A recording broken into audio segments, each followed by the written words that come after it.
Hello everyone, welcome to the stream. Nice to see you all here. As always, late. We know this. Yeah, I really have to work on my timing. It is true. Well, 35 years. Well, here we are. I'm already here. Session D, much appreciated. Thank you for your membership. Welcome to the Circle of the Philosophers. So much appreciated. Your support is much appreciated. Thank you. And yeah, a lot of people already here in chat writing me messages. Hope this get plenty of views. The Brothers of Kryn is here. Canadian Fantasy Corner. Pretty awesome to have you here. Yeah, I also hope it get views. So I know streams and VoD stuff usually does not get that many views. So my expectations here are not that high, but of course when I put in the effort for a scripted video, I always hope it gets at least a little bit of attention, which is not always the case and quite unfortunate. But yeah, Rosie Gamgee is also here. Welcome, nice to see you.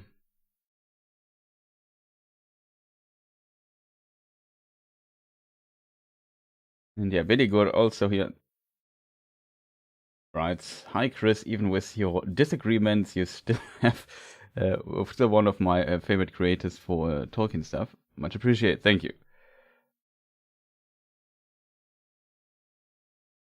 But yeah, a lot of people already here discussing stuff. Pretty nice. Good evening. Yeah, good evening. Amazing bad boys here. Silmarillion, all the classics. Omcars here.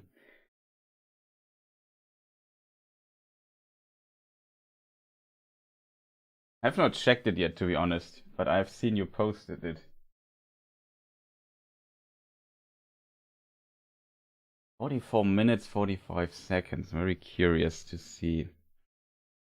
How are we going to do this? Okay, so today we will, of course, look into episode 7. To be... Oh. Why does it do strange things? Okay, now it works, I hope. Looks like it. Let me just see. 45 minutes. First of all, I need to find this in video form. That would be very helpful.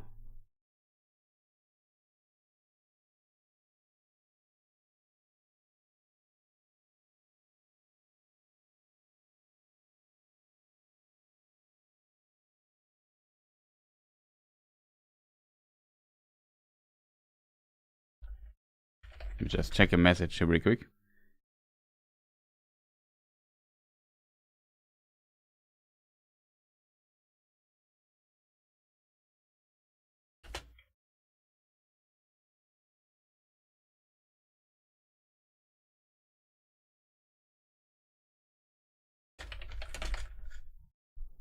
Always complicated.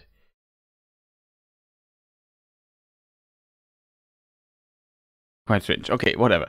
Amazon, right? I wanted to check the time code. I already have the Hobbits here as a thumbnail image, so that's good. Because yeah, Bedigo just wrote, he mentions like a market or something, so that's kind of strange.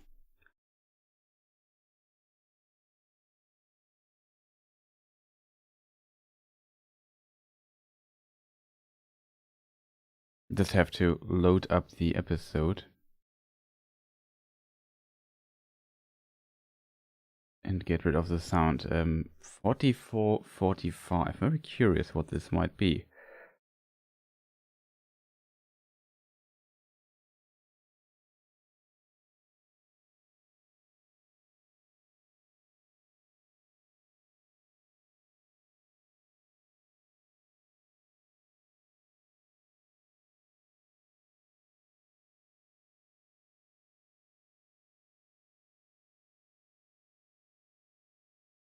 Very interesting. It really says very strange little detail. The question is, what does he mean with that? Maybe it's just a saying or something?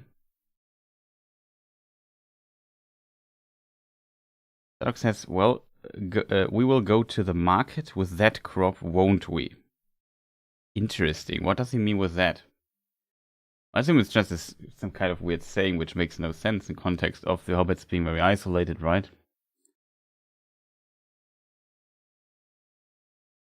I don't know.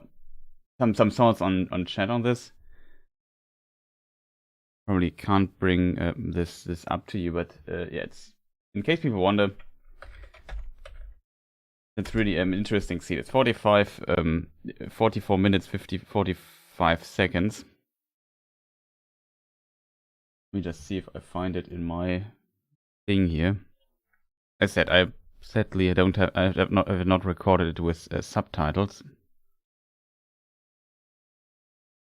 But yeah, it should be this scene here, where he says it in the background. Very, very interesting to see.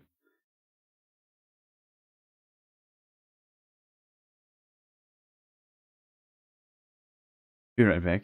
Well,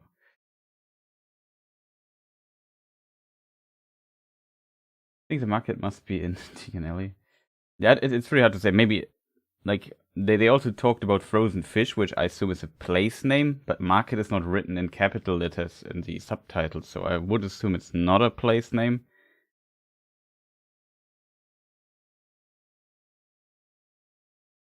Sorry, what's going on?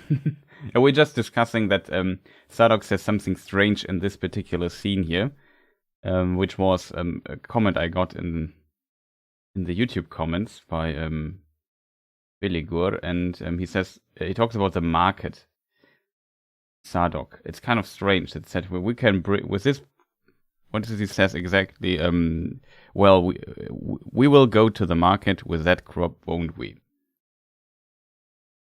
I assume it could be like some kind of saying that he's using to say. But the question is, how does he know about that? That's really kind of strange. Notice while watching. So it's good catch.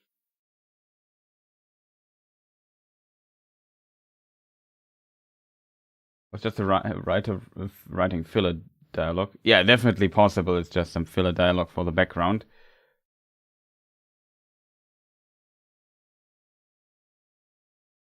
But sometimes stuff has a reason or so.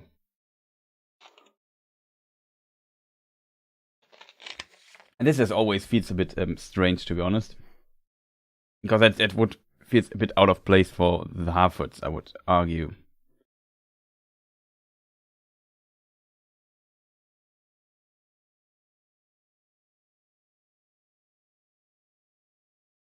I mean, in theory, the Harfoots definitely know about the big folk, and they probably also know about the elves. Like at the beginning, they also says, Poppy, I think, says the ears are not right. He can't be an elf.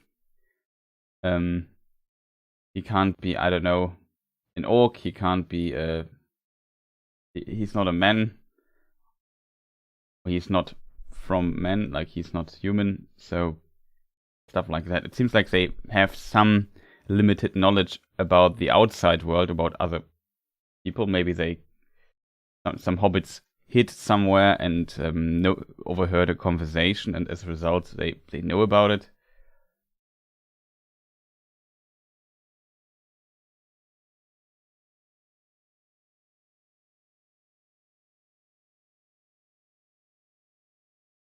So far, that is, I would argue, the first time that like I note, or not the first time we notice a dialogue is off, but that it doesn't fit the world of the hobbits. I think, except for I think they also said okay or something in some episode, if I remember correctly, which of course would also not be fitting. But it's kind of interesting to see.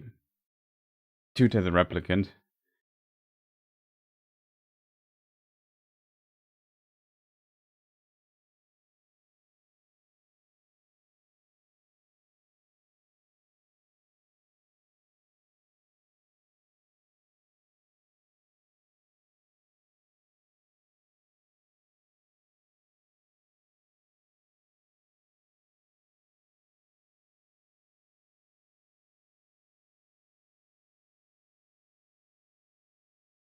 But yeah, it's really interesting. to see. Don't have a very good explanation.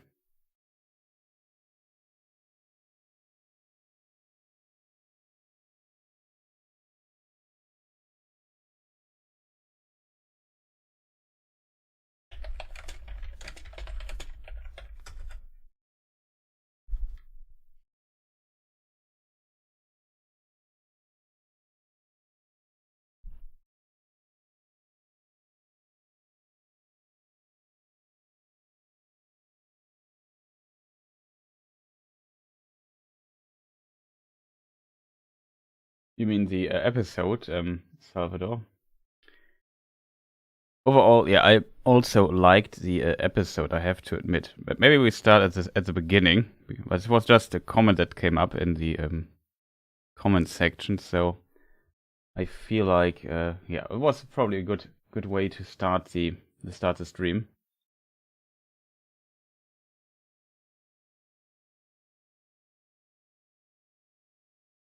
It's also a possibility that it was like a spontaneous thing that Sadok made it up and didn't think the actor didn't think too much about it. Just need as his background dialogue, stuff like that. Definitely possible.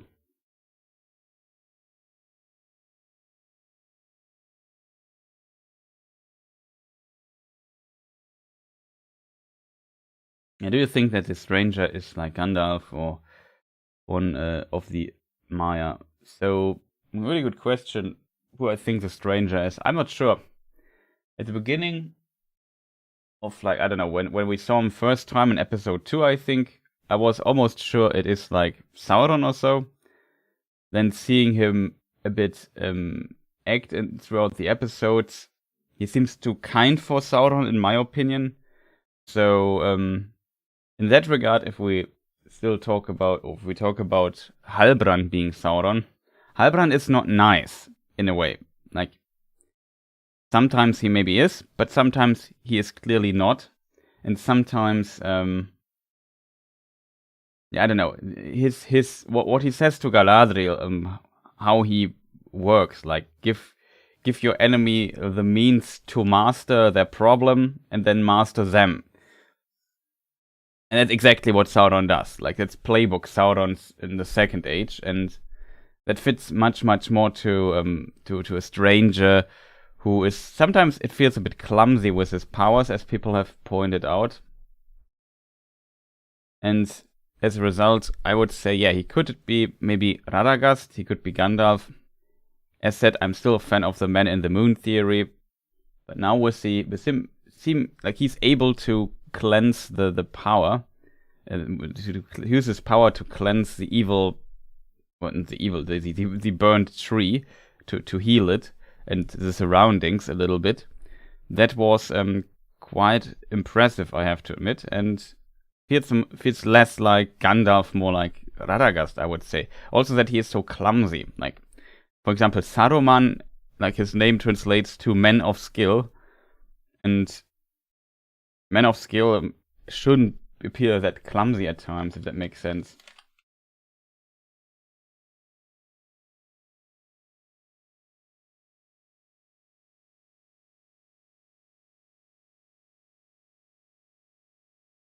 So either he's the Man in the Moon. I don't know why the Man in the Moon should be able to cleanse trees. You could maybe argue the moon was also created out of the last flower of the two great trees. So him maybe having also like cleansing abilities, if that makes sense, I can see. And you also have the symbolism of light making plants grow, even though the moon is not the light that makes the plants grow. Technically, moonlight is reflected sunlight, though, so I don't know. It's probably not enough. Still, can't be that bad, right? It's it's interesting detail in that regard. So this theory, in my opinion, is still not off the table.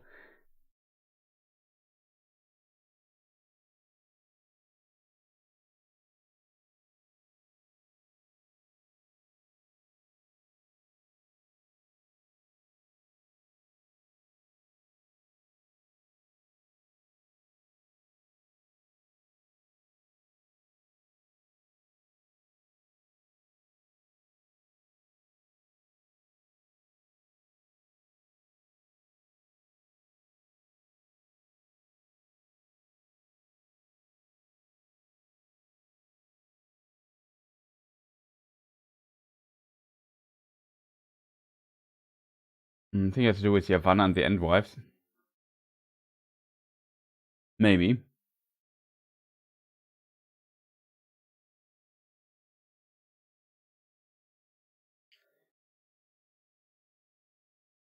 Yeah, the Mad Pizza, it's, of course, you can argue that the show often ignores what is written in the books, but you can't see it as an absolute extreme. Like, it's not like everything the show does ignores the books, only many things. So, let's say 50% of the show are book poor, ignoring what is in the books, or they don't have rights for it, or whatever. And the other 50 is kind of what is in the books. I don't know. Even if it's 70%, still using the books as a foundation can give you hints or a conclusion. Or like there's a possibility to do something right. If the show would be completely random compared to what we know and so on, then it makes no sense to speculate at all, because then it's just randomness in a way. Because I said it in previous streams, out of wrong things you can conclude everything. Only out of true things you can also conclude truth, if that makes sense. And that's a very important principle here. So I only know the books, I don't know the script of the show, so all I can do is use the only work I know to make conclusions. They could be wrong, but it's still fun thinking about it, in my opinion.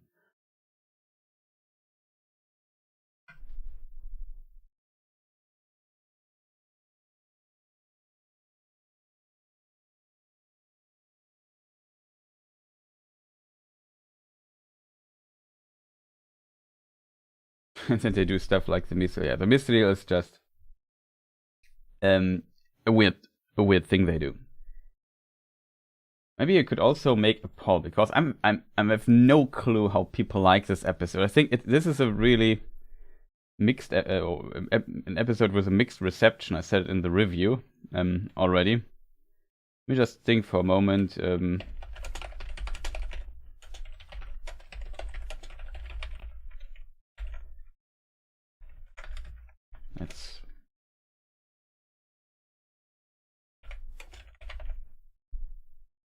Let me see. We know already I make the 1 out of 3 because I only have 4 options, and going with 4 options is stupid, I think.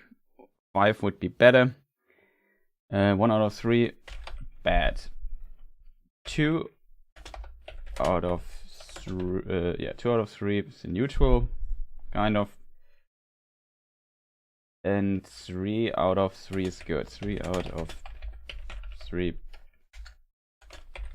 Good. I maybe should be consistent here in my writing. I hope I didn't do typo. Very curious what people think about episode 7. We always do these, not always, but since I noticed we have like a poll functionality now on YouTube. Very curious what people think. I'm personally also not sure how I would rate this episode, if I'm completely honest with you people. Like, it's really difficult to rate one, I feel. I guess at the end it lands in the middle, but if I were to have it to rate it in a out of 10 scale, it's pretty mixed with so far, with a tendency towards bad. Kind of interesting to see.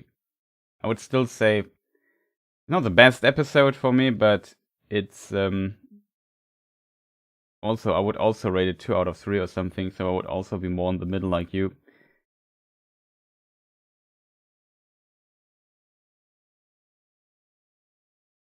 It's a 2 for me, but after a deep analysis, it's going to be a 1. Sometimes I hear that after the streams or so, people start to appreciate the episodes more instead of less, so I'm not sure. I guess it can go both ways.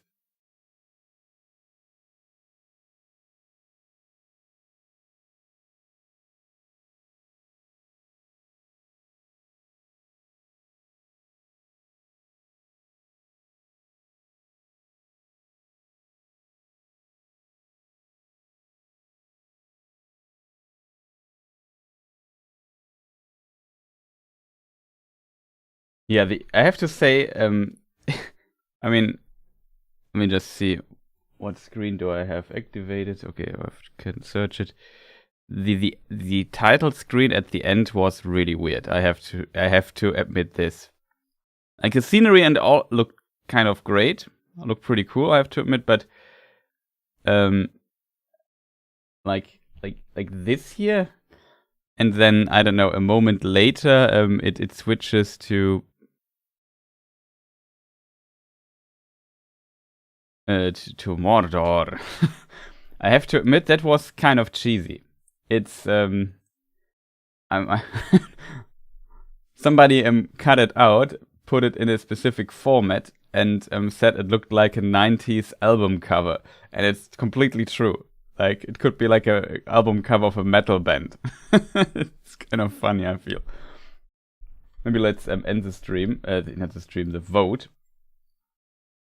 Very curious. So the poll says, 39%, 1 out of 3, 34%, 2 out of 3, and 3 out of 3, which means good, is 26%. So some people really enjoyed this episode as well. I would say it's more towards this time the negative than the positive, but overall, and it's a pretty mixed episode in the reception. This whole show is cringe. I wouldn't go that far, to be honest, but it definitely has problems. Not gonna lie.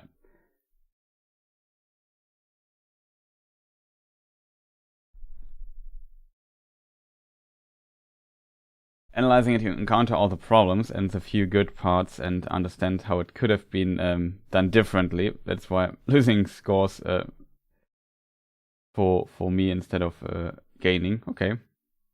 I mean, sure, that makes complete sense. But sometimes you also can work out stuff that, like, sometimes you don't notice stuff and so on. So it has always the potential that, in my opinion, that score can also go maybe a bit up. Usually, it does not change that much.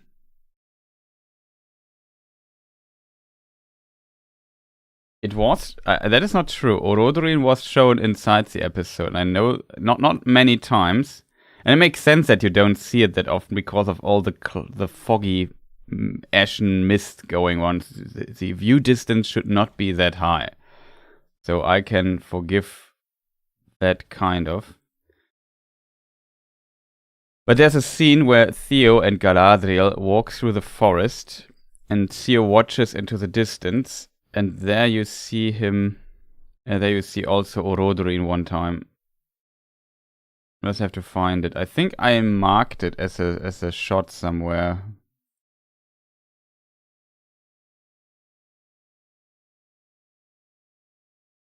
Yeah, I think I found.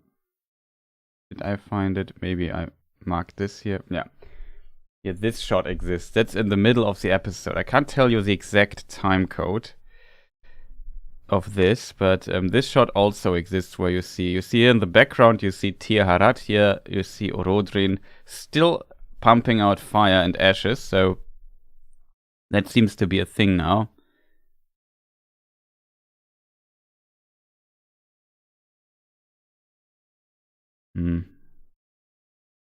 You can try to find that scene. Be careful here. Just in case people want to know when that is.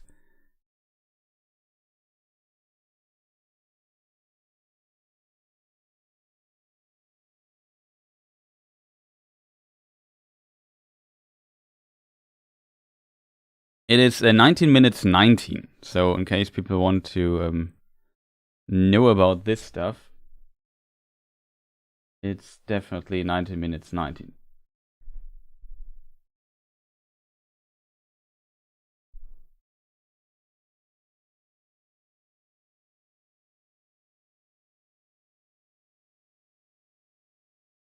I think there is, like, I potentially use this shot here and the other shot where you see the village and the sun is going up and see Orodruin. Maybe it's the Orodruin, the other shot is here in the episode before this here broke out. Maybe I can find it. It's a nice contrast in my opinion. The problem is the way I'm using here my program stuff, I won't be able to show this particular shot to you.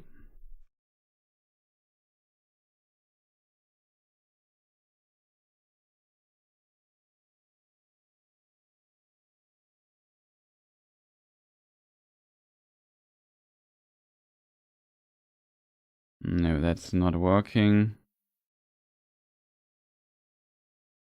No, yeah, maybe I'm wrong. Maybe I misremembered it. But there was one shot of the village where you see Orodrin in the background.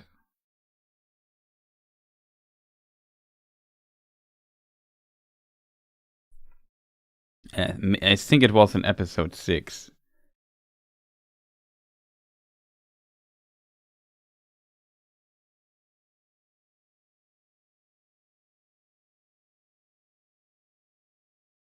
Yeah, here, this one. I was right. Won't find this scene again, but yeah, this particular shot. It's a bit more zoomed in, if that makes sense, but it's still, you see Orodrin here in the background, you see the village here. I feel like what is kind of strange in this episode, if you look at this, there's like a big hill here in this direction of the village. I'm not sure if this is the same scene as we have seen in the covered version, but it's a pretty strong contrast, and I feel like that's one of the few things where I would say the payoff in this episode kind of worked.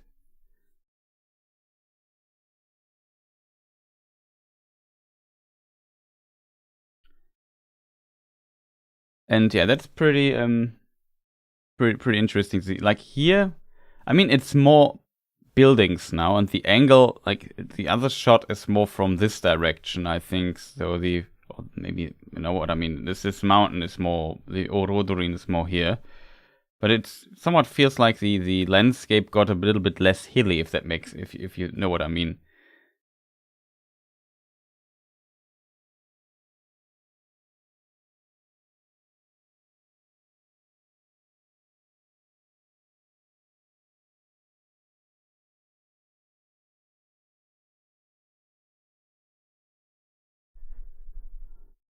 I really don't like that they have to make a tribute to the Peter Jackson trilogy in every episode.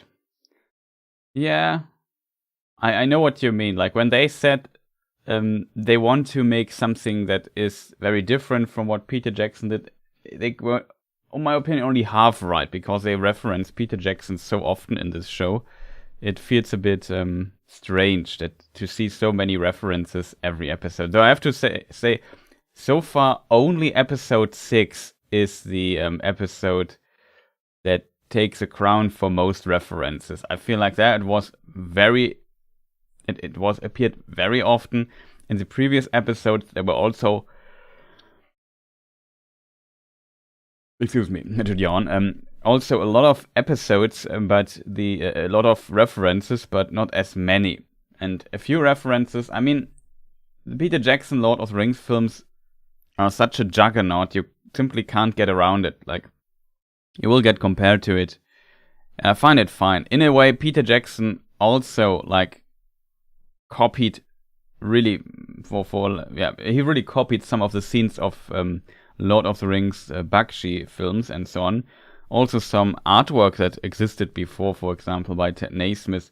There are some scenes that look very, very familiar. Let me just see if I find a Ted Naismith artwork, which I found. He was, of course, asked to work as a Ted Naismith was asked to work on Lord of the Rings as well as a concept artist. So just for completeness sake, well, that's not smart to change this one here, simply because we need Kimberly so often in our videos. But of course, Ted Naismith, also a fantastic artist. There was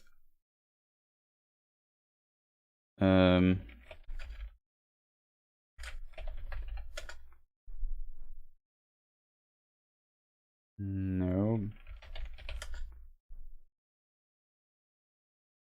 Maybe I don't find it. That would be unfortunate. No, I teased it.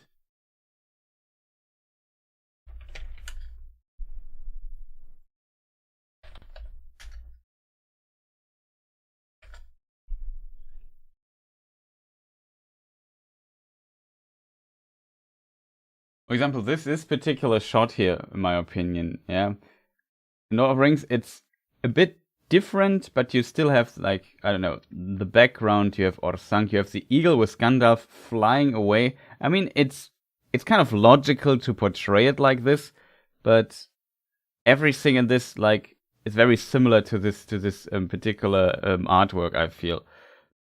Like, you have even how the tower looks is relatively similar to how it looks here on the on this artwork. Let me just see if I can pull up the original screenshot. I don't have the exact scene though. I can already spoil that available. But it's also relatively similar to. I think this artwork might be older than the Peter Jackson films. So keep that in mind.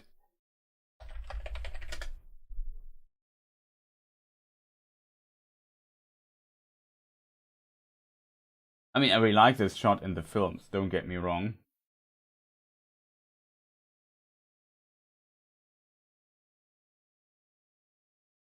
I have this one here. I tried to find a better one. So, now this scene here, you have the moon here. It's here behind the mountains, but you also have mountains, of course, in the background. The tower looks relatively similar to this shot. And in one scene, you also see the eagle flying here in this direction with Gandalf on his back. So it's in my opinion, yeah, that's a really nice painting, Redwald. I agree. Also welcome.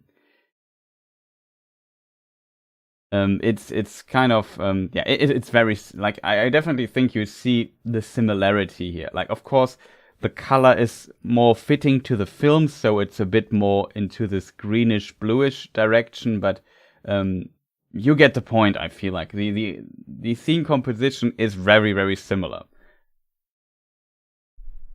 and it's not like Peter Jackson invented every shot and was completely out of reference, if that makes sense. And you could, of course, say, yeah, but Tolkien described it maybe like that, so it makes sense that both artists come to the same conclusion. That is, of course, true. And here in this case, they are completely free. They have very little. They have very, very little to work with, and they could have made stuff very different. But in my opinion, still, Peter Jackson also had some inspirations that he copied, like the Bakshi films. I sadly don't have the Bakshi screenshots prepared. Maybe I have one. I'm actually not sure. Let me see. If we are very, very lucky, I have one.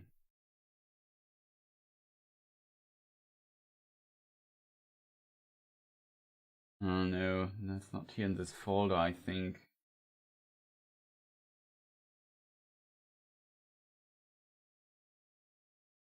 Oh, there it is. I think I found it.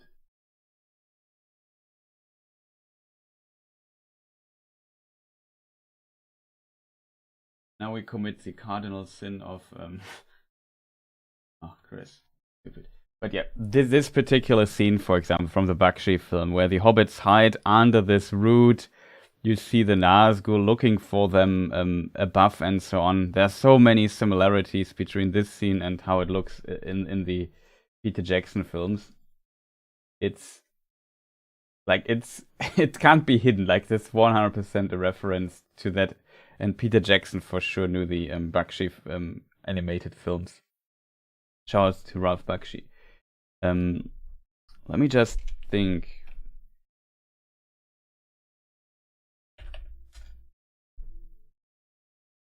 I just think of how to find this particular screenshot in my archive, in case people wonder.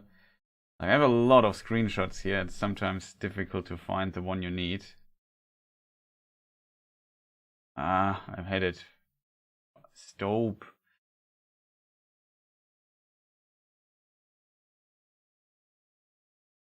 But you probably, all of you, know the films good enough to know what scene I mean exactly. I mean, it's the scene you see there. It's very obvious. I have only the one with the. I saw it. Here it is. it's filmed from a different angle. Also interesting, as I noticed, it's also a Dutch angle that they filmed this here to give the scene more unrest. You could argue it's not really a Dutch angle in the Bakshi scene, but yeah, it's kind of incredibly similar in a way. And yeah, always keep in mind, like, there are more examples than that, by the way. So it's just I could think out of the top of my head. Also, I need to catch up with chat because I was busy browsing my massive film screenshot archive, finding the screenshot. Can we do a Bakshi? We could maybe. I'm not sure if the Bakshi films are on Amazon, but I mean, even if they are not, in theory, yeah, we could do this at some point. I still want to watch the Lord of the Rings films though. But the other, we watched on Twitch, we watched the Fellowship of the Rings film. The Fellowship of the Ring.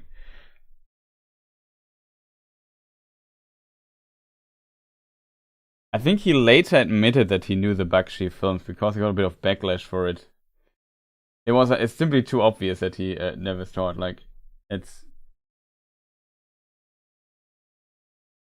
that is true. He made it feel organic. My point is just that when people say people copy other people, people copy other people all the time, and that I feel like it's a bit then it seems a bit unnecessary nitpicky if you say this. The only argument, which I think is a really good point, that Peter Jackson had the books, and in the books stuff is sometimes very precisely precision, and I'm not sure who is.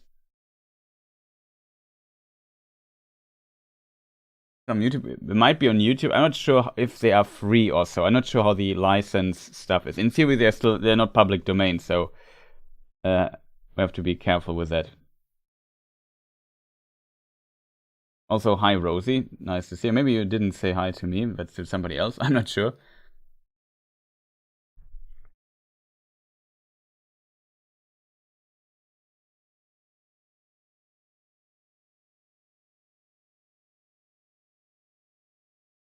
I mean, I wouldn't mind. Like, just imagine for a moment in this particular show here that we I actually wanted to discuss in the stream. They in this particular, by the way, again a Dutch angle, by the way, kind of cool. I feel like it makes sense though here to use it. Just we discussed this a lot last episode. In this particular show, I mean, I would watch that. Like, just imagine there is like a Fellowship of the Ring, not without the ring, but just like a fellowship going on an adventure in the Second Age. I would totally down for that. I mean, you could say it's not very creative if they would copy the story beats of Lord of the Rings or so, but I think people it would find a fan base. I would feel if it's done competently. Like, I don't know, Galadriel, Elrond, and Durin. Maybe put Disa on the way as well, even though that would be unrealistic, to be honest, but I don't mind. Because we can read that the dwarvish women usually don't leave, or only leave the hills in great need. So it makes... you can make an argument. I don't know. Put Arondir there, like an elven fellowship. Put some men here and there. Done. Pretty easy, in my opinion.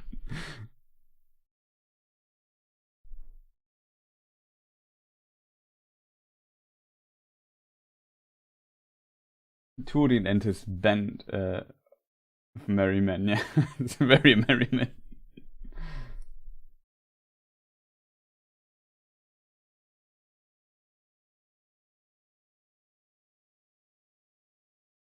Yeah, that's true. Like I said it in the review as well. I said it before.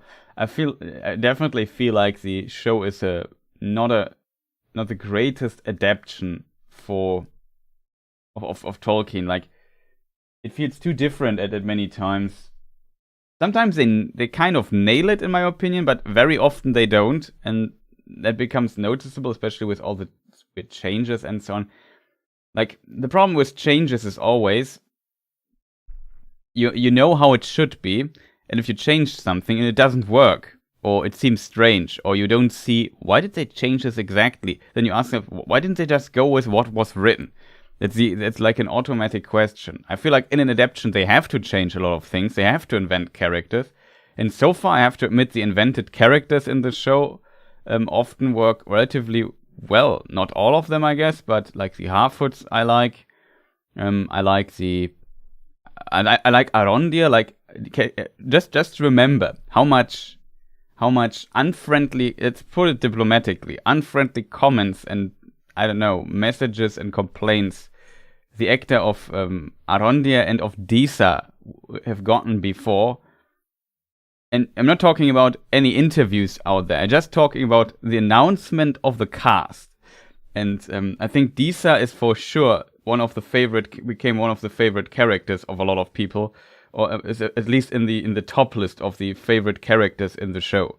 So, like, definitely see this. I'm not sure what is happening in episode 6, in episode 8, the final episode of season 1. But I remember also this controversy about the intimacy coordinator, and people was, oh no, they go nudity and whatnot. So far, we haven't seen anything of that.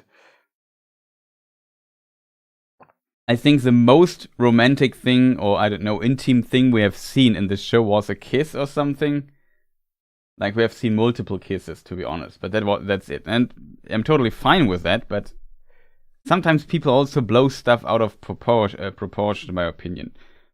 In the end, it was pretty much clear that this show will fall with its writing, and so far the writing is, let's say, interesting at times.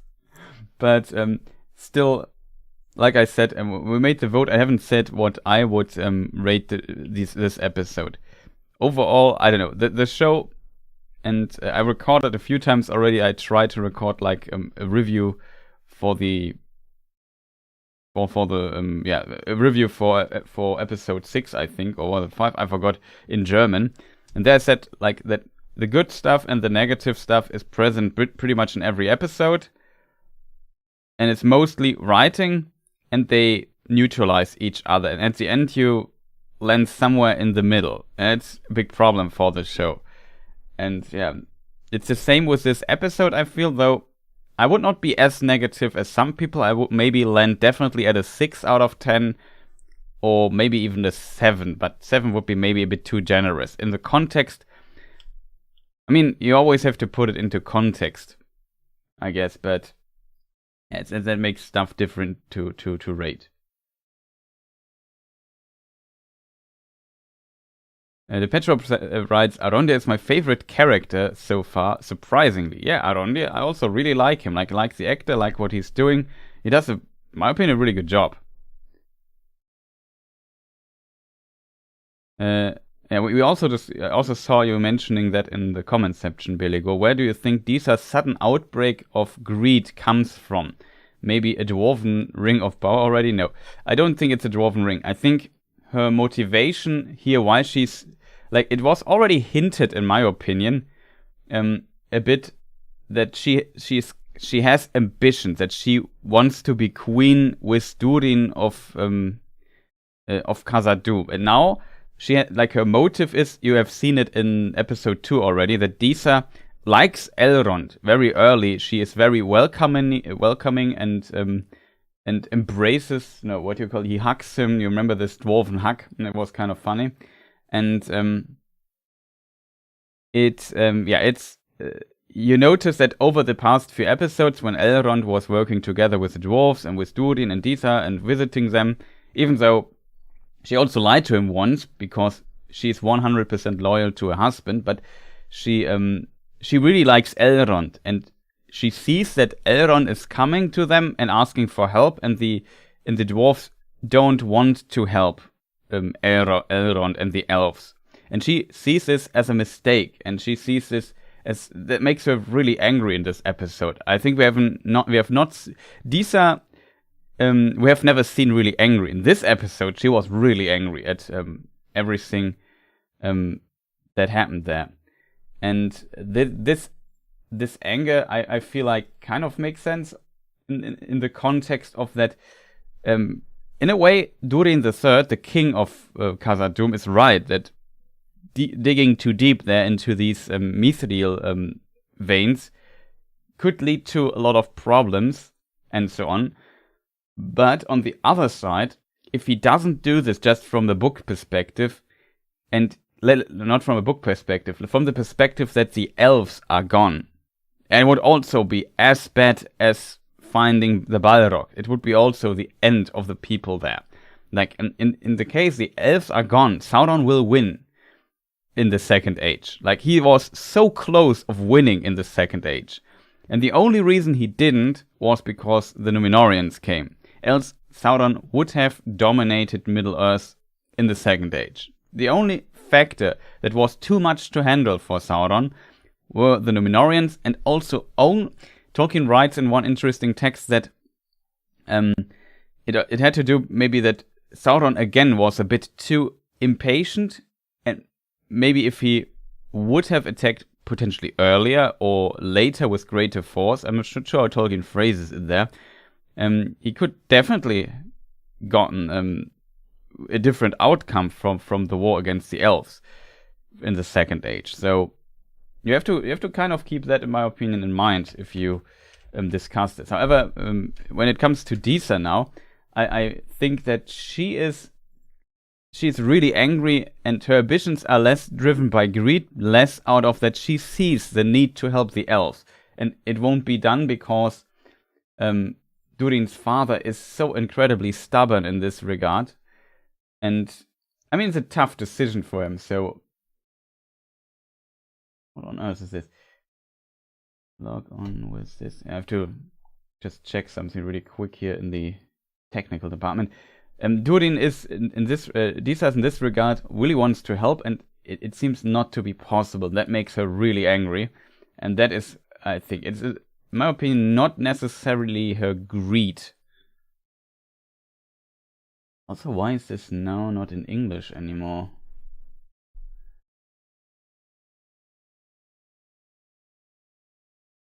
Huh.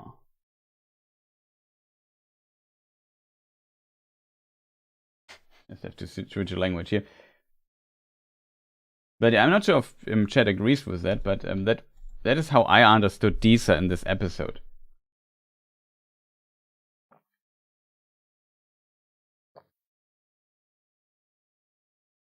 No, the Númenóreans were asked by Gil-galad to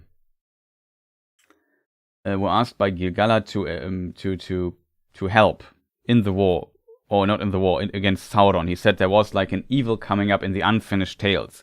And then, when Eregion was sacked, the Númenóreans basically arrived. Let me just see if we can find a reflection of that here in Appendix B.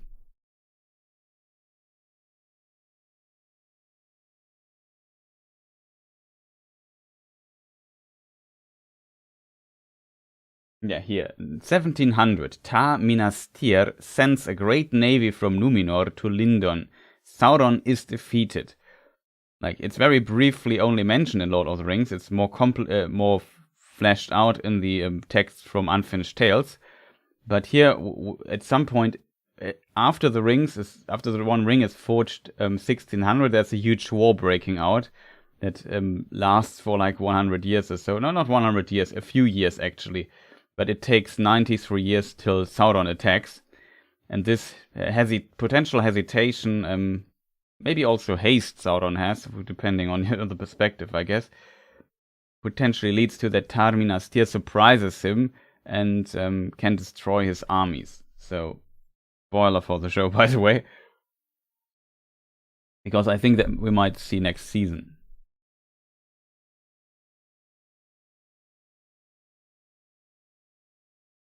And this was, of course, before the Númenóreans came to basically Mordor, or to the south of Middle-earth, and Sauron surrendered and was taken as prisoner. That was much, much later.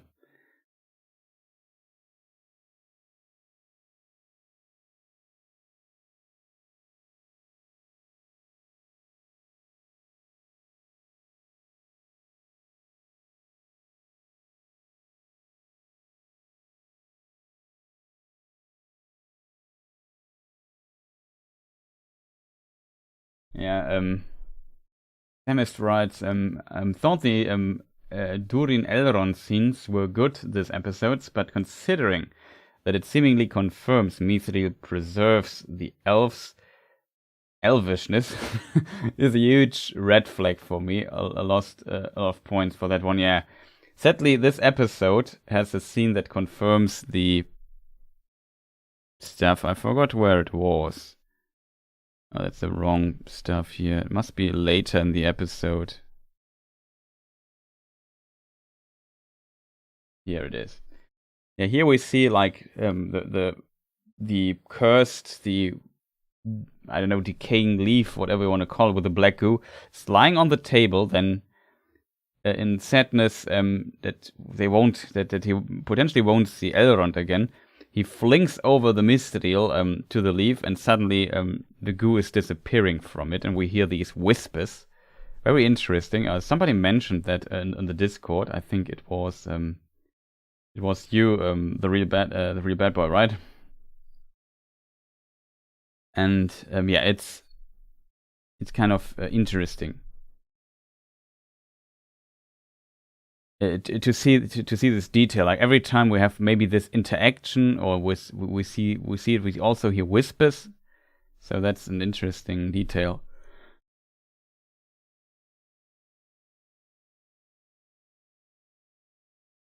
I wouldn't say it's a bad CGI leaf.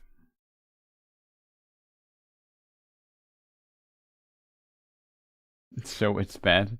I'm not sure that this detail confirms that the story is kind of right. I'm not sure. I know it would be interesting if there's another conclusion from this. I would prefer that. But yeah, we might find out in the last episode if it's there explained again. But it seems so strange, I have to admit.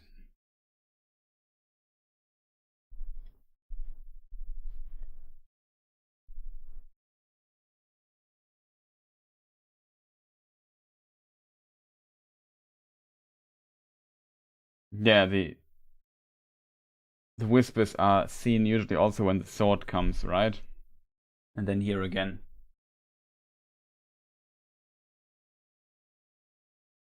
Yeah, that's also a good point by Gilminor Estelle.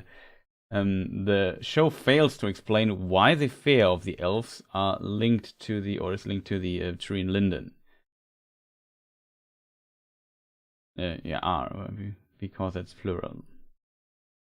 But yeah, it's a good point. I feel like the show is really bad at telling that. I mean, the idea that the elves have to leave at some point and that the nature of Middle Earth makes them leave is not a problem in my opinion, because that is what Tolkien wrote. The problem is the urgency of it, that they have to leave next spring or something, and then else they are gone. That seems very strange for me, like this whole idea. The urgency. We still have one episode left, and I feel like the episode might explain this a little bit, but yeah, I don't know.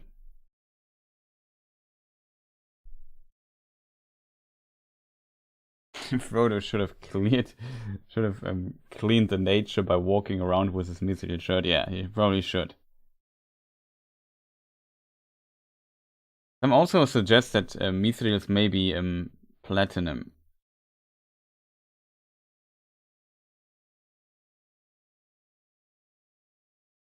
Yeah, I also dislike that Celeborn is dead, but he says she hasn't seen him again since the war. So maybe he is still alive and he appears later again for reasons unknown. Maybe he was captured by the enemy or so. Maybe he was also, like Galadriel, chasing the enemy down and forgot time in the meantime. Maybe. What I also could imagine what they might do with Celeborn is, I'm not sure, because the element of elves being re-embodied on the West continent, we have not seen really, but it's definitely, like we know from Glorfindel, and this is a character mentioned in the books, we know that he came to Middle Earth at some point, and he was from the lens of he returned to Middle Earth, even though he died in the First Age, was then re-embodied and then came back to Middle Earth. This is kind of this is kind of the story of that, and we could argue it's maybe hinted enough in the books to use it. Maybe they remove Glorfindel and make like Celeborn be re-embodied and returning to Middle-earth to help out the people there. Definitely a possibility, I think.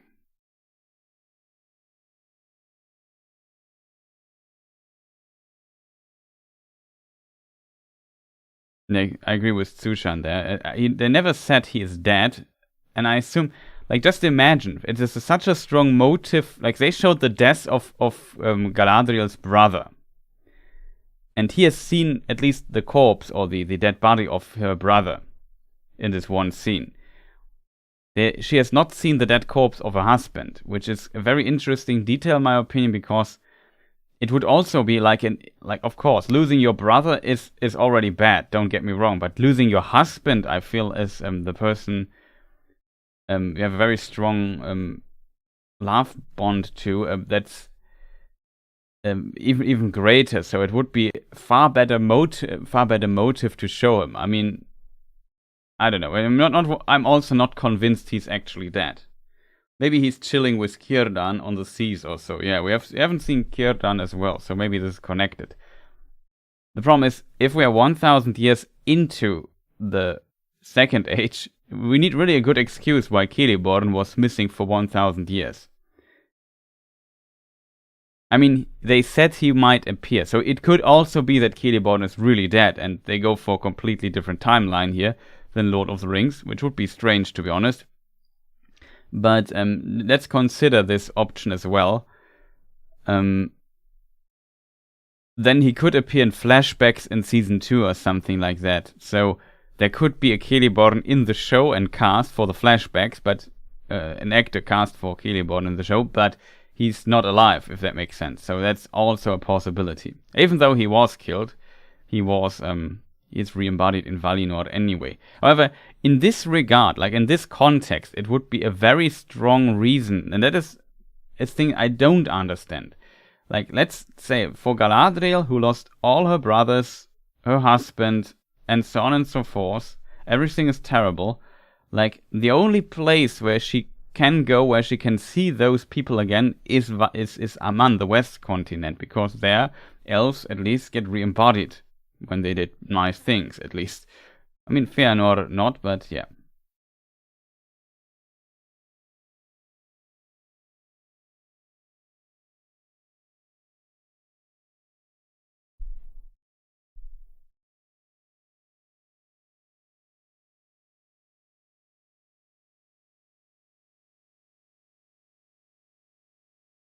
I would say that the fact that Galadriel takes Halbrand to the elves, and I have seen already the teaser for episode 8. I won't spoil it, but so let's just say he takes him to the elves is too convenient in this regard. Far too convenient. And I think I'm very curious if we will see Lothlórien in this show at all, to be honest, because Lothlórien is a complicated topic in the Second Age. It's even a complicated topic in the Third Age, I guess, but yeah, it is what it is. So we have Halbrand, a dude who has exactly the attitude of Sauron, by giving your enemy ways to master their fears and then master them. That's like a quote from Sauron. It's not from Sauron, but it could be from Sauron. We have that. Then we have, for whatever reason, he is interested in smithing. And he can do smithing things. I'm not sure. Like, he can forge stuff, it seems. And he goes to the realm of the there is a realm of the elves, and he goes there now. And one of these realms is the realms of the elven smiths, the Gwais Imerdain, the Jewel people. And he goes there. And you have this very ambitious Celebrimbor. And we know also a character from the books who goes to the elves and says, "Hello, I'm here, I know smithing stuff." I feel that's kind of strange, I have to admit. Like, that's too big of a of an incident. I don't see how they. I mean, it could still be a red herring. Don't get me wrong, but so far, with this change, and then we also discussed this. I mentioned this in the review video. I assume that the camp we see in the show is here, in the Vale, in the Morgul Vale, or behind it. So it should be like the camp should be roundabout where later Minas Ithil is.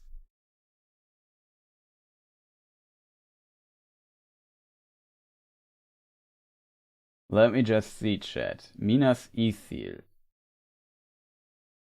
That's Shadow of Mordor. That's wrong.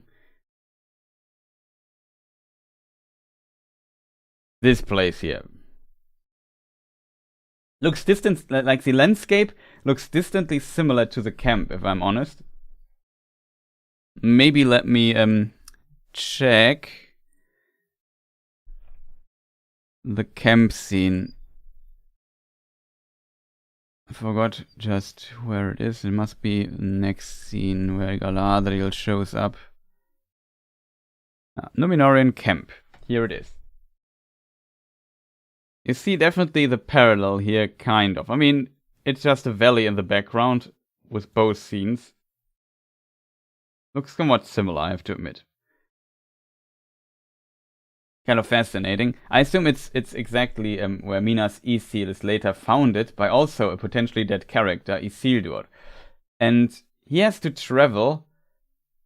Like the closest way they have to travel would be Lothlorien, or Lothlorien would be the closest. Where's the map? Here it is. Lothlorien is. Go on. Is here. Eregion is here.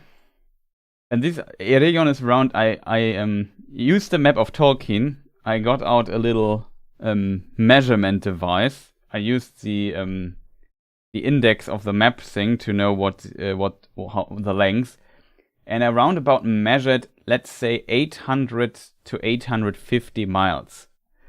Because considering that Ost-Inithil, the capital on the map we have seen, is more towards the mountains here. So you basically. Wait, let me just leave studio mode. So they have to go outside, walk all the way up. There's some paths here. They have to go up to this place, then cross the river and go here. They're around about 800 to 850 miles, maybe 750, something like that. If we now go further up to Lindon, like Lothlorien would be here, Thranduil could be, like you could argue that Thranduil lived here this time around this mountain. Or his father, Orofer, depending on who's ruling. But Orofer is not mentioned in the books. Thranduil is, so I would assume they leave Thranduil away. In this map, this place is then 1,200 miles. You have to subtract this particular path here. Then this gets a bit closer, if that makes sense. 1,100 miles. I think it was 150, well, over 1,000 miles from Lindon to Minas Ithil, and yeah, that's quite a bit. And he's wounded in the film, in the show as well. So I don't know if that makes any sense. And his wound is also, what is it called in English? I forgot. Sour?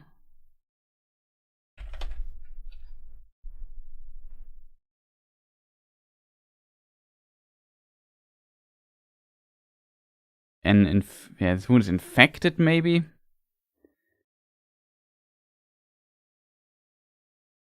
Infested? Yeah, something like that. I have no idea what the correct English term is, but you probably know what I mean. And yeah, that is, and you're right, over 1,000 miles. Like, that's a lot. So if he survives this so far, it's yeah, if he survives this journey, he's clearly not a normal human, I feel. Like, he should not survive this journey if he's like, I'm not sure how infected, how wounded he is, but yeah, I don't know.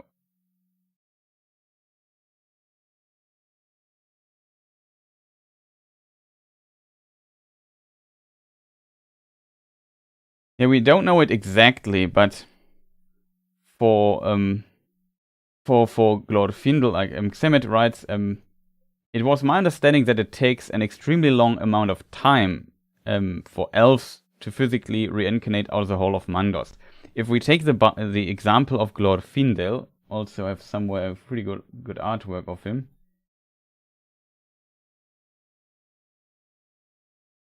Just see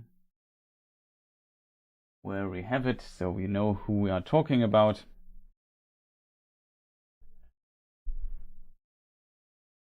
I always use the one by Sara Morello, shoutouts.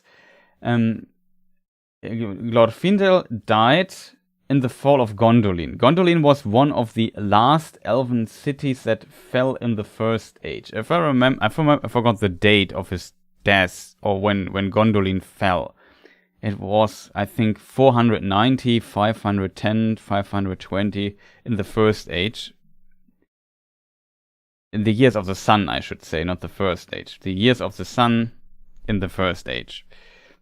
Like 500, like in the years of the sun, 590, the First Age ends. So shortly before the end. And he was sent back, according to Peoples of Middle-earth. He was sent back to Middle-earth round about 1200 to 1600, depending on the version. And this is, yeah, he died 510, it seems. 510 must be then the fall of Gondolin, right? I always remembered it correctly. Yeah, fall of Gondolin, 510 in the First Age. So he died 80 years before the Second Age started. Thank you. I guess call it just Duff Dog 64. Okay, I now I understood the name.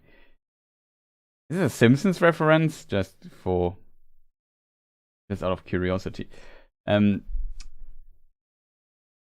Yeah, but so I don't know. For him to reincarnate and being sent back to Middle Earth, it just took 1280 years or something like that. In a best case scenario, maybe a bit longer. So in theory, it should be possible for Celeborn, if they would replace him, to take a similar. It takes a similar time there. Could definitely see that.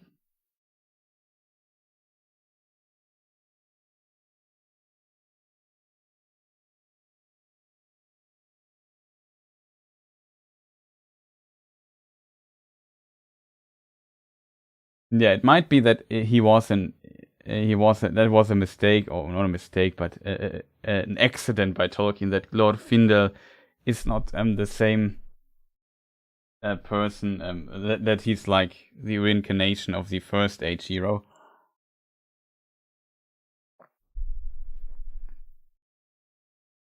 Are we still talking about Celeborn? Slightly, I guess. Just it was about how long it takes for elves to reincarnate. Very hard. Gotta go. Bye. Yeah, thank you, Joe, for staying.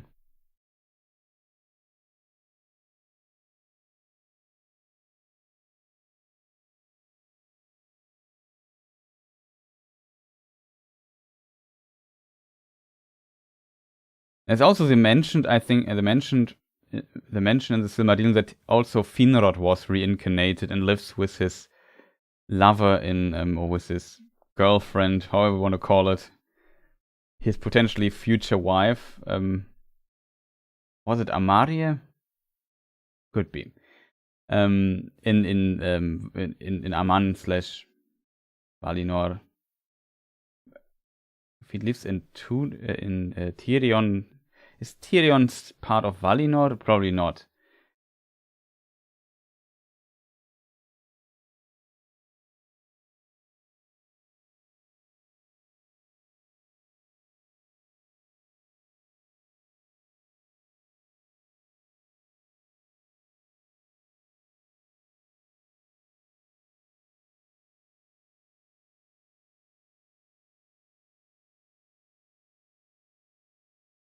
Oh, I read not Finrod. I read you mean Fingon. Oh, I just misread. So sorry for the confusion there. Yeah. Finrod was re-embodied relatively quickly, but he is of course also like he did super important things. It makes kind of sense that he's re-embodied. Like he sacrificed his life basically for another person. That's pretty much similar to Glorfindel in a way. So that could work. Like the point is, it is in theory possible that somebody is reincarnated, let's say, relatively quickly.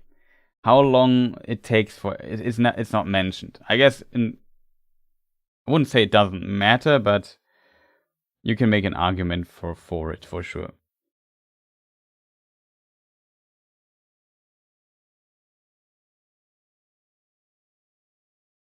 And the question, the Valinor question, maybe people wonder why what I'm talking about. Let me just see. I have this Aman map. So if we look at this map, is not 100% precise. For example, if this is Tirion, it should be maybe more here on this side of the mountain. I don't know. It's hard to. It's not 100% clear where Tirion is exactly. Maybe it's in the middle of the valley here, or not. However, Valinor is the part west of the mountains. The part east of the mountains is not Valinor anymore. That is still the west continent Aman, but it's not part of Valinor. Valinor is explicitly only the part, to my understanding, west of the Pelori Mountains, of the Pelori Mountain Range, I should say. So in case people wonder what I mean with he's not in Valinor. The question is if this part here is already part of Valinor or not. In theory, it could be because it's called Valkyria, I think, if I remember correctly. This is the valley, and the light of the trees in the First Age also went through this valley in the rest of the world, while usually the mountains block all the light to this realm of light, Valinor. Interesting detail.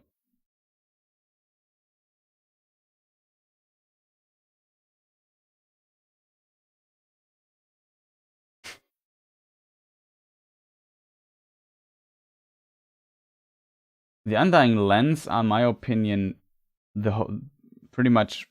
I'm not sure if just Valinor are considered the Undying Lands or everything. I would assume everything here on the West continent kind of is. We can't see your arrow. Oh, yes, that's true. Yeah, the arrow problematic is always problematic.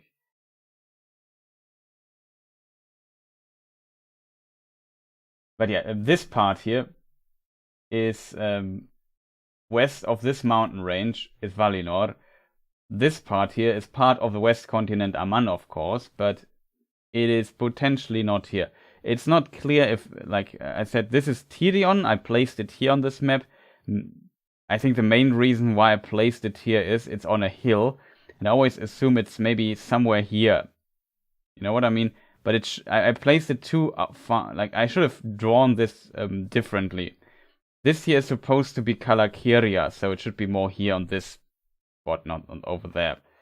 But it's not 100% clear to me where it is exactly. I feel like there's no good hint for it. I'm not even sure if it's on the south side or on the north side of the valley. But yeah, it's not clear if this valley part here, where the light of the two trees in the early First Age could shine through the rest of the world, is also part of the Valinor part of it. But usually Valinor ends here. I hope this now could be seen and works better. Yeah, they Frodo and Sam were in Tol Eressëa. Not sure if they left it at some point and visit, for example, Tirion or so. Maybe not.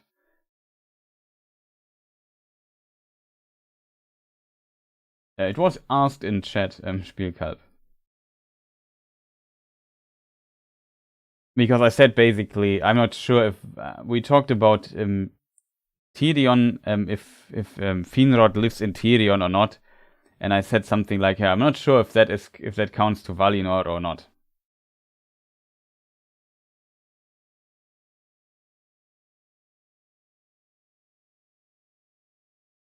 It's interesting that Ungoliant lives in the south. Smash the like button. For sure. Press the like button. If you're new, feel free to subscribe. But yeah. Avatar, I'm not sure. Wait, to move this up a bit. I can't because I locked it. Avatar should be down here somewhere.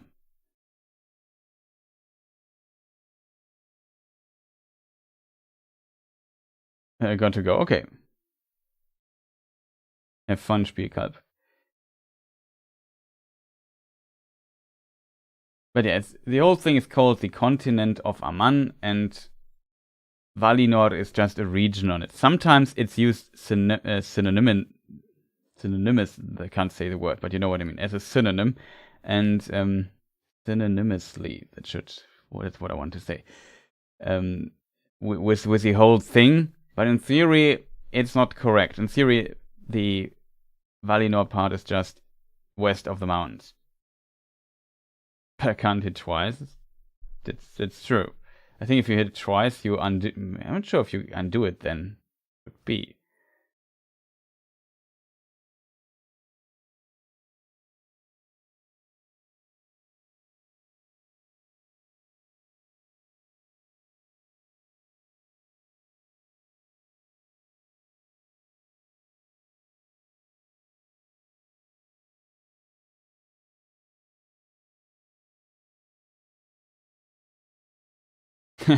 Yeah, maybe Sauron revives Halbrand. I'm not sure. I could imagine that in theory it's even possible that the real Halbrand died in Mordor or in the Southland at some point and Sauron took his place, maybe even during the show. Like, this is also a possibility. Yes, it's undone then. Okay.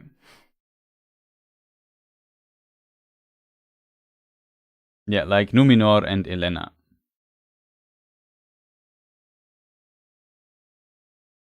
I feel like Numenor is...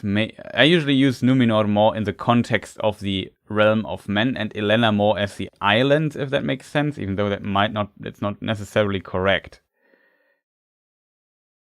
But when I would say the Edain would sail to Elena and then it became Numenor, you know what I mean?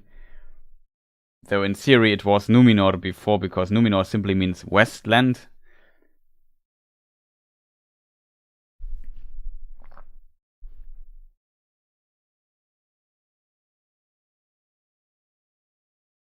Yeah, it's also a possibility that maybe Sauron split into two people. However, just from the lore perspective, I would argue it makes very little sense that, like, there's no precedent for splitting an Ainu in two different beings.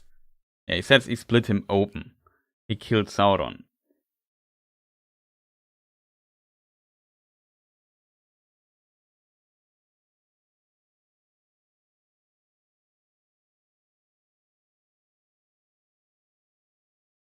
It's a good question if impersonating somebody. Yeah, it is.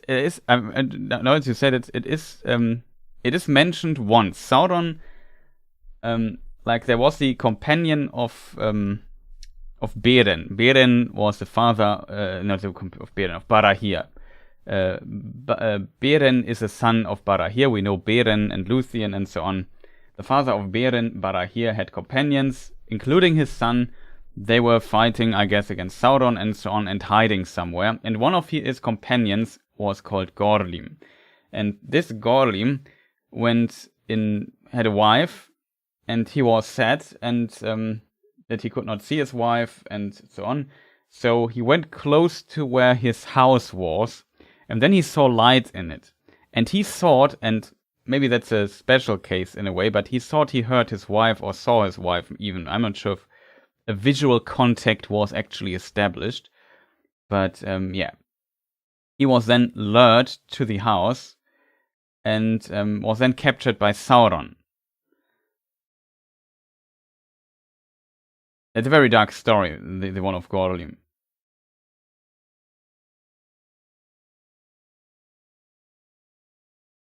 And yeah, so Sauron made kind of a deal with him that he would let him free when he betrays Barahir. And so he betrayed Barahir, and then he killed Gorlim in a horrible way. It is described like he put him cruelly to death or something like that. It's worded.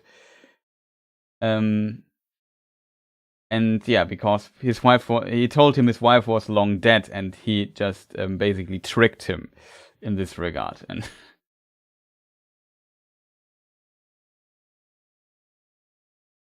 it's a pretty grim story. It's one of the grimmest stories. It even gets more grim because Gorlim, maybe as a betrayer of his friend Barahir, of his leader, was not granted to go to the halls of Mandos / to where men go when persons have the gift of men, and he as a ghost appeared in the dream of Beren, the son of his friend, and warned him to not return to the cave because the orcs, or because there people would wait for him to kill him. So you unfortunately even know that Gorlim found basically no redemption, but at least even in death, he warned the son of his friend.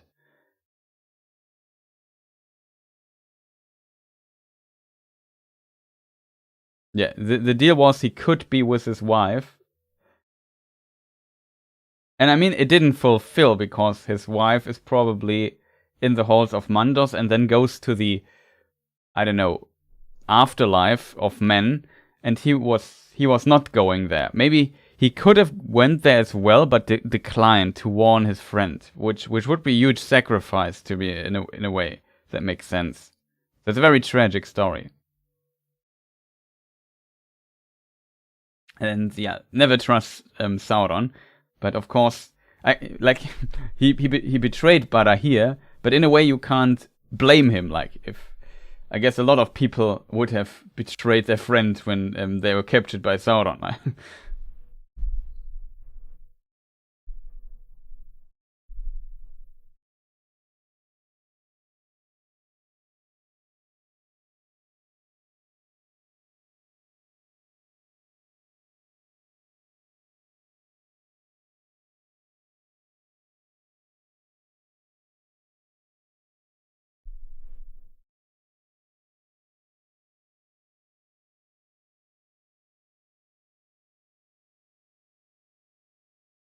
But yeah, to the can Sauron teleport in the shadows? That's a good question. I don't know. Teleportation is something that is not really mentioned. I would argue Sauron could not teleport. Because when he is defeated in the battle against the elves at the end by the Númenóreans, he's also basically attacked on his way back. I think 2 times, if I remember correctly. He's also attacked by like a commander. I forgot the name. Maybe somebody know, like a commander of Kinyatar, something like that. Yeah, by a commander of something like that, or captain of what was his name again? Tar Minastir. What was his name? Like, I can't remember the captain. It will pop up in the chat in a moment. It starts with a C. And yeah, he was attacked by this captain, and I mean, if he could teleport, he would have teleported out of there and said, "Okay, I'm out." But he didn't. Tolkien describes that he narrowly escaped in Unfinished Tales from these attacks, and at the end, he was only left with like a bodyguard. So I would say Sauron could not teleport. He had to physically go somewhere. I'm not sure if there's any mention of teleportation in Tolkien's works. To my knowledge, it is not. Galadriel being Sauron would be fantastic. It kind of would be, but I think it would make no sense.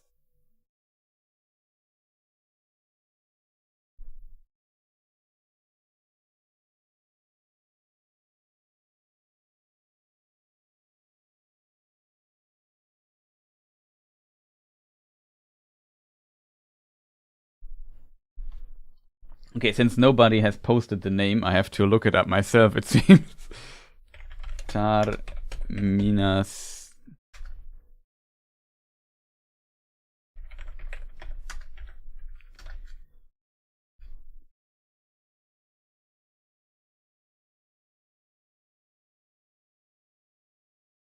Kiriatur is the name.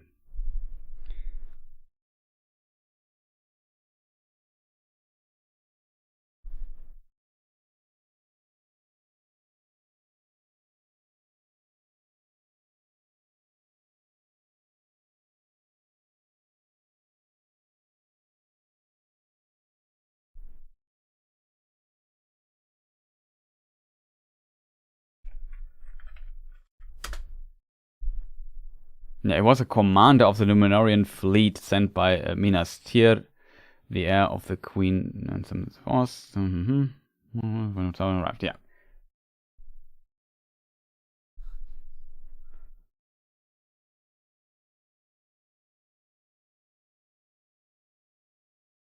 They used to call me Duffman like the Simpsons guy, but thanks, because my last name is similar. Ah, okay. 64 refers to the Nintendo. And Dog is a part of an old AIM name. That's pretty old school. But yeah, thank you for writing that. Probably you wrote it multiple times and just ignored you a few times. Or you're very far behind in the stream, which is also a possibility. But yeah, thanks for the explanation. So it is a Simpsons reference. Awesome. In a way. Distantly.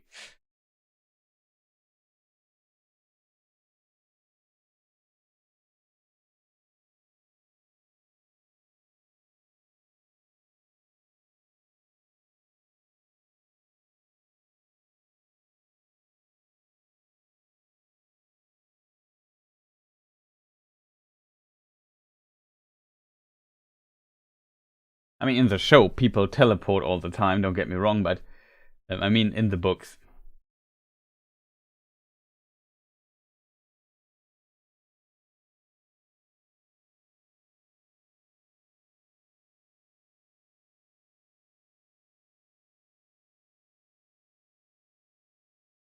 Sounds more like Sauron. What Sauron could do is like he could transform into a bat and fly away in his old form.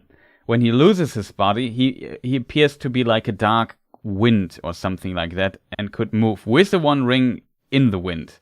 Like when his body is destroyed with the destruction of spoiler Numenor, and we can even read this in the Lord of the Rings. Let me just see. I think it's Dark Wind. It's in Appendix A.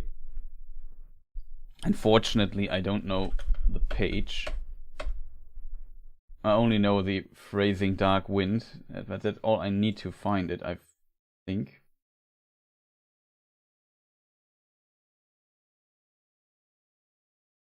Okay, that did not work at all.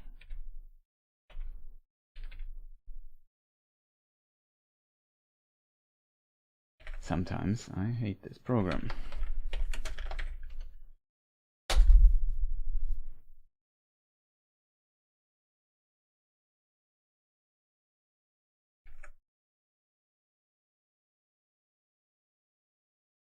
Yeah, but it was not so. Sauron was indeed caught in the wreck of Numenor, so that the bodily form in which he long had walked perished, but he fled back to Middle-earth, a spirit of hatred born upon a dark wind.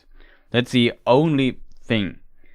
Then further we can read, he was unable ever again to assume a form that seemed fair to men, but became black and hideous, and his power thereafter was through terror alone.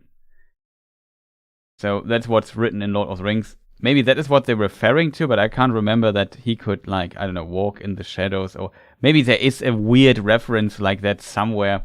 But usually, if Sauron wants to get from A to B, he has to walk, like everybody else.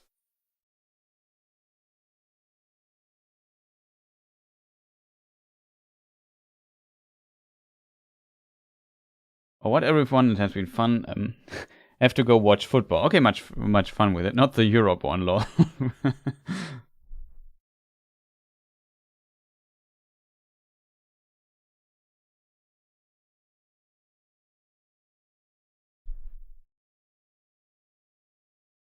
Yeah, he can bring the ring with him. Like, he had the ring on Numenor, so on this dark wind he also had the ring.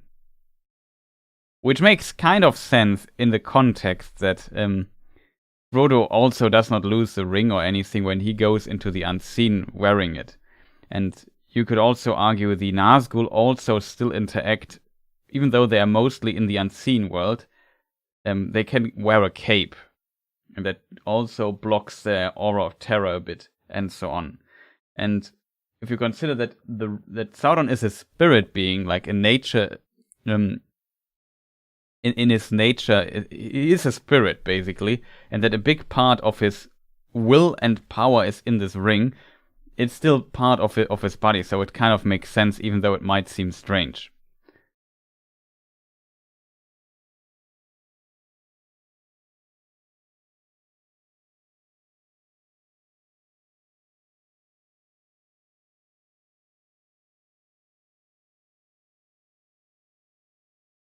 Yeah, it's true, of course. In the show, when they change so many things, everything can happen. But I definitely think we have only one episode left to make everything clear. And I feel like that there are not many possibilities if they want to make the Anatar reveal. But it's interesting. Like, Halbrand would be currently a very good guess in my opinion.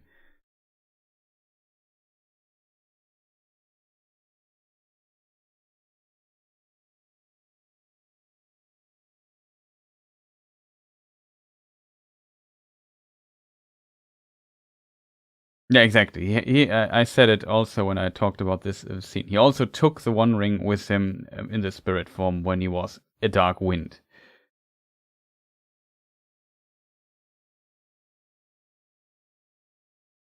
Interestingly, the Nazgul kind of lost their rings. Like, there are hints that Sauron took the rings from the Nazgul, but they're different to what we see in Shadow of Mordor or Shadow of War.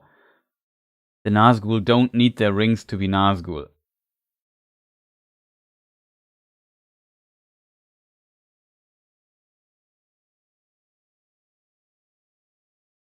What sport do Germans watch? Yeah, we watch, as we call it, football, because you play it with a foot. But yeah, soccer would be the term that some people call it.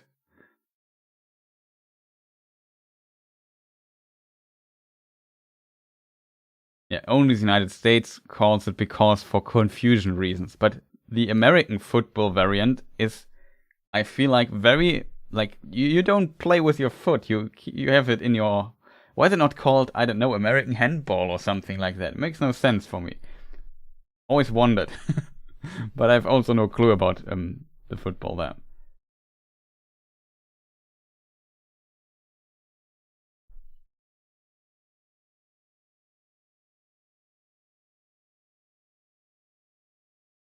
Weirdo. Confusion reasons. Yeah, it is, right?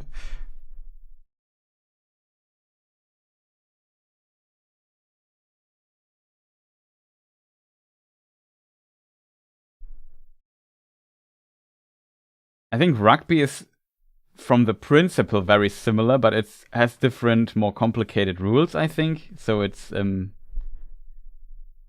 rugby, I think, is still different from that.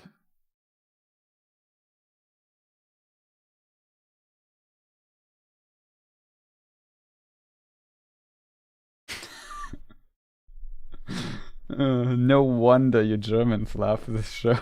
Soccer is so boring. Even Rings of Power looks exciting. Nice one. But I feel like a lot of people should like Rings of Power then.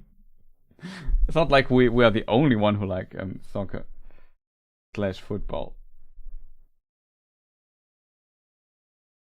of course, handball is also a very different game, but at least the American football variant, you play mostly with your hand. Of course, you have to run a lot, but that is true for a lot of sports. Like in tennis, you also have to run, and you don't call it football.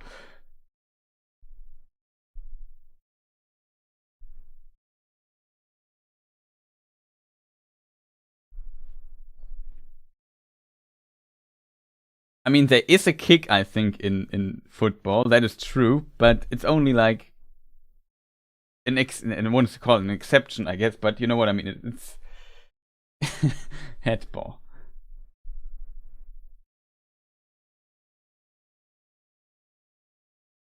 And it's true. Maybe the Americans insist on being different from the rest of the world. That's maybe also the reason why they don't use metric units and Fahrenheit.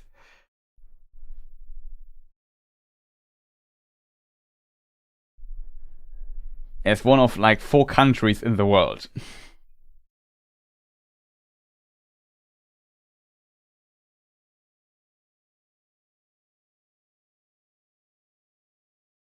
But yeah, I don't want to start a football, American football, rugby, soccer, football, this debate here in chat now. I know people are passionate about these things.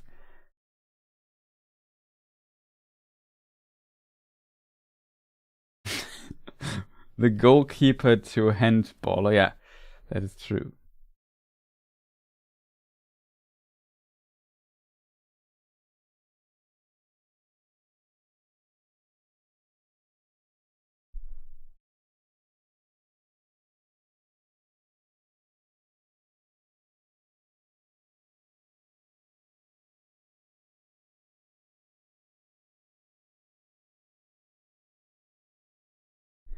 Well, according to Tolkien, golf was invented when Bull took, hit hit off the head of the Orc King Golfimbul. Interestingly, he also has the name Golf in his name, which is kind of funny. And he knocked off his head and it flew, I think, in a rabbit hole. And this is how golf was invented in Tolkien's world. And since it is mentioned in the Hobbit, it's actually canon. And it's beautiful.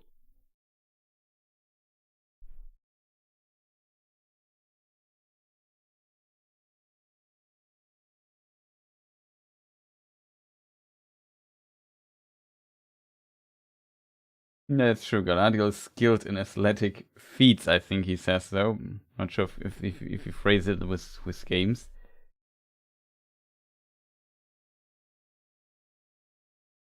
Yeah, maybe chess is implied. Could be true. But Bibble said he made it up. Maybe.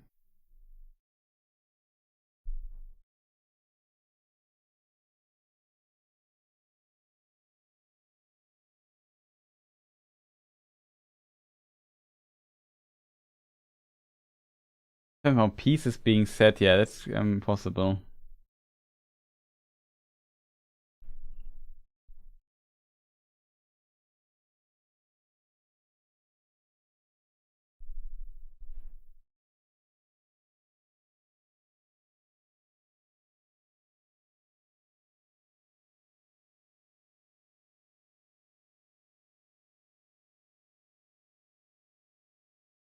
But yeah, shouldn't we actually discuss the episode?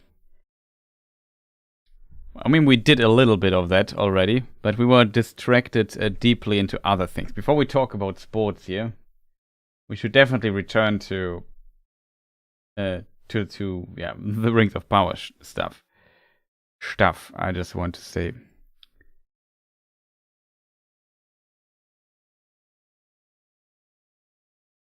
Okay, so at the beginning, maybe we can criticize this here a little bit. Like, I don't mind that the buildings are damaged because there's a shockwave and heavy wind, and so maybe you can also argue that some fire breaks out here and there, and that we see ashes. However, it is strange for me, I criticized this in the review as well, that the pyroclastic flow, the explosion, the whatever you call it, was very selective who to ignite and who not. Like, you see a lot of people with severe burns and so on later in the camp, but all the big characters, except for one, maybe two, three actually, are unaffected. Like, the only characters that are somewhat affected were Miriel, but Miriel was affected by, like, the burning house, not by the pyroclastic flow, so she doesn't count. So it's back down to two. Ontamo is, like, also not burned, but he is, I don't know, buried under, he's probably hit by what do you call it, debris of a collapsing house or whatever. So he died that way. And Isildur also dies in a collapsing house. So I think none of the big... well, we discussed the episode a little bit at least already. So there's that.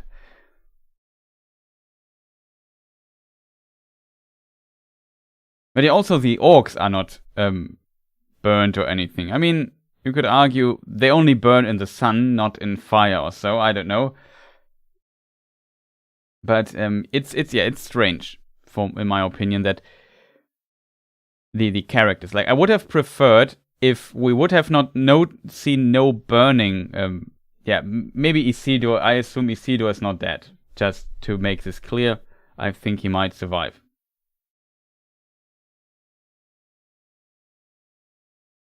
That is true. Lord of the Rings, I said this last stream as well, when people complained about the pyroclastic flow and so on and so forth, that in theory, Sam and Frodo also should be dead if they are this close to the flowing lava stuff.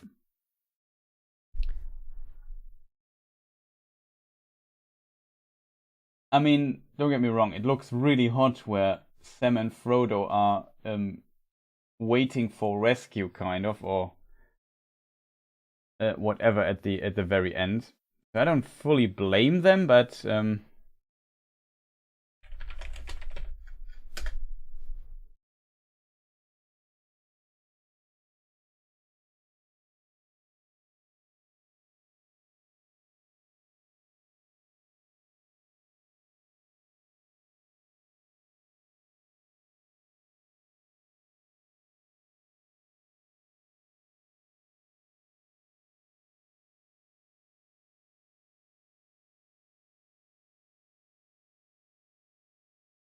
let's see if I find a few shots.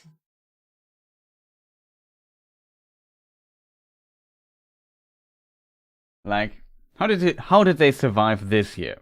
Just asking for a friend.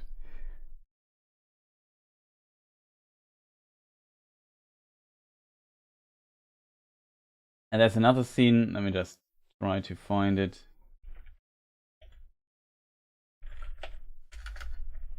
Should have memorized how I named the file. I'm foolish man. This scene here, like, they're in the middle, like, they're on the mountain on a rock, and lava is just fresh lava out of the mountain is flowing left and right, and it looks really hot there. And they also survived. Like, they should start burning there. Like, their clothes should ignite or something. It should be too hot there, in my opinion, to survive this in a way.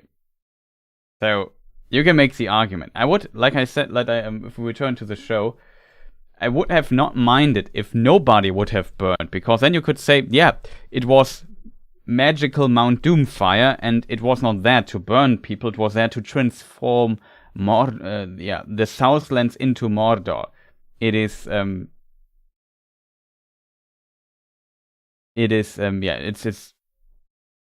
I could accept that. I would also, in this case, when you say, yeah, it's magical fire, and that is why they didn't burn or so, I would also have preferred it when they would go with, what do you call it?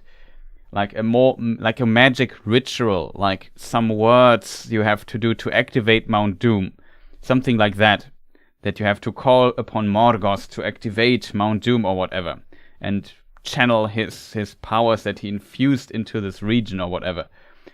Maybe with the black sword. I don't get whatever. Like, they could have made it more magical, but instead they made the reason why Mount Doom erupts so physical that it seems then strange that now the fire that it puts out and the pyroclastic flow, whatever it's called, is then kind of, I don't know. It also, you would assume it's normal, like it's when a volcano breaks out, and in this case it's really strange that some people are burned and others are not.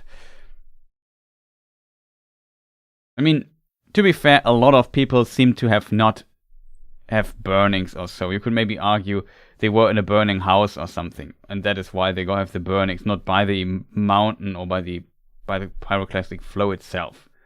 Whatever. But it is a bit strange, so I can definitely see why people say suspicious. Love your content, but please get a quieter keyboard. It's always a problem. I have to admit, I really like when the keyboard makes at least some sound, so there's that.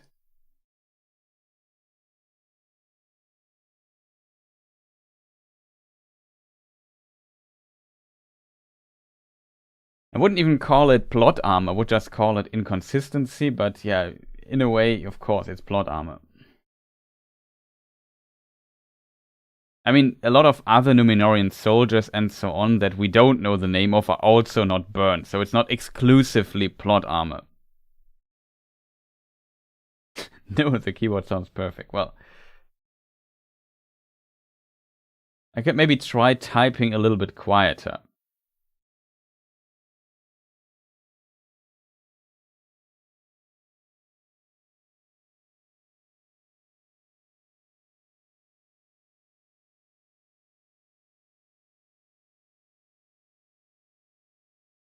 Yeah, they needed to create a payoff for this weird trench they digged.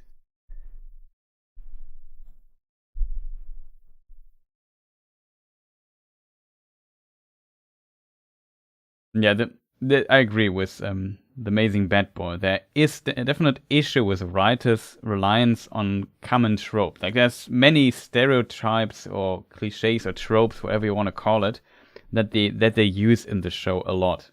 Sometimes they break them, though. I have a very good example for a trope that they didn't use. I mentioned, maybe I should make a thing here. Have you seen my review? Seen my review video? That's probably how I phrase it.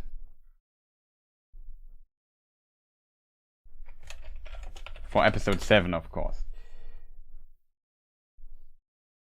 Very curious if people how many people have seen it. Just out of curiosity to know, okay, maybe people wait for the stream and some people don't or so. I know, but there's an interesting exception to it. Question is, will I find that? Must be the last scene here, right? Be this scene? Nope. Here it is. But yeah, there's one common trope. There's a trope of something like the protagonist looks, nothing happens, and then goes away or whatever and doesn't see. And it's a classical shot, like the audience sees what is happening. Oh, there is the effect you are waiting for. It's there. Just turn around. And then they, for no apparent reason, turn around and see it, like in the last moment. It's also a very classical film trope. Same as never saying goodbye in a phone call or something like that.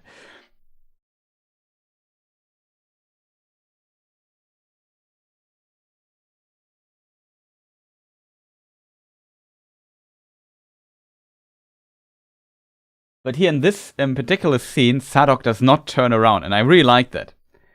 Like, here they did not go for the classic film trope.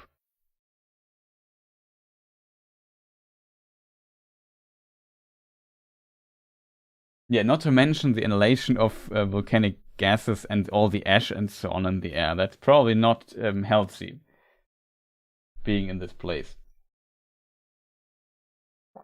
But in a way, I think orcs also have to need air to survive, and they survive it as well. So the intention of Mount Doom is make it potentially a good place for the orcs and not to kill everything of every life there. I can see it kind of working.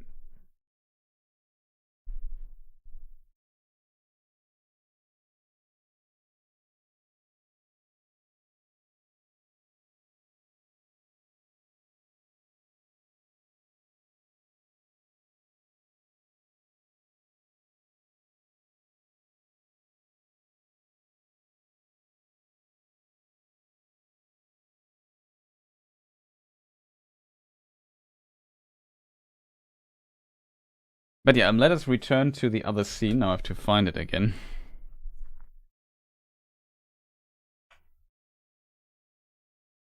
Well, yeah, Galadriel gets up and she is looking around in this place. We have again a Dutch angle, which I don't mind, to be honest. Like, I think cinematography was really pretty good again on this episode.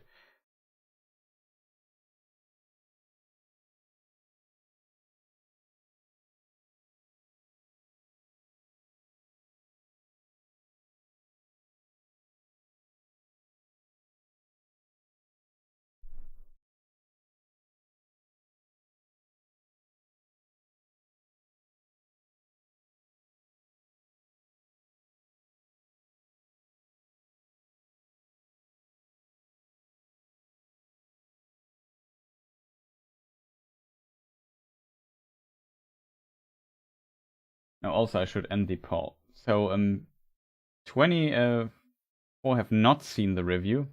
Interesting. But I mentioned the point. That's really good that I made the poll here. Else I would have lost the point again. So, kind of good.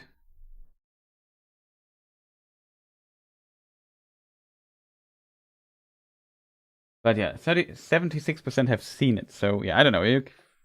I'm not sure if we go through it, if it's worth watching anyway.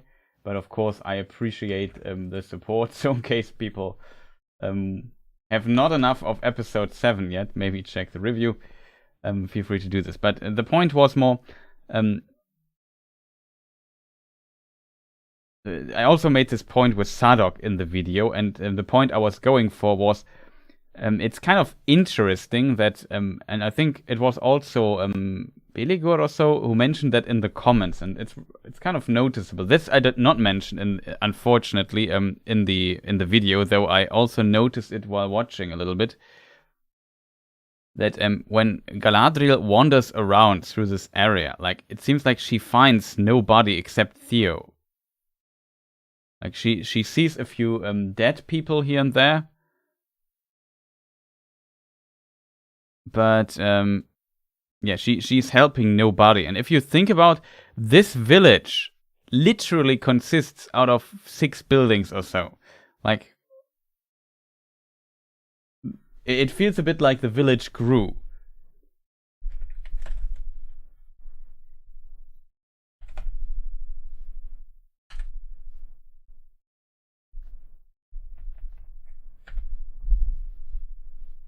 It seems much bigger. There can't be that many people. Like let's keep in mind that there can't be many people left of this village. Like first of all, the villagers really have a tough life. Like first of all, they're split in half. Then they have to kill the other half, disguised as orcs. Then in the battle itself, in the village, several die as well. Then in the end they are pushed into the tavern and fit all into that. Then they finally beat the orcs with the help of the Numenorians and say, yeah, we won, finally, we have achieved something. And then this happens and they potentially die further. And it's a bit strange that Galadriel, like in these scenes, she's not really helping people. There must be some people surviving. And as said, the others can't be that far away, to be honest. And the only person she finds is, for whatever reason, Theo. Which I find very strange, to be honest. It wasn't even 6 houses. Yeah, I agree. Like, maybe I find the scene again, which is not easy, to be honest. That is episode 6, right? That episode 6 is not the episode episode 6 is completely the episode I was looking for.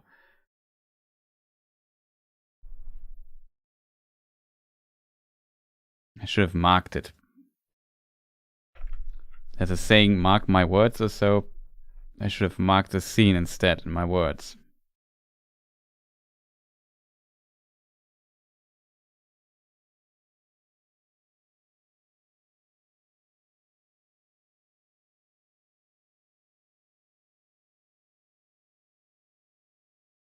Let me think, chat.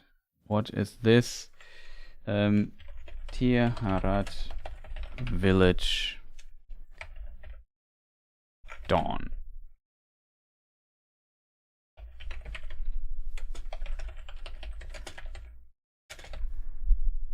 I have to name this my marker here. This scene here, maybe I should have shown it to you in the meantime. But yeah, if we count here, we have 1 house, 2 houses, 3 houses, 5 houses, 6 houses. This is potentially just not a house, part of it. 7 houses, maybe 8 houses. Maybe there's some house here. So maybe we have at most 10 houses in this village, if that you even can call a village. Like, it's really, really small. And I don't know. Yes, this is a barn, I assume. But I assume they use some buildings multiple times. And Galadriel was standing maybe here. No, maybe in this direction, close to the tavern, I think it was. And she was looking here into the direction of Mount Doom. So yeah, it really feels like they like I said, they're not very good in this show when it comes to giving a feeling of how big something is, of size, of time, and of space, of distances, and so on. Like, they're really bad with that. The scene where they are all partying. Let me just go to the very end of this stuff. Is this episode 6? No, it's 7 already. It's too far.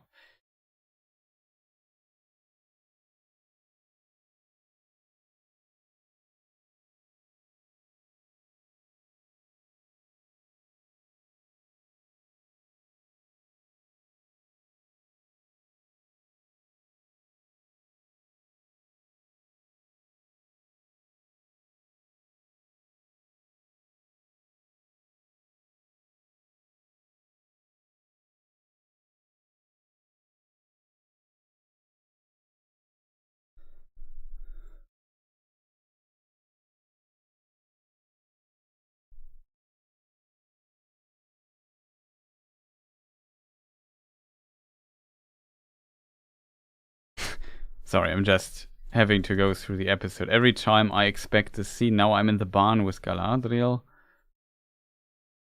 Here's the Adar scene. The orcs.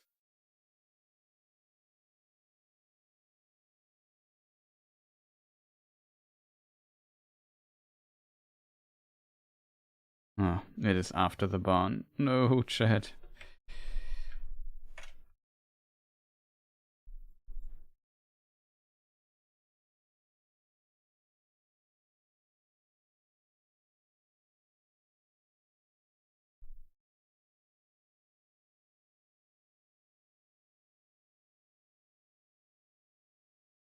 Finally. Sorry, that took a moment to find. Not a town at all, yeah. Like, we have 1 building, we have 2 buildings. This, I assume, is the back entrance of the tavern. Maybe I'm wrong, or this is the tavern. Yeah, maybe this is it. Is this a tavern? I'm not sure. But yeah, 1, 2, 3. We see 4 buildings here on this shot. I'm not sure if there's a better shot of the village.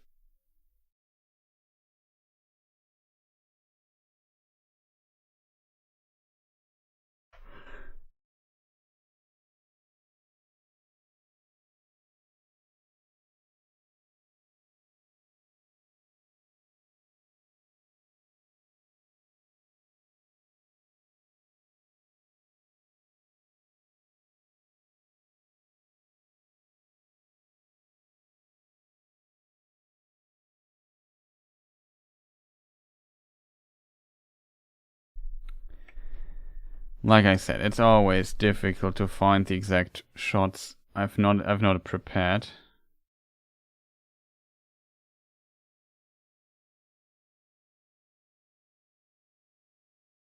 So maybe behind the hill there are 2 more buildings or so. Like in this scene, they seem to be relatively far away from the village. Like here you see a hill. I'm not sure where they are exactly, but it seems they are a bit off. Maybe it's definitely a different location where this was filmed.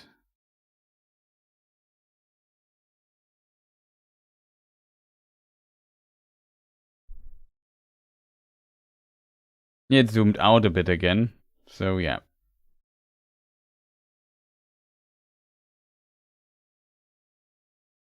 You see very little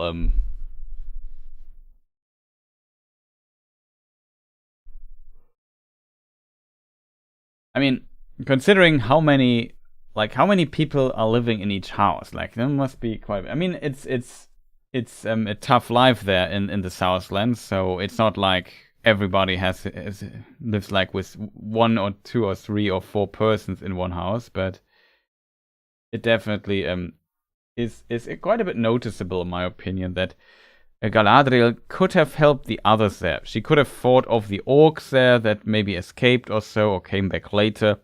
There were definitely things they could have done. Of course, I understand the urgency to, we have to leave here. It's ashes, we don't see well. There are enemies around that could maybe surprise us and so on. So I can see the urgency that they want to get out there, but and we see that some like Miriel and Valandil and so on are actually helping other people, but and Isildur as well. But Galadriel only finds Theo and leaves with him, and leaves all the others behind. That seems kind of strange. I mean, I can see that she sees like a young boy and says, okay, I'm kind of responsible for him. I have to see that he gets out alive.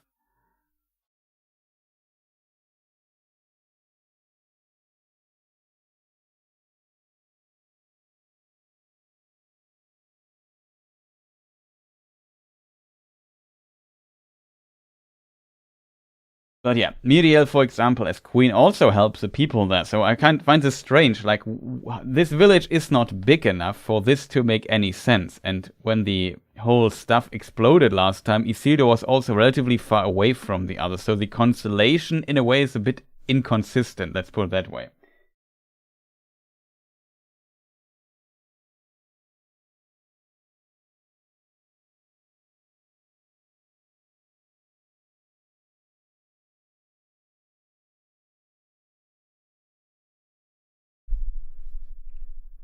I think, if I'm not mistaken, because it's written in caps in chat, in this episode where they reach the watchtower, that must be episode 2, right?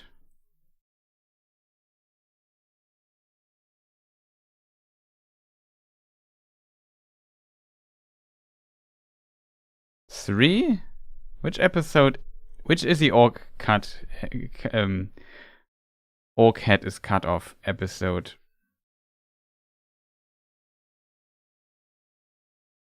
So yeah, there are definitely other villages that joins. I think that was definitely mentioned in this scene here.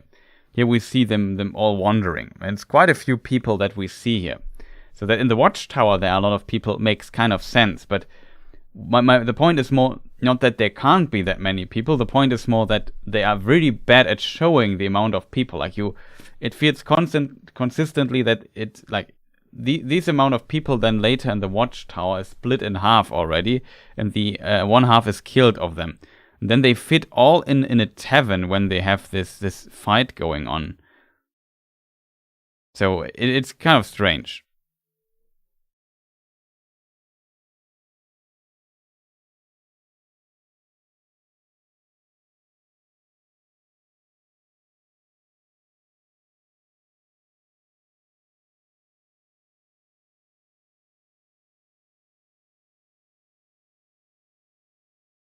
So yeah, as always, or as I said many times, they really are not the best. Also, I'm really sad that that Ontamo died. I kind of liked this character. Like, he was one of the few good guys. There are more good guys than him in the show. Don't get me wrong, but it's really unfortunate that they can't save him. Like, it was kind of obvious that one of Isildur's friends, or maybe both, will die at some point. very unfortunate that they went for that, though. Yeah, I don't know. In a way, it's especially strange that some stages also feel always a bit small. Like take for example Khazad-dûm. In the area shots, you always see like a lot of other dwarves and everything is awesome. But the interaction in Khazad-dûm is mostly between Elrond, Disa, Durin, and King Durin. And maybe there are 2 guards or so in the background or 2 other dwarven nobles. So it always feels a bit small. Like I would have expected to see maybe a few more characters here and there. Though I can kind of live with it. But I feel like it could be a COVID thing as well, that they potentially had to do stuff here. Ontamo was marked for death. Yeah, it is true.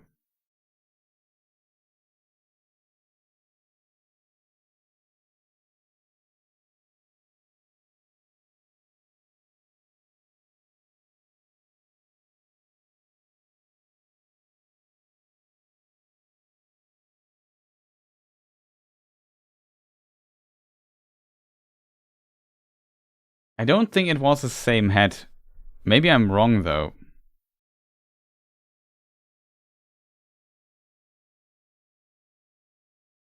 Probably I can't really watch it. Orc heads here.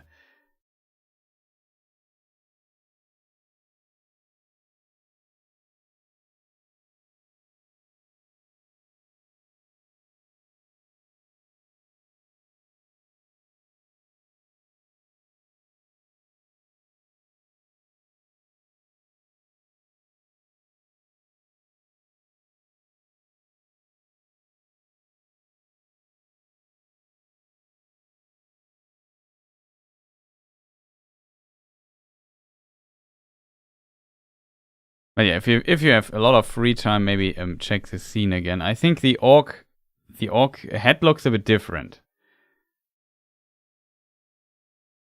Like there are 2 orc heads in the village on a spike. Which you could argue makes sense because 2 orcs were killed, but I feel like 1 orc head was different.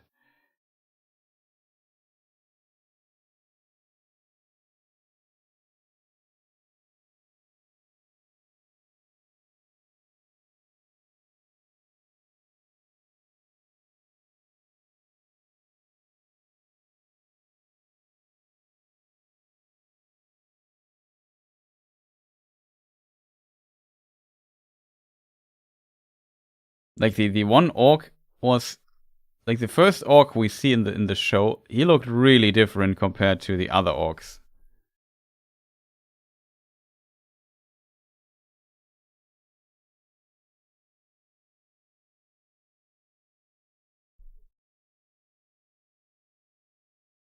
Currently, I just, in case people wonder, I'm browsing through the episode.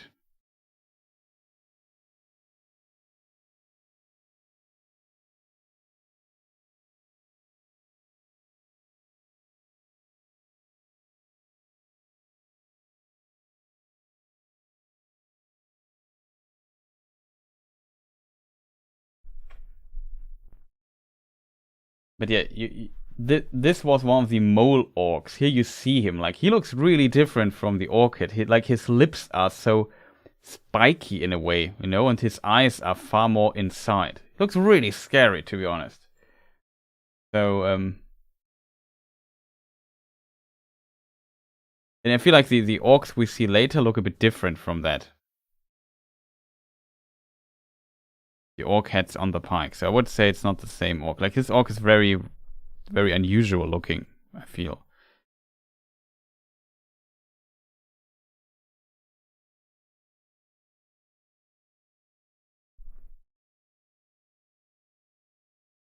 In episode 6, there was the orc was killed when Rowan and Theo escaped. Arondir killed an orc and cut off at least half his head. So I could imagine he was one. And this orc was also like beheaded. If that makes sense.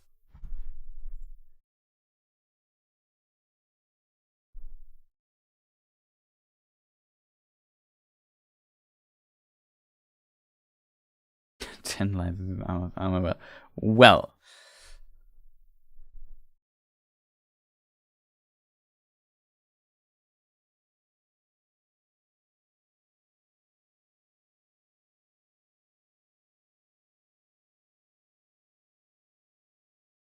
And here in this scene, I think this is the house we see collapsing, right? With Isildur in it.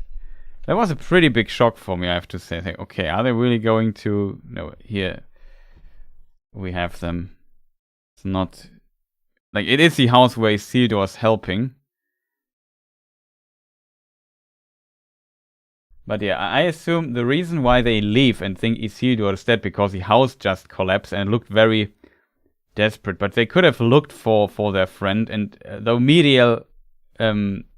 as you can see, she holds her hands in front of her eyes because there was a scene she got, like, I don't know, something collapsed and she got the sparks. You also hear her scream.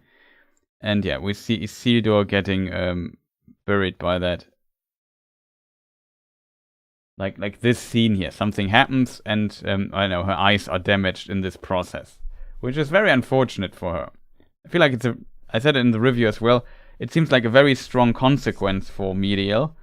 And at the same time, it's one that can maybe kind of work with the law. Yeah, looked, poor Miriel, exactly.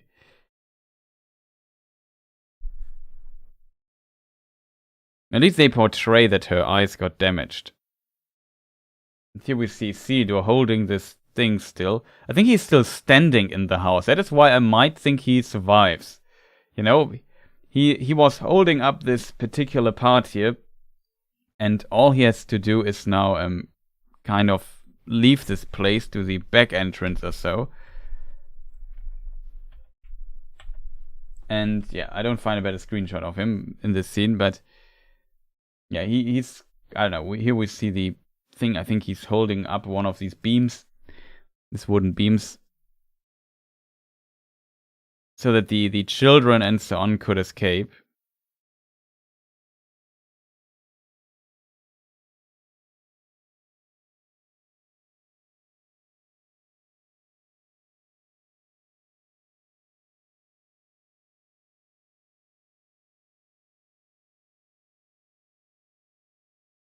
But yeah, some pretty awesome scenes here in this as well.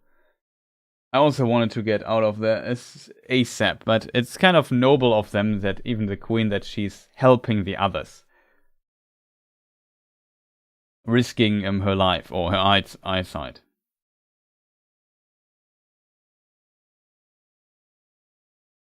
Yeah, exactly. You see this.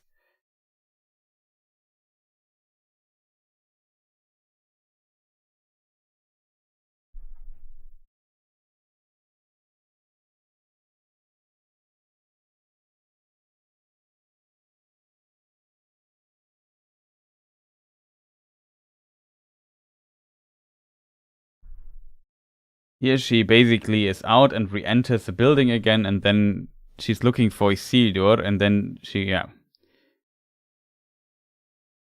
something collapses. It's exactly this scene I showed. I'm not sure how far you are behind.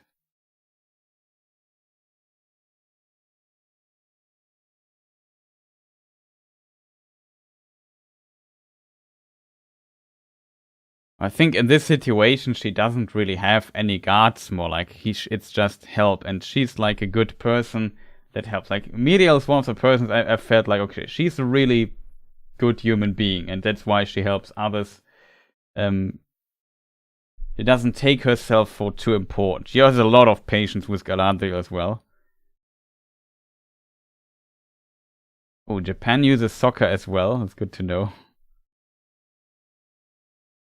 But probably they use it as a borrowed word, right? So maybe they borrowed it from the US and that's why they use it. Would make kind of sense, I guess. So there could be like a context for that.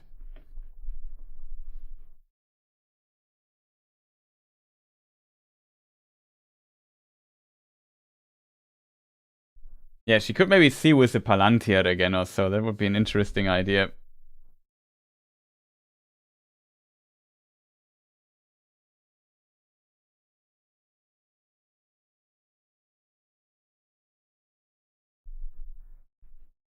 But yeah, this scene, like I said, a few things seem strange, that such a small village causes them so much trouble looking for survivors and so on.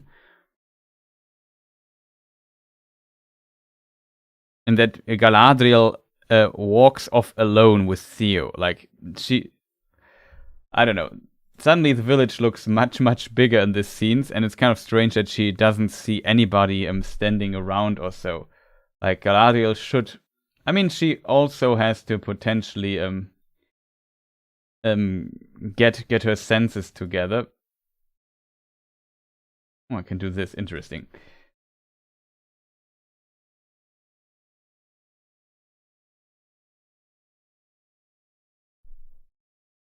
I mean, Isildur was... Like, Valandil was with her, and Isildur was with her. And you can make an excuse for that. I feel like she... there could be a reason for that, if that makes sense.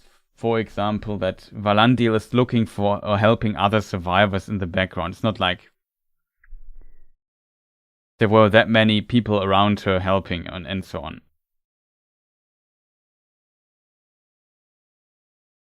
It seems like people really want to discuss soccer here.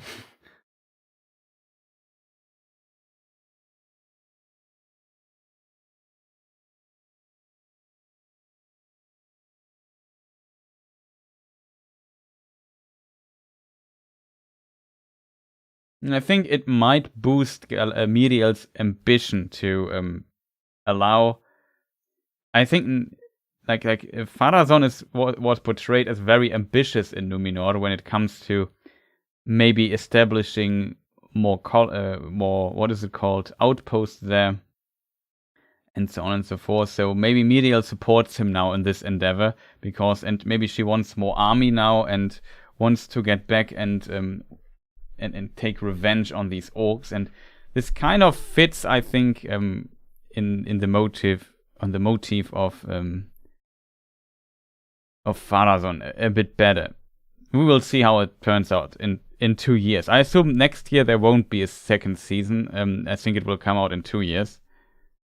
There was like an interview and they said we will be busy with season 2 for a couple of years. So I can't imagine that they take more than 2 years for that, to be honest. But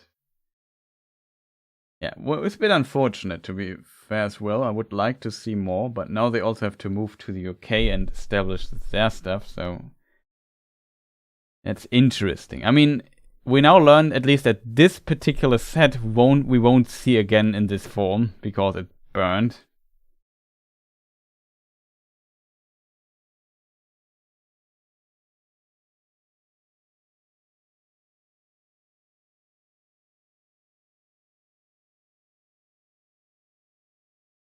So Adar was one of the first elves awoke in Cuiviénen. I'm not sure if that is true.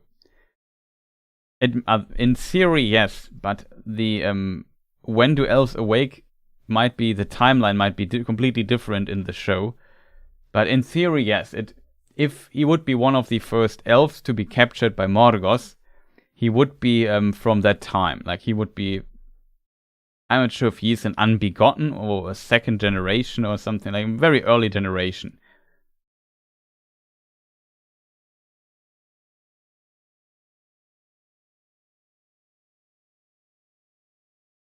The problem is he talks about Beleriand and so on. So the question is, how did he get there? That makes sense. Like, why would he be there? Maybe he was captured later. That is my suspicion. He looks like a Noldor elf that has also fought in Beleriand.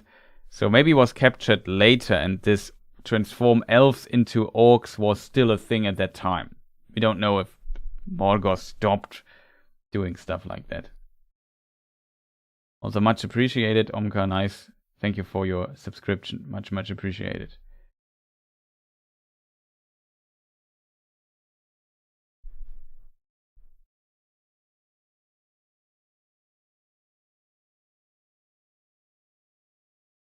But yeah, this part is definitely a detail. We talk about the stuff in a moment, like when we get to the end of the episode with somebody asked about Miriel calling her father by his Adonaic name and so on and so forth. I also mentioned it in the review in case people... I don't know why I keep saying that, but it's kind of cool. I have to admit, though, I like the transition here. Like, it's an absolutely extreme transition if you think about it. You have this particular scene here with Miriel now being blinded. Valandil tries to help her. And it's also said that Isildur was in this house that just collapsed next to them. Everything is fire and looks really like it's a place you don't want to be. In the next scene, we see, like, from fire, we cut to water. I have to say, this transition, this cut here, I really liked.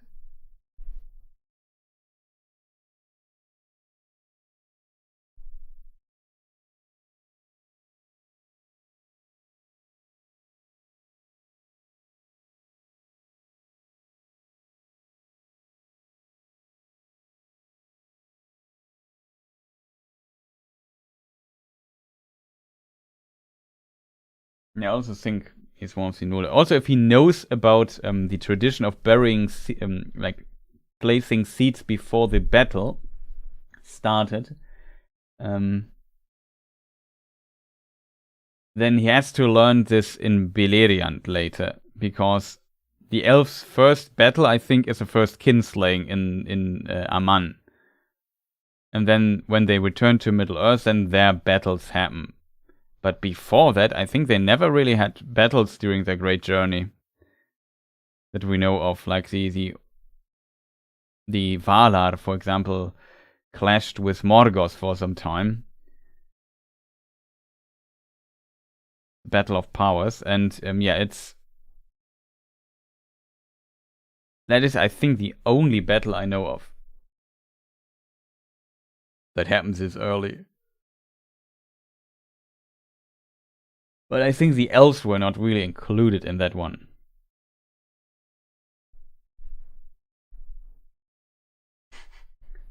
Hobbits have very hardy lungs. Yeah, that could be true.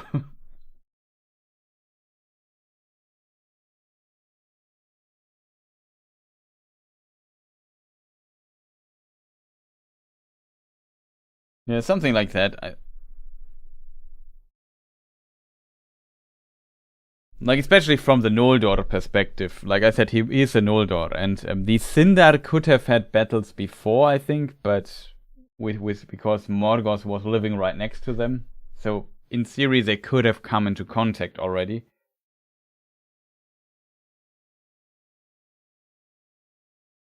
And that would be the Sindar elves, and I feel like he looks a bit like a Noldor. Like a Noldor.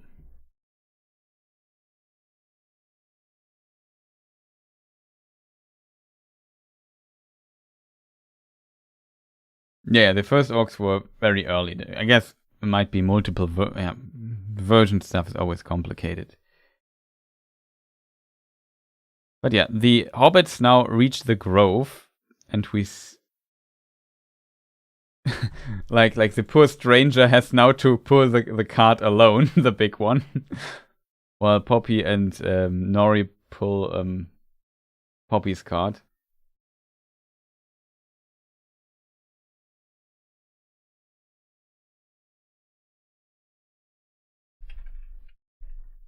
I was though kind of right that Largo is not a blue wizard. I just want to point that out. That was also a theory because he has this walking stick. I said it's he doesn't really look like a blue wizard. And they reach the grove, and then they notice that we have, like, here's also a ruin of men, and we can read in the Emerson thing something about it. But yeah, they reach this place called the Grove, and I found it a bit strange. First of all, I mean, you can argue that these rocks would have not gotten here because it's too far away. But it seems a bit strange that there's, like, the hobbits are saying, yeah, when we're in the Grove, there are apples and I don't know what. It feels a bit small, to be honest, to feed, like, an entire half-foot colony. I'm not sure how many half-foots there are. Probably not that many, but still, I would argue that if that is such an awesome place, shouldn't there be more stuff than just, like, I don't know, 1, 2, 3, 4, 5, 6, 7, 8, 9, 10 trees or so? I mean, that's not bad, don't get me wrong, but you know what I mean? It feels a bit small.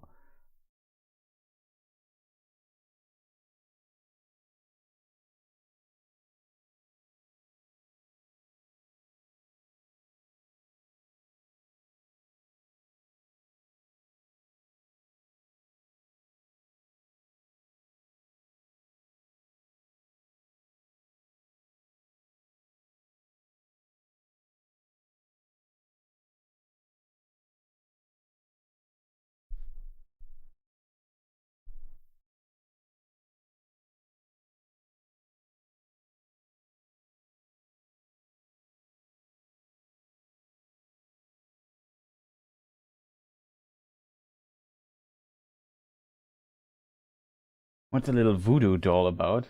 What voodoo doll? You mean the little sorcerer? I tried to make like a little sorcerer emote for the channel. And it exists in 3 variations, with a staff, with a little energy bulb. Also there's a cheesy corn, but we rarely need this here. That's an emoticon I need more for Twitch, but I made it for the Twitch channel, so whatever. I still need to make one more, I think. Whatever. Just eats up a lot of time. But it's supposed like a little wizard with a thing.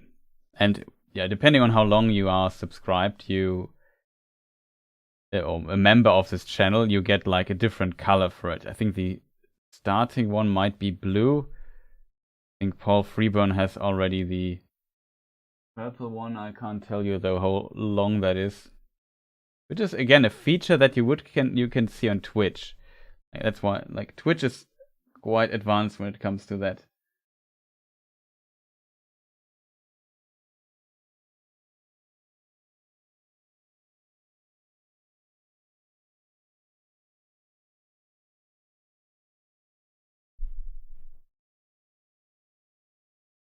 There only a few of the trees have been burned. So I don't know what's going on with the hobbits here. The distance, like I don't know. I tried to look it up, and I think there are records of when the Icelandic volcanoes broke out that you could find rocks from it even in Scotland. So they can travel, I assume, quite a bit. I'm not sure if that's true though. What I could find out that usually if a volcano erupts or so, that these rocks from a volcano rocks, let's call them that way, would maybe fly around about like 30 to 50 miles or something like that. So they can travel relatively far. However, if we take the original map and we look at our good old friend Mordor, like if this is Mount Doom here, and this mountain range, the Ash Mountains, they are like 50 kilometers or 50 miles away already. Like from Mount Doom to this mountain is just 50 miles. And if we think that the grove might be somewhere here, I don't know where it is exactly. We don't see it on the map, but we know that the hobbits were going into this direction. Like these are I don't know. What is the distance here? Maybe 300 miles or 400 or something like that. It's quite a bit, to be honest. Considering that this map here is kind of size correct.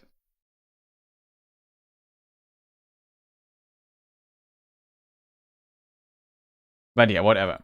I can kind of, for me, I wouldn't criticize it too much because like I find the idea interesting that also outside of Mordor, others are affected by the outbreak of Mordor, by the eruption of Mount Doom. So for me, it kind of worked. Well, they are to fly this far, because to fly this far they have to go pretty high, I feel, to land here. Could maybe argue that this would deform them or so, but yeah, I can see it going over the mountain range, to be honest. Like that is, I think, the least. If they travel 400 miles and crash into the ground there,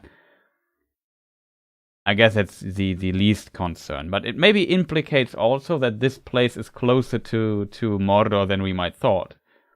We would have suspected that this is closer to Rhûn, to the Sea of Rhûn, maybe, which is this gigantic lake here.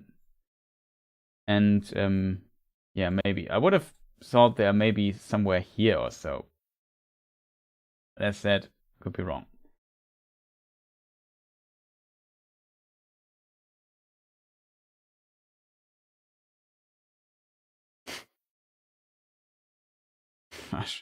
Fahr schon mal den Wagen vor. Good old Derek. My grandmother watched it a lot.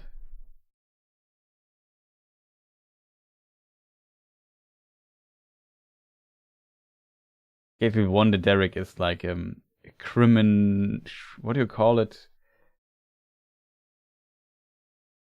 In German we call this Krimi. What do you call this in English? Like one of these criminal investigation things, like, I don't know, crime show, whatever. Something like that.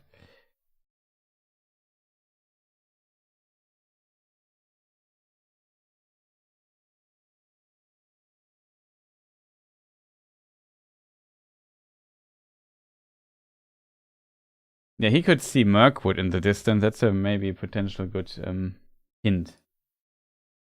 Greenwood the Great is the name. Yeah, crime show.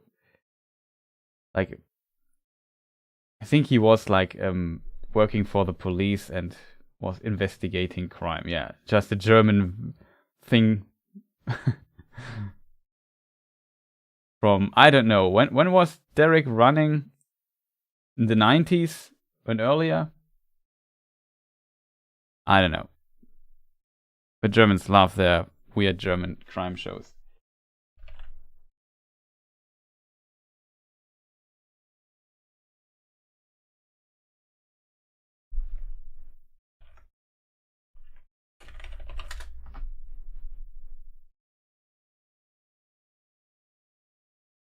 Oh, it's even earlier. Like, it started. The first episode started in 1974.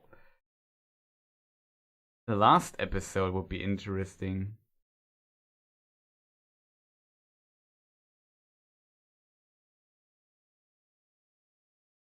The last episode was 1998. So, yeah, late 90s. It ran for a long, long time. It was like a kind of a classic.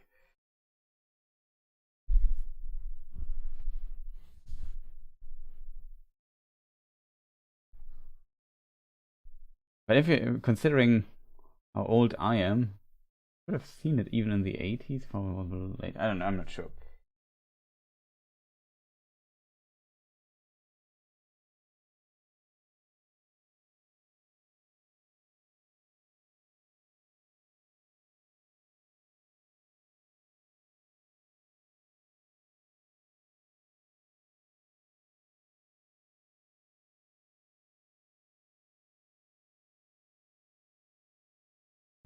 Yeah, it's the whole Half-Foot thing in the Second Age, and then I feel also the Half-Foots were known as like dwellers, and they were hole builders. It's different portrayed here. It's not 100% fitting, to be honest, but I assume they use it because it's one of the early mentions of names that is not hobbits, are like Half-Foots, Stewards, and so on, and Fellowhides. Though you have to keep in mind that they are, of course, hobbits. The term hobbit only came later when they got in contact with the Norsemen, and they learned the language of the Norsemen at some point, and basically forgot their own. Also, is it possible that maybe when the cards started burning, that the Book of Sadok is now burned? It'd be very unfortunate.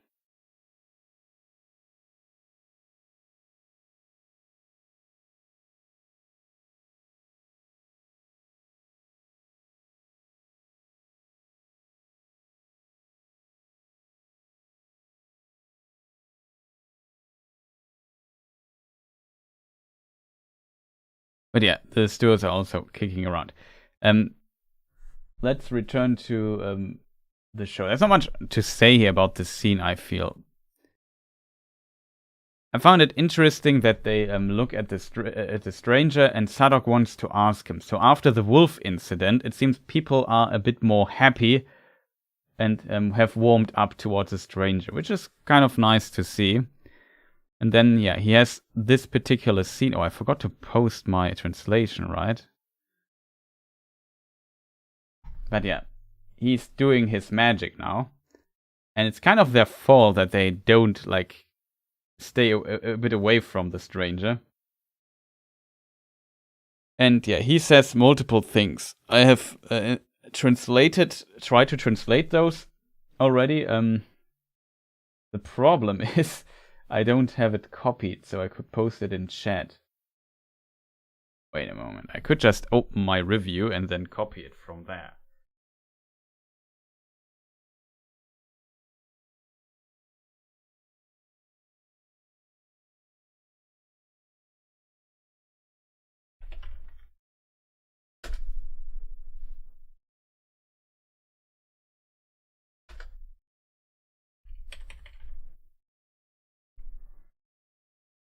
Yeah, this is from my review. And yeah, here I have also the translation in it. I want to post this on Reddit, by the way, on what's it called? Discord.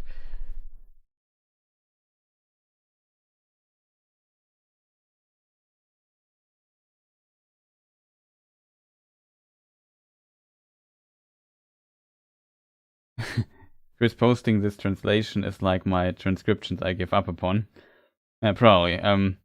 So he says, it's written with a K, interestingly, which is in very old writings of Tolkien, you actually find stuff written with a K, if I'm correct. But usually the K is not, it's rarely present. I think it's only very old stuff. Usually would write it with a C, because the C is for the K sound, whatever. So this, in case people wonder, the R is it means like an imperative. Kuita means to live. So it's live. Same with envignata. Envignata means to heal.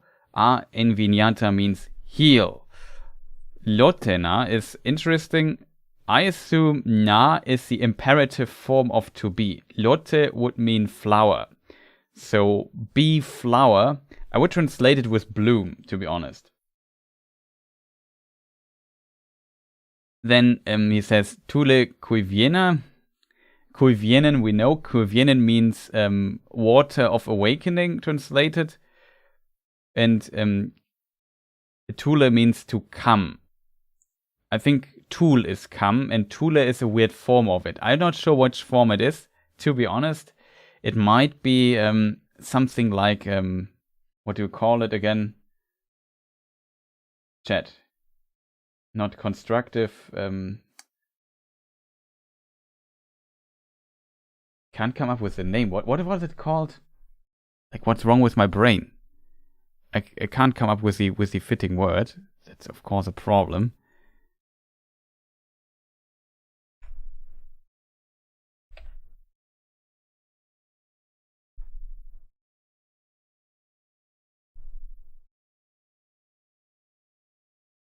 Let me just see if I find it.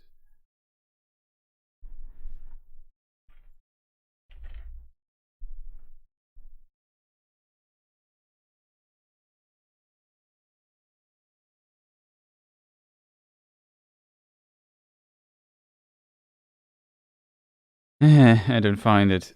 Causative. There it is. I found it. It's like a causative form. Usually causative is when you change a word in a way that it becomes like I don't know how to explain it, but it basically somebody causes something. That's basically what it means. Not reflexive, like on itself, if that makes sense.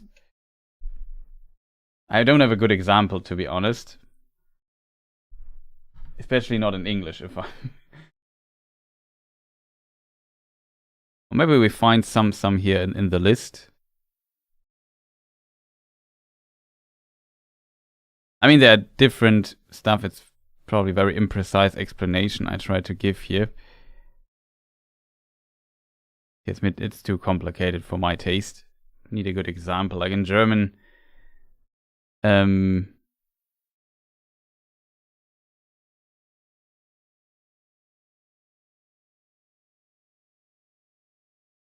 what could be, for example, in German we have the word schwimmen, and then the causative would be schwemmen. So, you know, it happens to something else. There's a cause in it.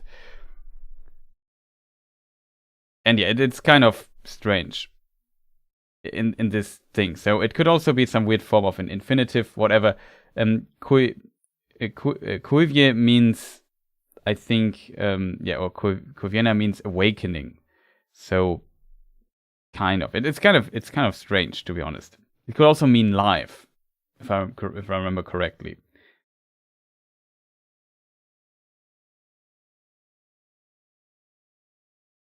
I've now watched your episode 7 review, and of course much enjoyed it. Thank you, much appreciated, Suchan.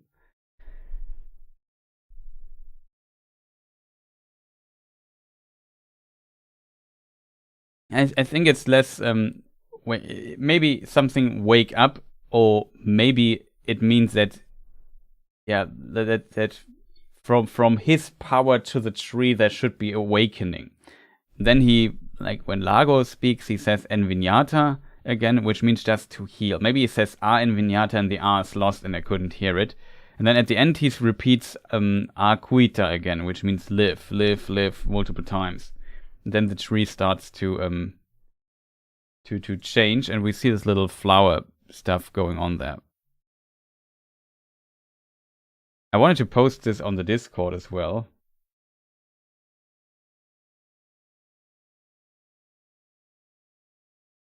Oh, that's why it's not working. Oh, yeah, I have to probably do it like this for it to work. You can't edit this in this mode. I forgot. Okay.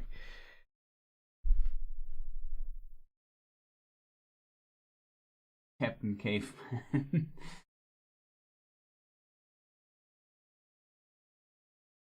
Yeah, he speaks Quenya. This is Quenya in case people wonder. The Elvish Latin form.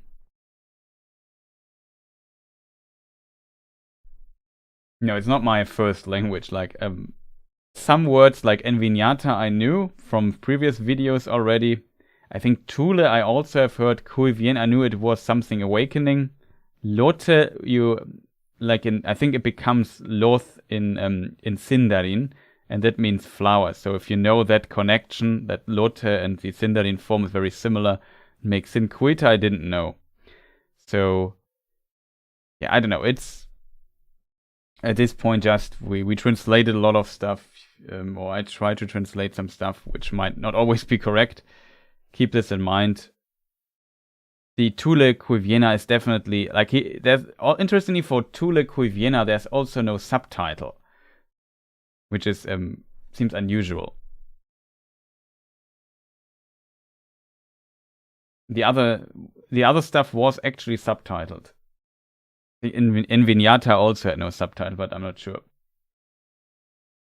But usually I know like there's some good sites with like dictionaries online. I check those, and then I try to figure out the grammar of it, which I'm also not good with. My Elvish grammar is not that good, but I at least put in some effort. Like translate, like especially Thule Kuiviena took me some time to put it into.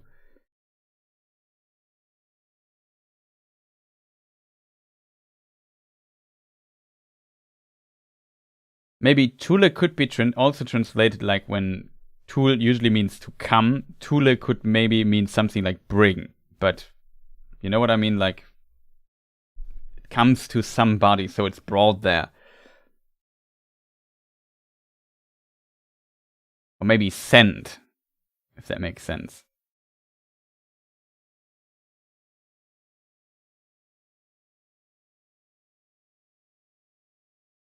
I barely know the grammar of my own language.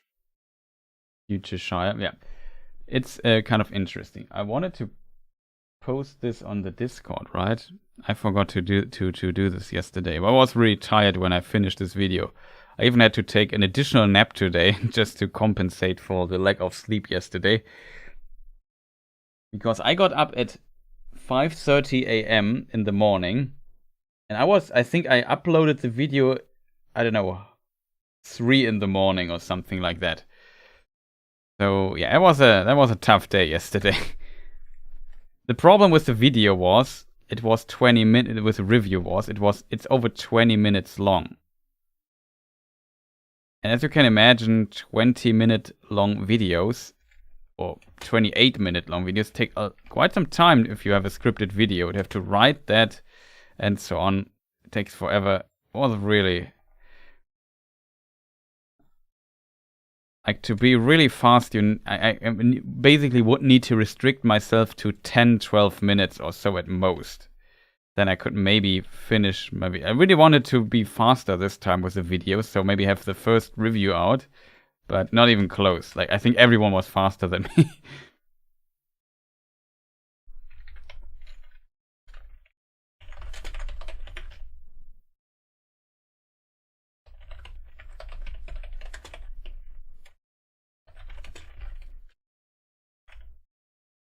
Of course, I type this here one wrong translation of what the stranger says. Just post it on Discord here in the background. Put it into spoiler text.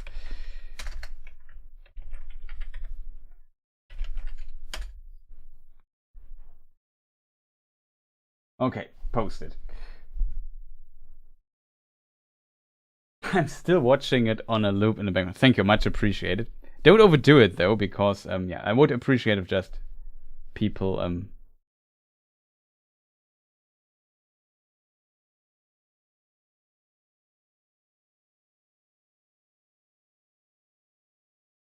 in 2 weeks you can catch on a lot of sleep. Yeah, then I have to work on the Galadriel and the last 2 Elrond videos, which also will eat some time because I want to have them done as well.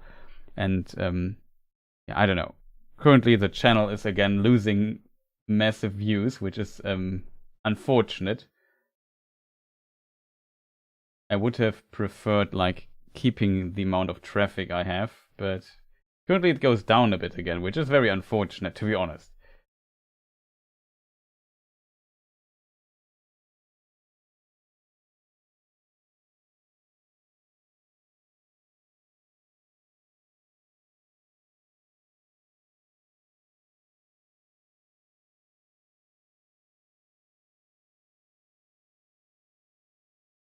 I mean, my channel stats are always insanely strange.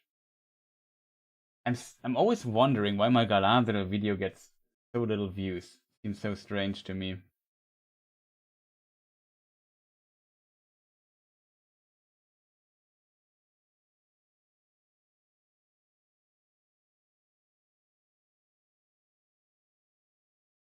Okay, have to go now. My eyes give up on me. Yeah, sleep well. Glad you enjoyed the stream. Sadly, we didn't get very far into the episode, but I think we discussed quite a few things. We have a few things left I want to talk about in the stream here, so don't worry, we will cover those as well.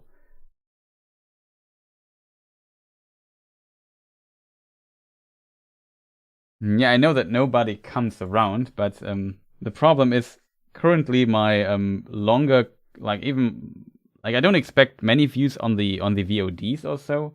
We did have this discussion multiple times by now, but to put it simply, if I want to do this full time, I need the views. Like I really need them. And sometimes I get them, sometimes I don't get them, and I would like to have like, you know, more consistency on the amount of views. And one thing that can lead to consistency are more subscribers. That is never really working out on my channel, I have to admit. I don't know why people hate pressing the subscribe button on this channel though. Like it's really mind-boggling if you do this for multiple years and have like millions of views. But and people watch. I have an average view duration currently on my channel that is really high. But like over an hour, I think it is. Or I'm not sure if it's true, to be honest, but it could be. It's definitely quite some time. Like pretty happy with that stat. The problem is always, as said, that even though you have it seems like people watch some of the videos, like hundreds, thousands of them, for over an hour, and they don't hit the subscribe button. Like, what's wrong? I never understand this, to be honest. Do you make shorts? Currently, no. I've made one to experiment where I read what is written on the Spear of Gil-galad, which we haven't seen yet in the show.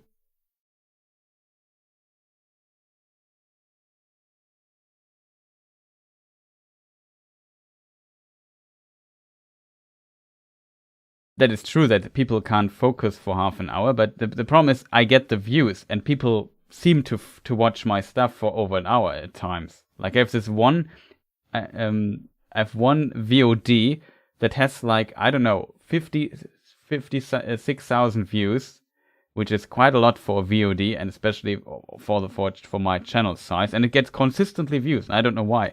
And it has an average view duration of like 1 hour and 30 or so. It's 4 hours long. I don't know what, but it's strange in that regard.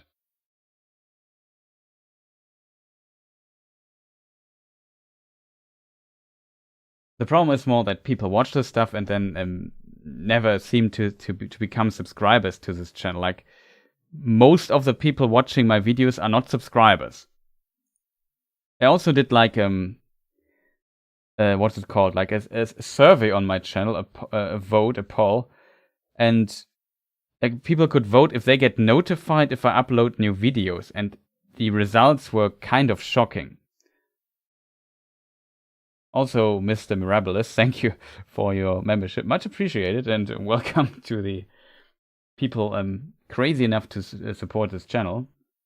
Much appreciated. Yeah, that's true. Maybe I should mention more often. And I hate it when YouTubers do in the middle of a video, how about subscribing, It's just, I hate doing this. Why can't people just do it themselves?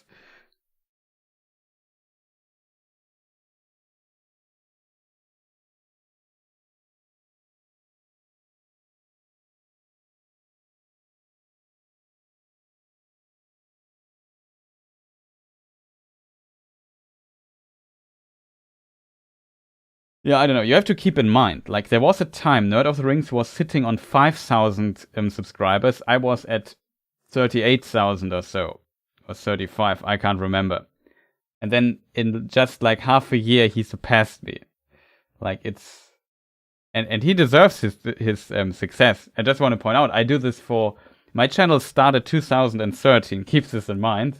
I'm doing Lord of the Rings stuff since March 2017. So for over 5 years now. And I have to admit, it's kind of frustrating doing like having multiple videos with far over 1 million views. Like my Sauron video sits on 2.8 million views or something like that. And it's also very decent watch time. And it kind of feels strange to me that, I don't know. I don't want to discuss the channel stuff and whine here too much about it, but it's really frustrating, and it's definitely something that kind of annoys me in a way. Exactly. The subscribe button is always right on this channel.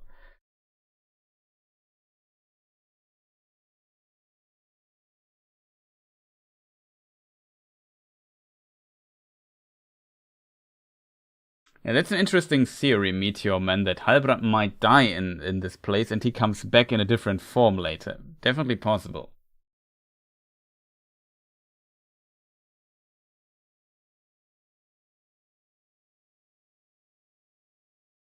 Yeah, that's true. I mean, that is true, but in his lore videos, he also does not show his face, to be fair.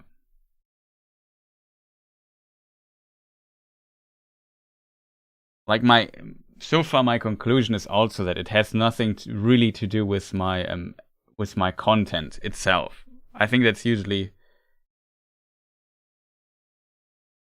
I've subscribed for nearly a year, at least a year and a half. Yeah, some people are very long on this channel.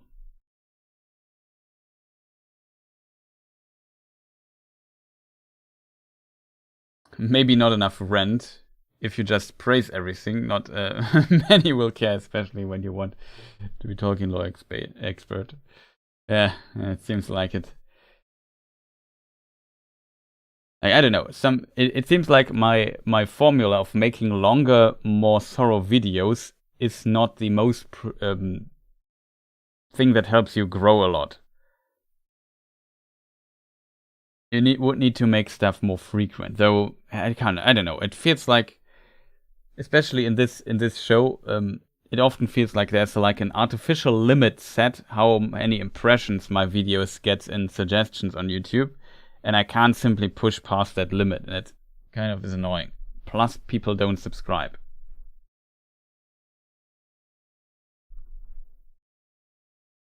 Poppy and Nori are looking that shocked because you are not subscribed.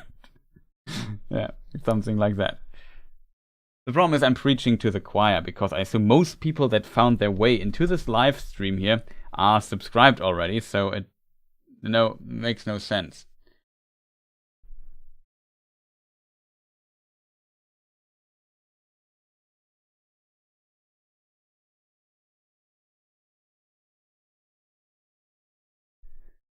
Yeah, Tolkien Untangled is kind of strange. Like, I have more total channel views than Tolkien Untangled. Like, I have over 2 million more because I do this stuff longer than him, I assume. But he has like 25,000 subscribers more than I have. And that is kind of sad.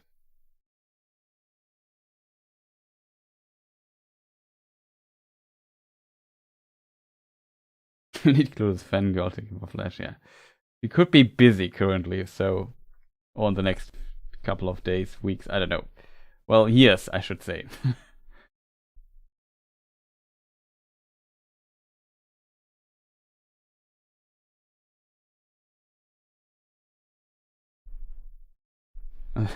Thank you, Paul Frio. Much appreciated. I started listening to this channel when I lived in Japan, moved back to the United States January 2019, and moved 3 times since then. This channel feels more like home than my home. That's nice.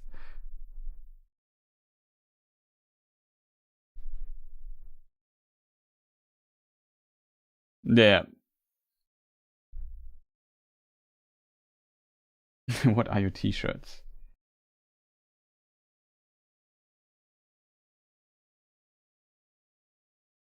I watched your videos years ago and recently had to find you again because I didn't subscribe. Yeah, that happens when you don't subscribe. Danger.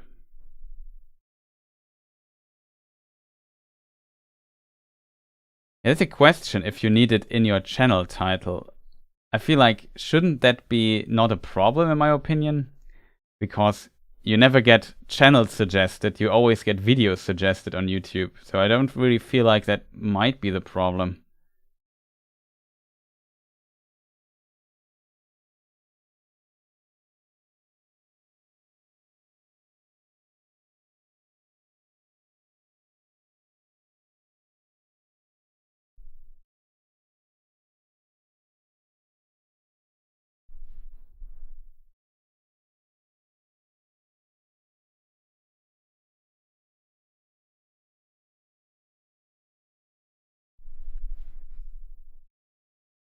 But I feel like the problem of my channel is that viewers like to gain more subscribers, less that like I get the views often, but not as many as Lord of the Rings or so. But his channel growth is just absolutely insane and ridiculous.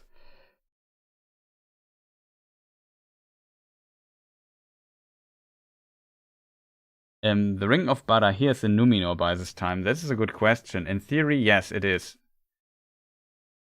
I think that it is not clear if it is. It could be. Isn't there a theory that it's not in Numenor and is gifted later back when Gondor is founded?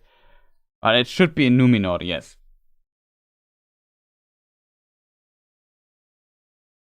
Maybe see my Elrond, who's Elrond video part 2. I'm pretty sure I mentioned it there.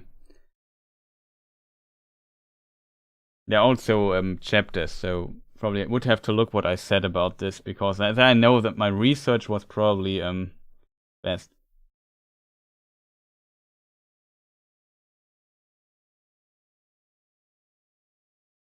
But yeah, maybe I should also make only 10 to 15 minute videos and pump out a video every week. That's probably the best part.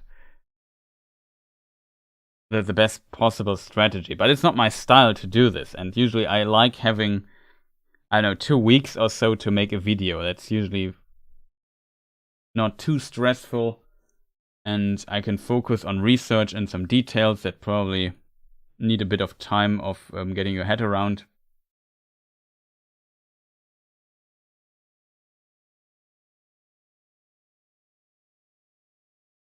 Chris is Sauron because he gives us with insane good lore videos. Thank you, much appreciated. But yeah, it is not the case though. I think Sauron would be more successful on YouTube.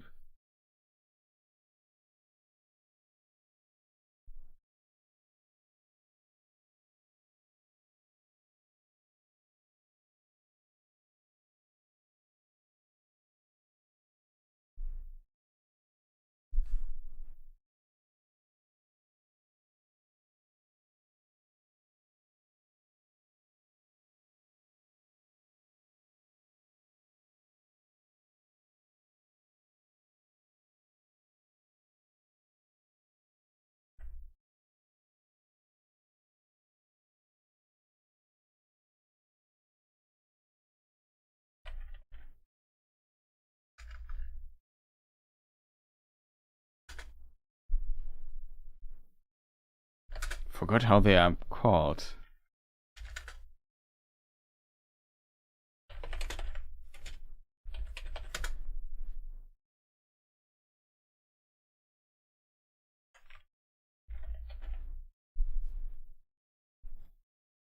Ah, there it is.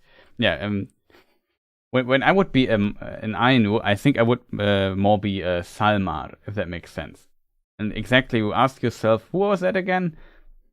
Exactly, that's me.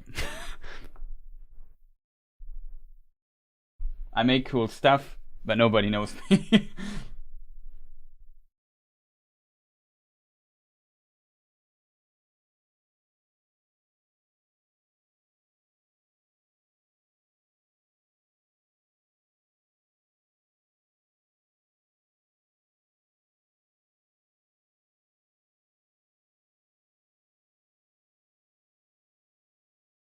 Yeah, at least you have to maybe publish one video a week on YouTube to get. But we're now talking about YouTube again.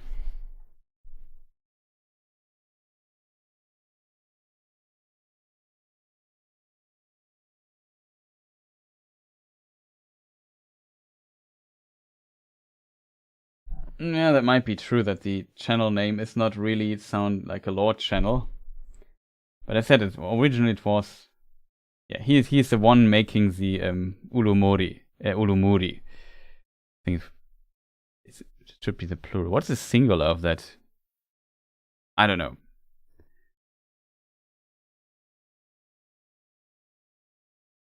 Still streaming, of course. What did you expect?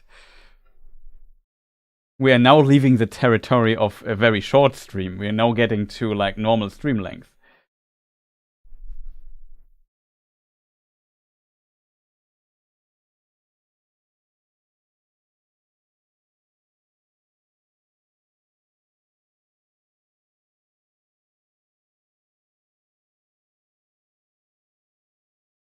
Yeah, the weird thing about this is like I also have like, I don't know, couple of 100 videos on my channel by now. Like it's not like I have no content there. Though maybe I have too many streams on my channel, I don't know, but especially recently, if that makes sense. Still it's kind of in that regard strange that like the amount, like if you want to have insane growth, you need to reach people that are not subscribed. I reach a lot of people that are not subscribed, but still don't get many subscribers, which is like insanely frustrating. I don't know why that is. I don't know what, like maybe I need to hint at subscribing earlier in the video. I don't know. But that's always one of the parts that I make no sense in my world, in my analysis, in my understanding of the platform. But on top of that, like to get really insane views on videos, YouTube needs to promote your videos in suggested videos. And this seems to me by now completely random if this happens or not. That's a kind of frustrating part about it, because like I wouldn't mind if I know my content was simply not good. But since I have multiple videos that have like 1 million views, which I never would have expected that any video of mine would have like 1 million views or more, or even 100,000 views is like insane amount from my perspective. I don't expect, it's not like I upload a video and expect it gets 100,000 views, but I often feel like, I don't know, for example, the Galadriel video is out for like, I don't know, a month or so, and it's not even at 10k views, which is just strange.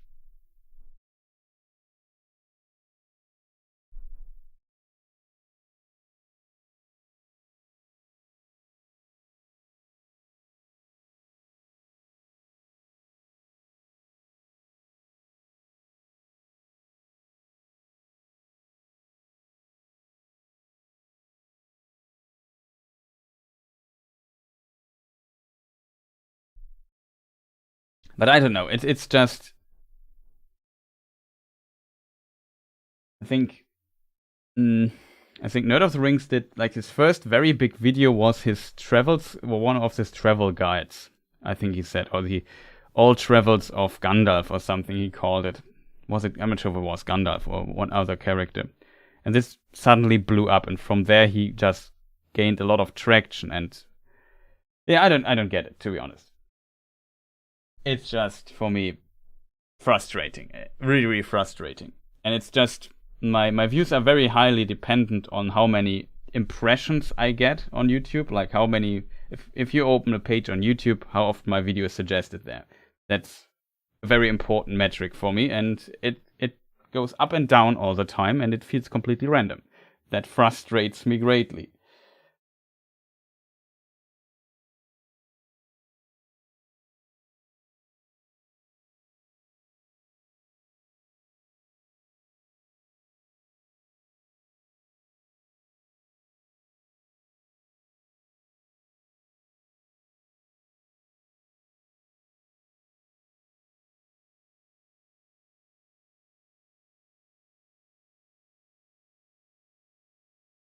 Yeah, the Galadriel video is really awesome, but I had really high hopes. Like, imagine, there's a show coming out with Galadriel as main character, and if you look into your analysis stuff, you notice, on YouTube it also has relatively good traffic, and if Nerd of the Rings or any other channel would have uploaded a Galadriel video, it would have gotten, 400k views or something.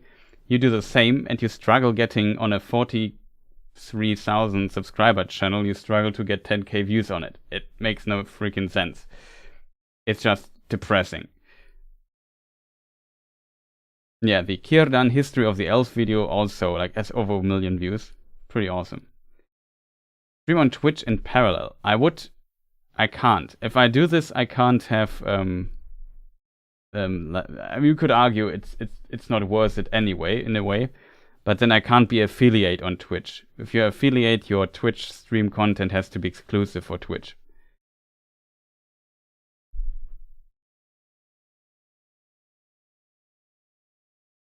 The problem with my videos is when people watch them, they watch them for a long time. So the feedback is positive. So it can't be the content. It's simply how many people get these suggestions to get my videos suggested. That is a problem. That is the bottleneck. The bottleneck is, I think, not that my videos are too informative or so. Else I would see more comments, your video is too informative, I fell asleep or so.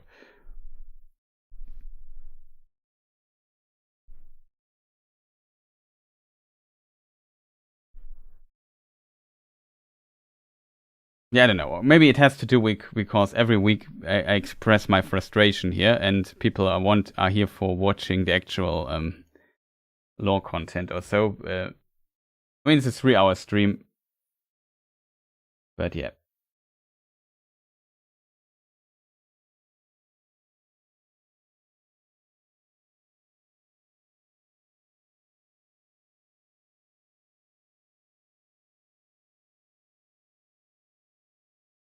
It's kind of strange. You would expect if people don't like the content or find it too convoluted or whatever, that they simply stop watching it relatively fast, but that's not the case.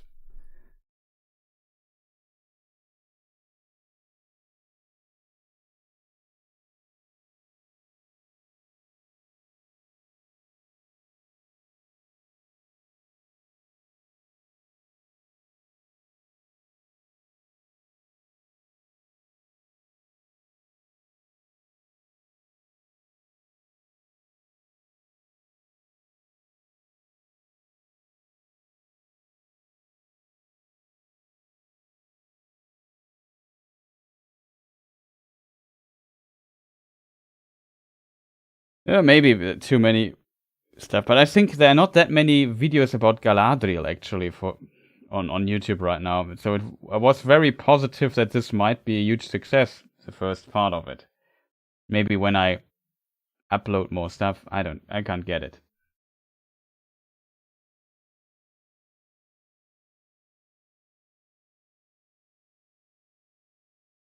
But yeah, then in a way, it's kind of unfair that a few channels get 14, 15 million views in a month, and other channels. I don't expect 15 million views in a month. Don't get me wrong, but you could definitely split those views. Like you could have a successful channel that has 6 million views or something, and still have other channels and basically share the impressions. But currently it feels like YouTube pushes 3 channels or so on YouTube, or 4, in this particular topic, and all the others, I don't know, get a little bit, which I find unfair in a way.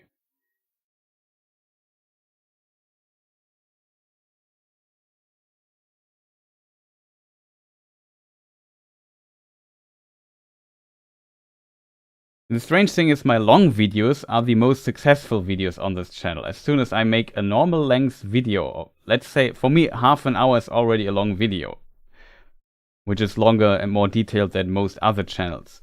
Like I have a video called The Fall of Moria, which is part of the Who is Elrond videos, which is a really good video in my opinion. One of the best videos I did. I was really happy with that one. And it has like 7k views or so. You think, how? Yeah, exactly 7k. It's really unfortunate, I feel.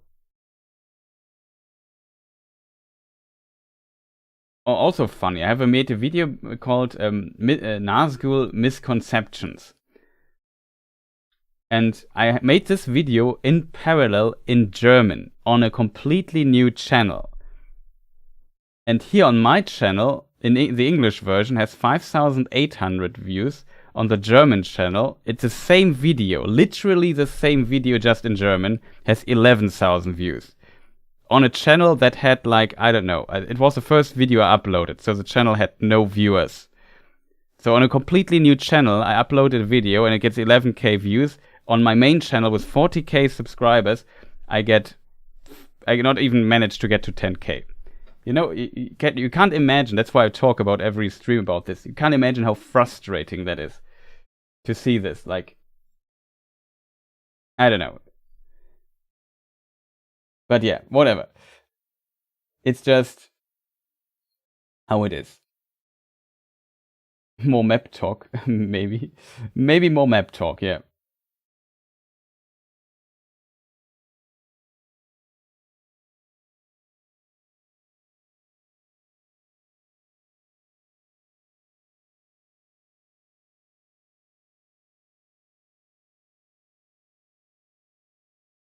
Yeah, it's not a content issue. It's definitely one. My analysis is it's an issue. YouTube not promoting my content for unknown reasons. I don't know why.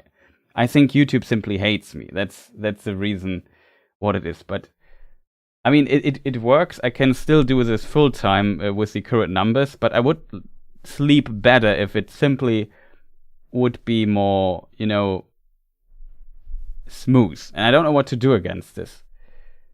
I also talked with other YouTubers in this field, and they said maybe change some stuff. I changed so many things this year. I tried to stream less. I tried to stream more. I tried to produce more content. I've tried to produce longer, less content. Nothing really works. Like, it feels completely random. I even changed my thumbnails recently, which was also received quite positively, but I don't know.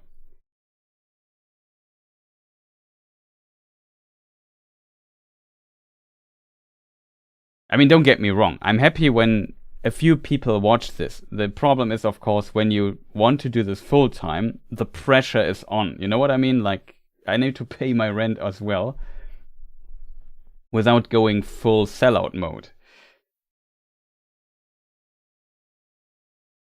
Make TikTok. I think I have created a TikTok account called The Philosopher's Games or TPH Games or something. But I never uploaded something. It's definitely not a platform for me, I have to admit.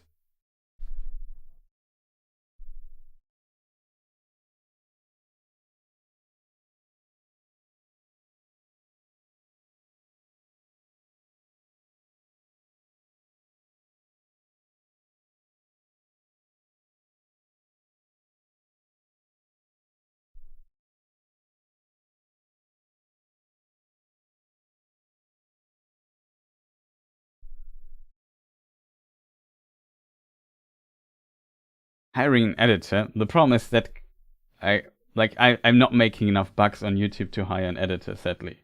But I like editing, I have to admit. I hate voice recording. Like, Geekzone also tried it to get like somebody who does a voice recording for him because he hates it as well.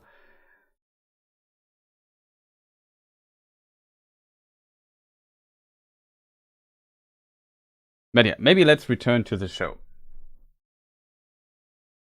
Chris talk would be a themed frustration, yeah. Can make a top list of my most frustrating gaming moments on the Twitch channel. That would be a good compilation.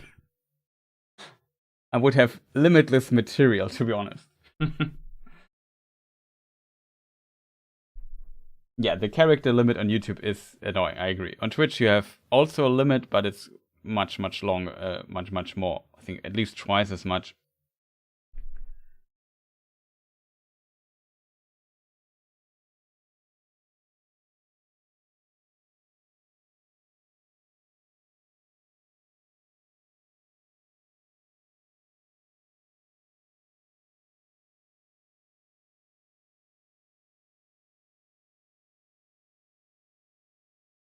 Yeah, that's the best recipe. Just do the content you want to make. I would also give this as advice to everyone who makes content on YouTube. Don't focus on the numbers and so on. But you have to keep in mind that I do this for quite some time, and got to quite some size and views and so on. So, Chris, what games do you play?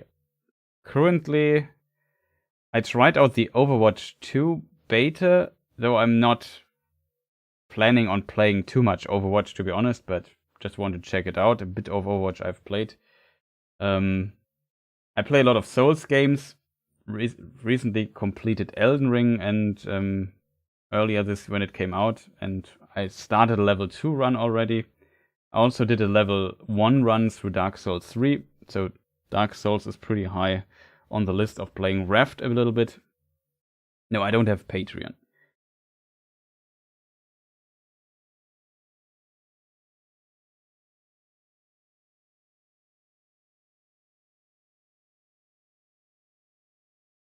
I mean, I agree. Like for live chats, if you have too many viewers, then it becomes difficult, I feel. But I mean, there are channels that basically almost exclusively read the, what do you call the super chat things, which I don't do. I read basically everything, almost everything I can comprehend in the time.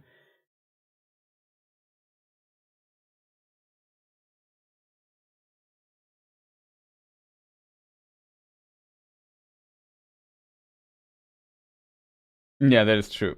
I agree with you there. That's Tushan. Like Geekzone's pretty awesome dude, Carl, and shoutouts to him. But yeah, I've as a not native speaker, I feel his frustration with voice recording. I hate voice recording with a passion.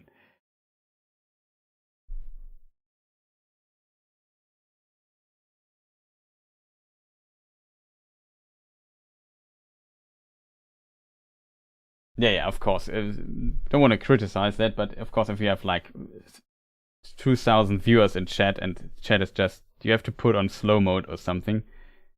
But yeah.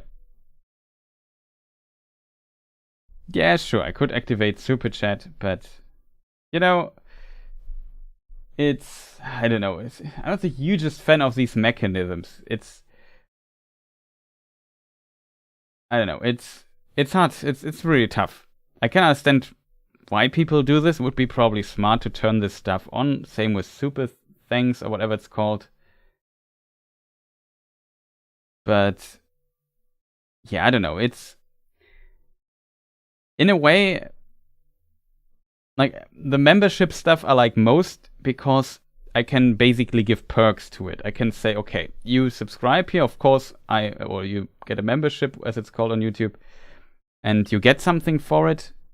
And getting something for it is like, okay, you appear in the credits on this tier. You have, like, I think one perk is that I try to read 2 member messages versus 1 not member message, kind of. Like, you get a higher priority, if that makes sense, if possible,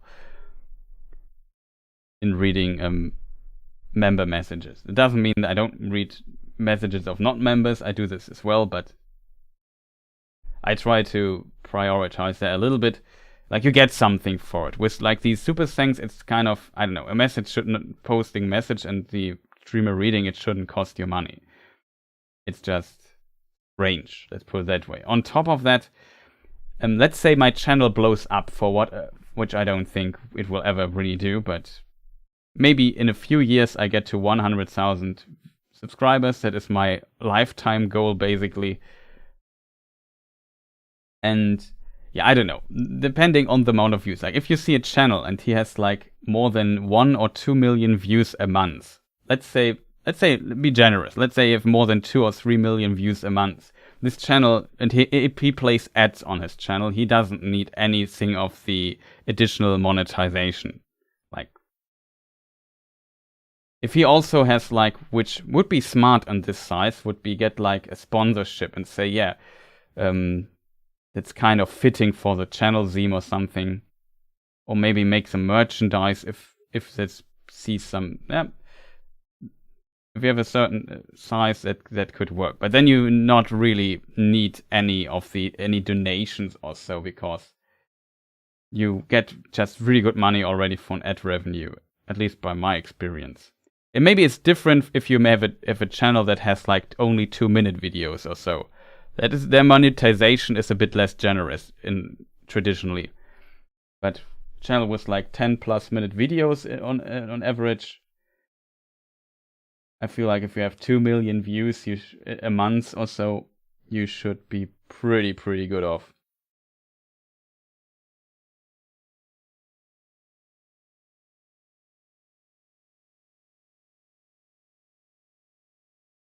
Now with Rage, I don't know. Yeah, the classic.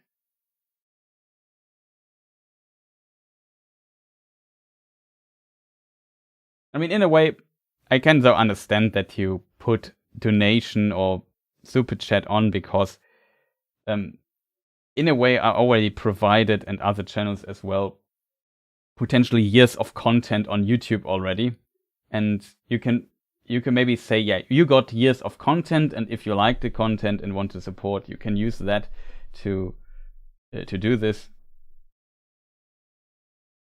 whatever. But as said, same with Patreon. It's an interesting idea. Probably Patreon would be really ideal for my channel, but as said, I just enjoy the classic. You watch my videos, maybe watch one of the ads for 30 seconds or so. If it's longer, you don't have to watch longer than 30 seconds. And then you already help me out quite a bit. Or you get, if you watch a lot of YouTube, maybe get the YouTube Premium or whatever it's called. It's a business. Exactly, it is, but it's a business that can also work off pretty well. By like, I don't like paywalls and stuff like that. Though I understand why they exist.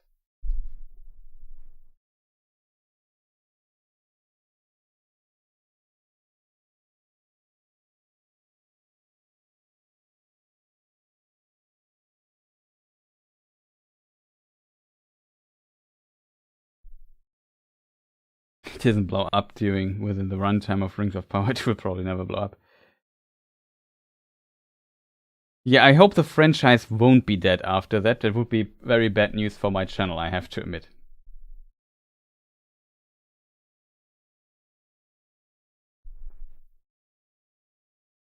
But yeah, now we have talked not about the show. Like, it becomes a common theme, but as said, I'm really currently a bit frustrated by this topic, and it simply comes up all the time.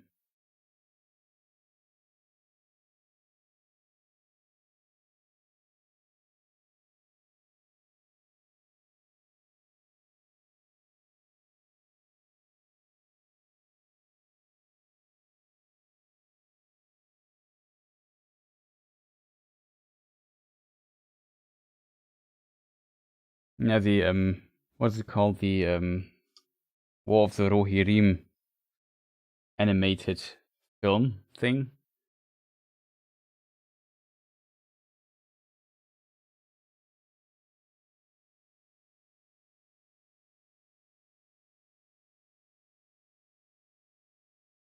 I'm very curious how that will do at the end.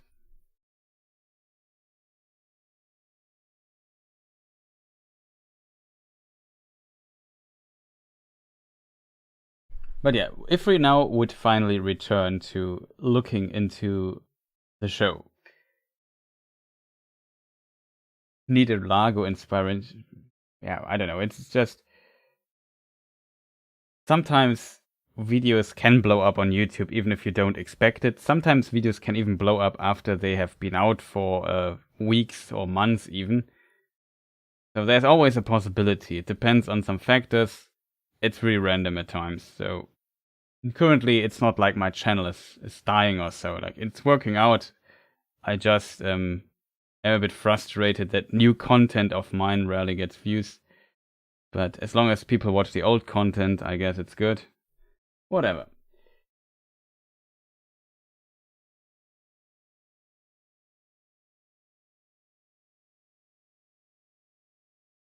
Yeah.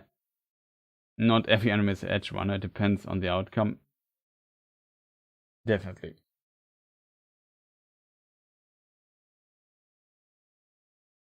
But now, if we would finally return to the show, I don't know, this scene I found kind of interesting. You know, there's sometimes,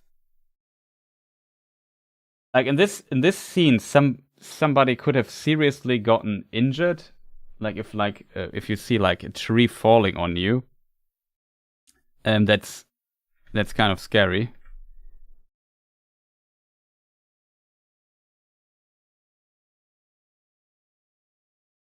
Let me see if I find the tree. Here, this shot. Like, you don't want to get hit by that, especially if you're a small hobbit. And yeah, interestingly, it doesn't hit them. Like, Nori, of course, tries to protect her little sister Dilly. And what is interesting with that is that I feel like this feels like an accident. Like, sometimes the stranger has this kind of, I call it darkish tendency, but here I think it becomes clear that this might not be the case, that it's always like an accident in a way. Like, if his power would be actually destructive, I think it would have definitely hurt at least Nori or her sister in a way, but this didn't happen. So that kind of worked. And I feel like it's basically the nature of him trying and asking to heal the tree. That even though some part broke off or so, that that it didn't do more damage to others in a way. It was like kind of an accident. It was their fault because she was getting too close to the tree that the stranger was using weird magic on. I found that a very interesting scene in that regard, even though it doesn't seem very special in any shape or form, but I don't know. For me, it kind of worked. Yeah, Nori has, you can see that Nori influenced her sister. She wasn't scared at all. Yeah, exactly. That's a good point.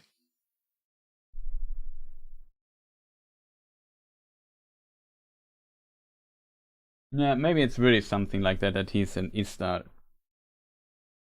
Like, it's definitely possible. Like, who else should he be? If he's not Sauron, he must be one of the wizards or the Man in the Moon or something like that. Or Gandalf visiting Middle-earth. I don't know. Olorin visiting Middle-earth, I should say.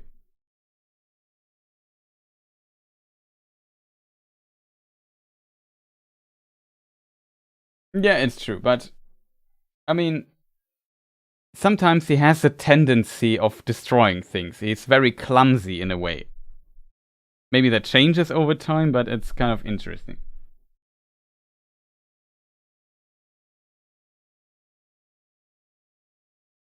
Yeah, of course, a Balrog would be like another possibility for this.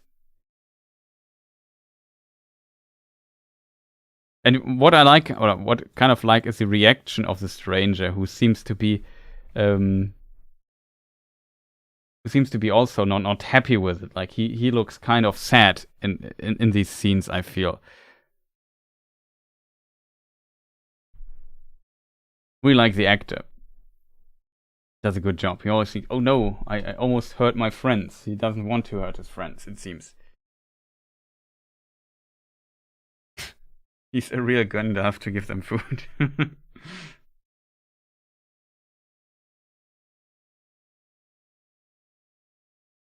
Yeah, he also says in one scene when Nori introduces herself, I am Nori, he says Ainur. So it's kind of interesting. Yeah, for the Hobbit connection, Gandalf would also make a lot of sense, I agree.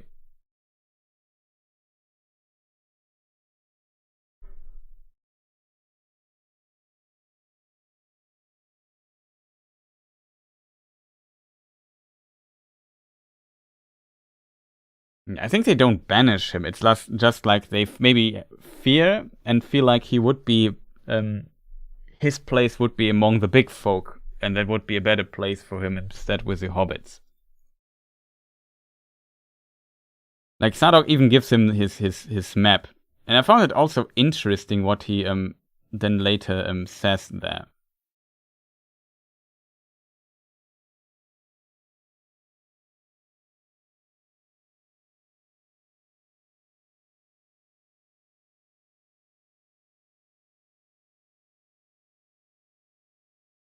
Where are the Arfoots?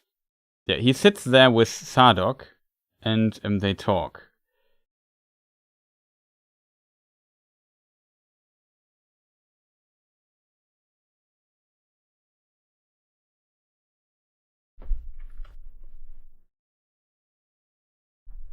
And here we see him getting out this piece of paper, and he gives this to the stranger. And it's kind of interesting that on this piece, we just see.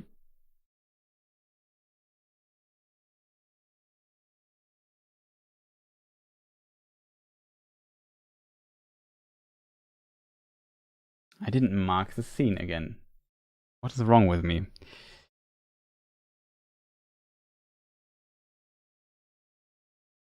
I have to admit I'm kind of hungry.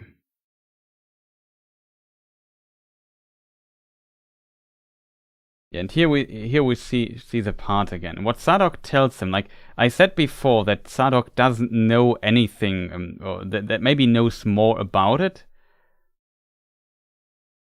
I'm very curious what he might know.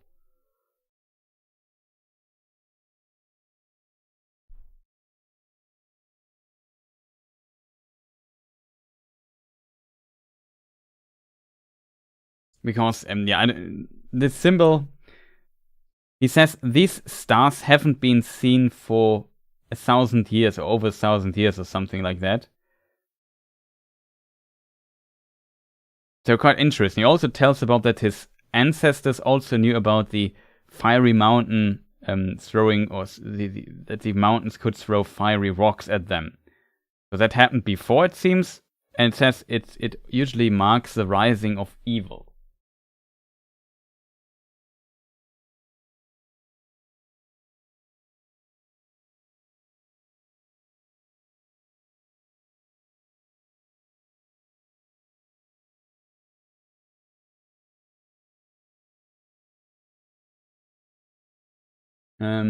Charlie Marino says, hey Chris, I'm wondering when did hobbits started to call themselves hobbits?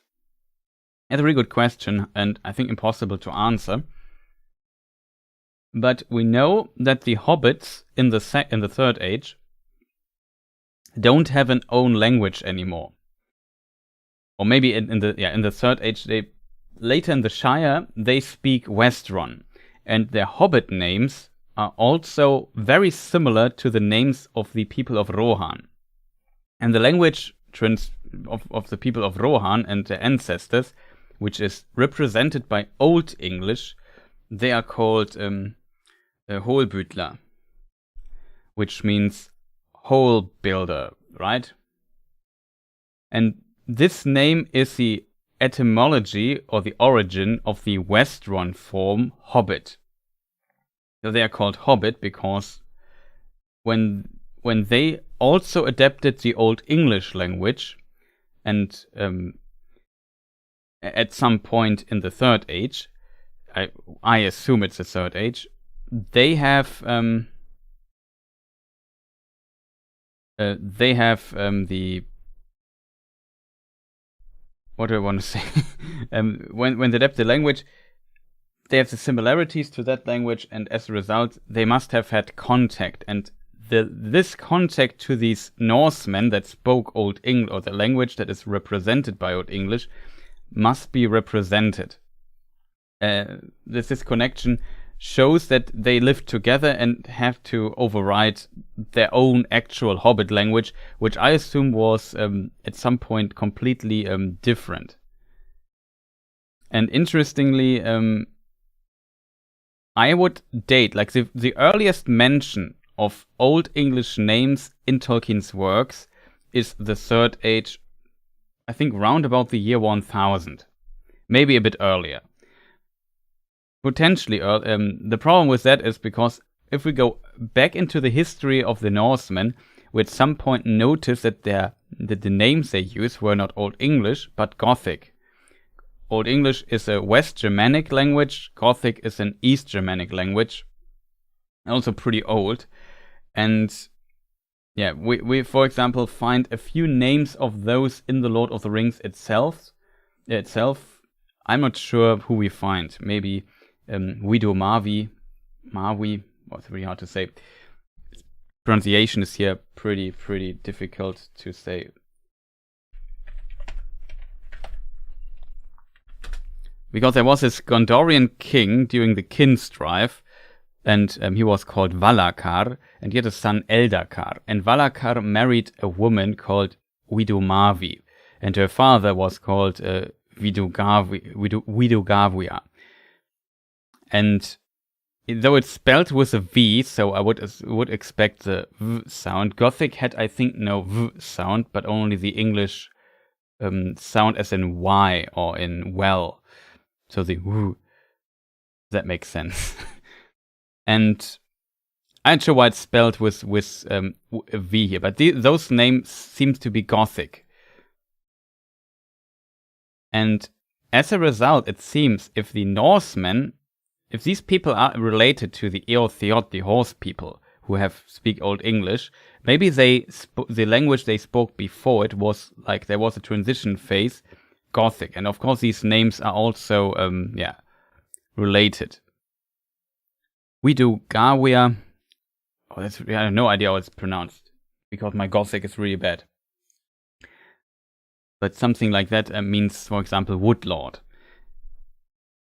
And that's an interesting detail. So we could, if we consider this under the consideration that before the year, let's say 1000, let me just see when this here is.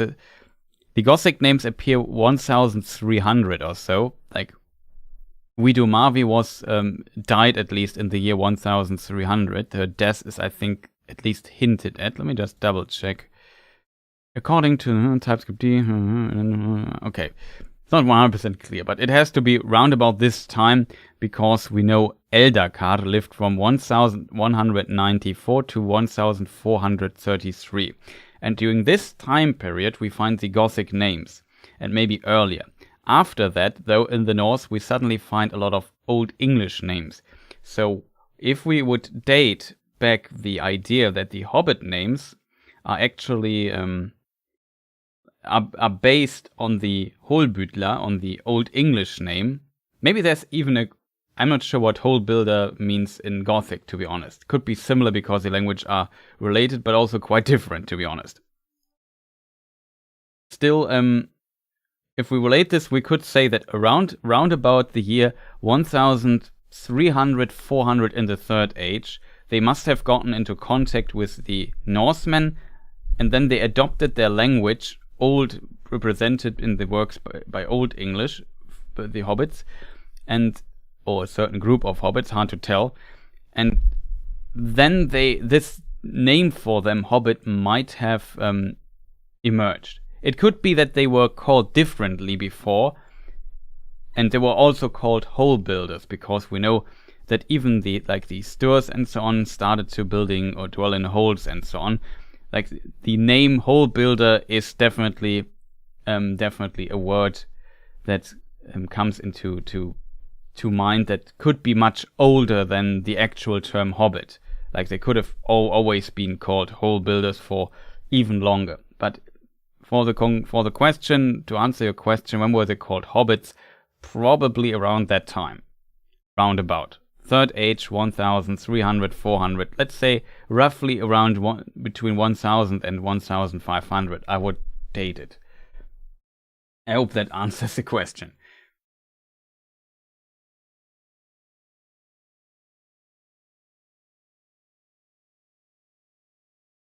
In the meantime, I try to read what chat has said in the meantime and eat a snack.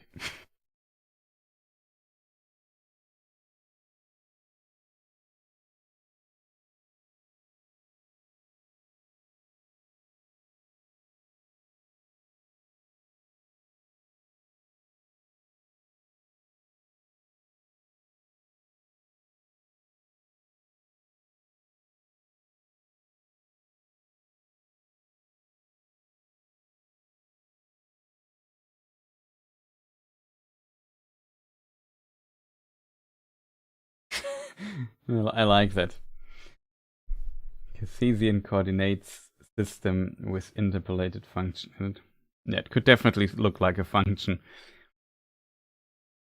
Maybe it is a mathematical function that he's looking at. But yeah, in the video I said, like Valak, we have the Big Dipper, or the plow, however it's pronounced. And that looks different from that. It also consists, like in Tolkien's world, it's called Valakirka, which means, I don't know, the sickle of the Vala. And it is, interestingly, it consists out of 7 stars. This here are, though, 1, 2, 3, 4, 5, 6, 7, 8, 9, 10 stars. And the next biggest thing I can think of is like the Swordsman of the Sky, I think. Let me just... Valakirka, I said right? Yeah, I said that. The other name is, I have to look it up because I always forgot what the name starts with an M.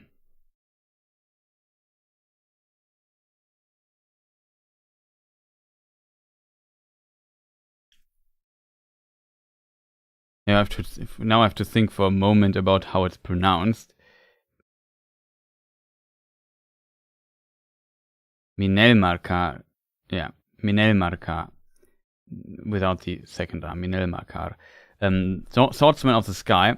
That consists of 8 stars and is basically Orion. Orion has, I think, when it comes to bright stars, it has more stars than 8, but it has 8 bright stars in it.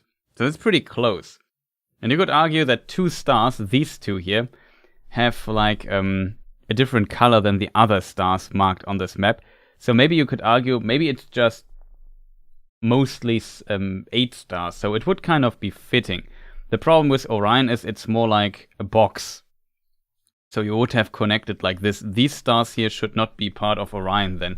There should be a star, I think, here in the middle for this theory to work. But maybe it could work. I don't know. It's the closest thing I could come up with these stars. I don't have a better idea. If somebody has like more knowledge. Of course, Tolkien doesn't mention all these stars, constellations possible, but at least a few.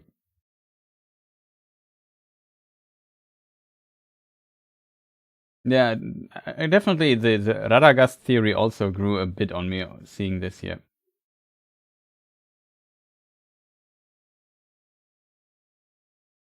I mean, he could also be Saruman, but Saruman translates to men of skill. And though I wouldn't say he has no skill, it seems like he's a bit clumsy at times. You know what I mean? Like when he burns a paper and then crashes into the Hobbit celebration and so on. Like he always feels like a bit clumsy for Saruman, at least how I would imagine him. Of course, it is possible. Don't get me wrong, but just from how I would imagine Saruman is less clumsy. It's a Morse code, also possible.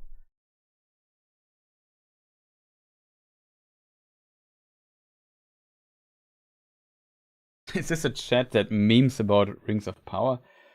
No, I have to admit there's very little memeing going on. Like, I complain a bit about a few things here and there, but mostly we try to look relatively neutral on stuff. But welcome to the stream.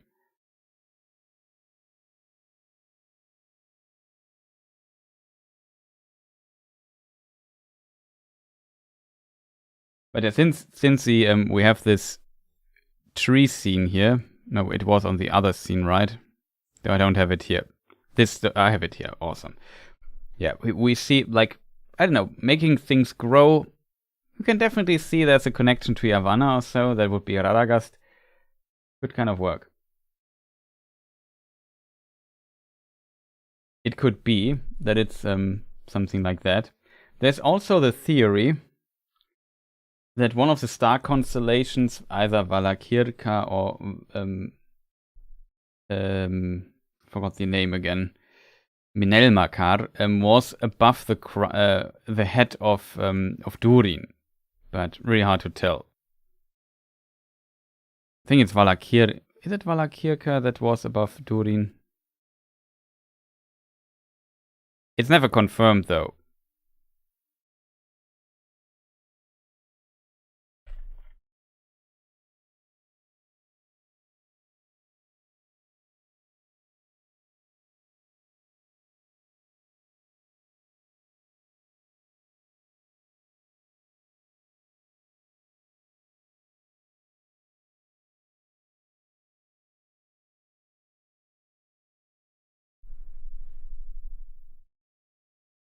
Yeah, Iwendil maybe learning that he's Radagast. Agreed. Also, I activate my microphone after eating. Good.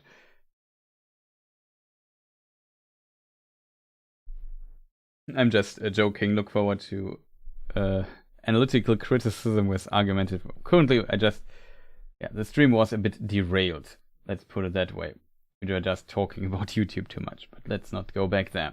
It's a dark place.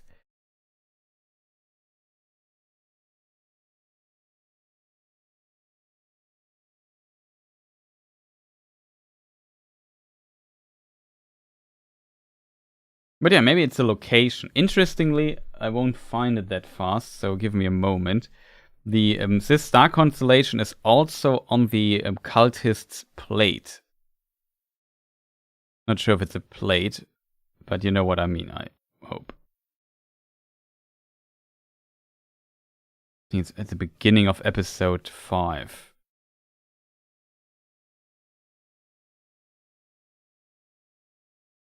Yeah, I could... this is the wrong episode here. That's unfortunate. Episode 4, episode 5, yeah.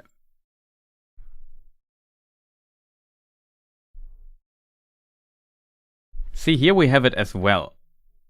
1, 2, 3, 4, 5, 6, 7, 8. Interestingly, here on this plate, we see it consists out of 8 stars, not 10. So that is an interesting detail in my opinion. These 2 stars here on this plate are missing, and on the piece of paper, which I now have to search again, we find that these 2 are these the, or are they on the other side? I can't remember. We will find out in a moment.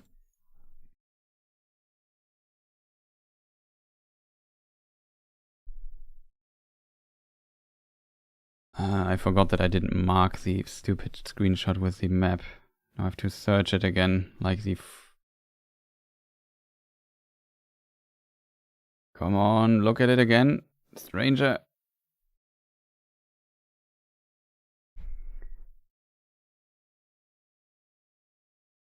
It's... Chat, am I wrong? Or are these... Like, these stars here are in a different color. So maybe it's a later observation by Sardok and he added these stars also as part of the constellation. However, let me just think for a moment. No, it's right.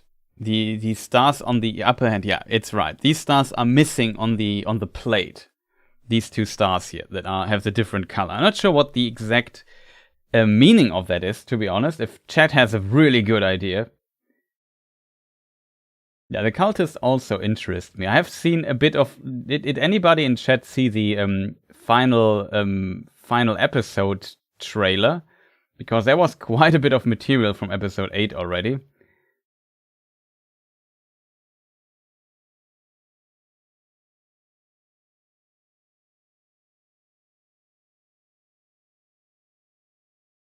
Can you show the shield thing again? I could try. Let me just. I need to mark this here for a moment, as I won't find it again fast. I can't switch fast back and forth between them. I can already say that. Maybe I make it a different color. Maybe I make it yellow so I can see it easier. Stranger map star constellation. I hope I didn't type this wrong. Sorry for the typing here, but I have to find the other C now, which is not easy, to be honest.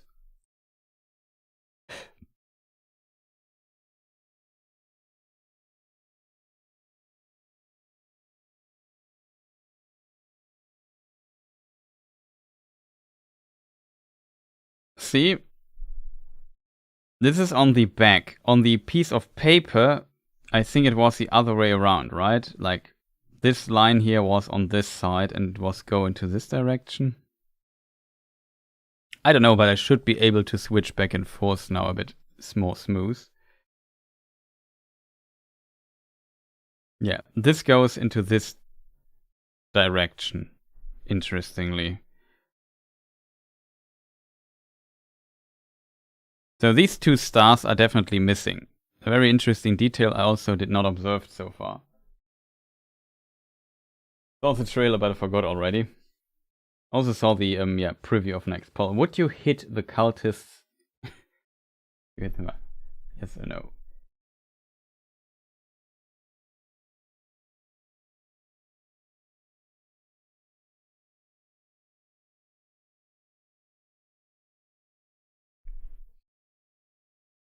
Yeah, it's just flipped. Exactly. The point is that it's if you flip this then around, then these would be down, like on the lower part of the plate. Like if you spin this plate by P, by 180 degrees.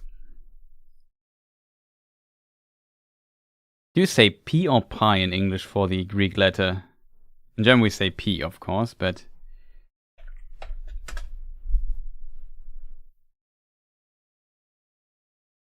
You say pi. Okay, good. Good to know.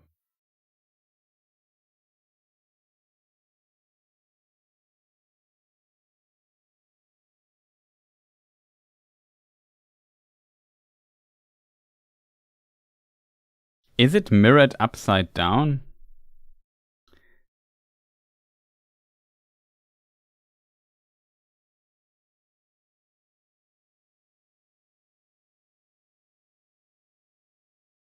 No, it's not mirrored. These two here are missing. And the same on the other letter.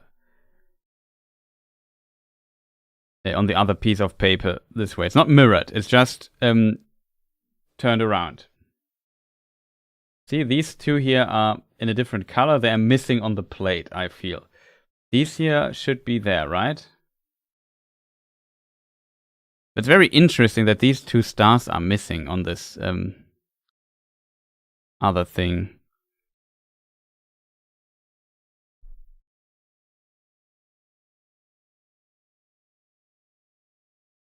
Also, just want to point out the insane technological stuff I'm pulling off here live in a live stream. If that is not insane production value, I don't know what is. Thank you. It's pi.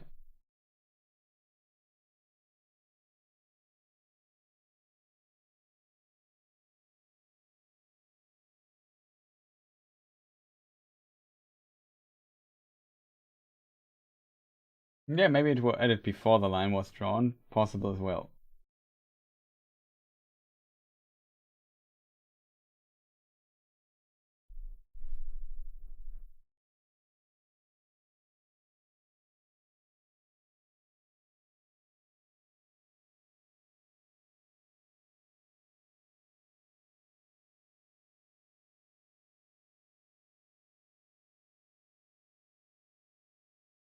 It truly is. Yeah, it's really insane.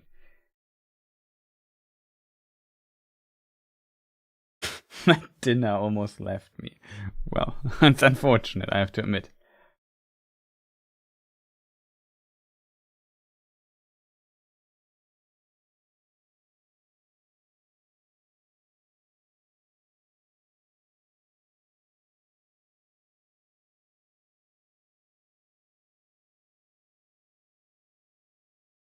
Yeah, the lines go a bit further on the shield, but yeah, let's say it's just more abstract on this piece of paper than and more stylized on this artful plate.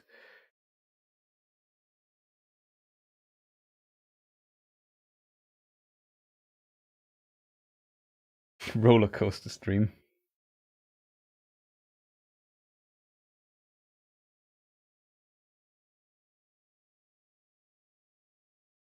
You're very much nailing it good.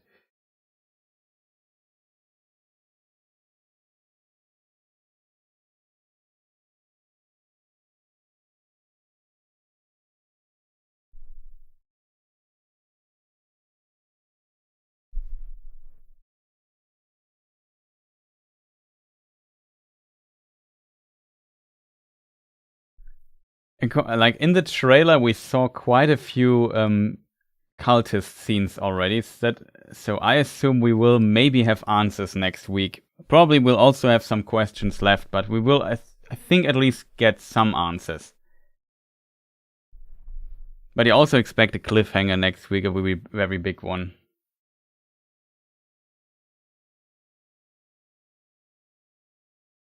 I can barely do the OBS thing right. Well, I got a lot of practice here.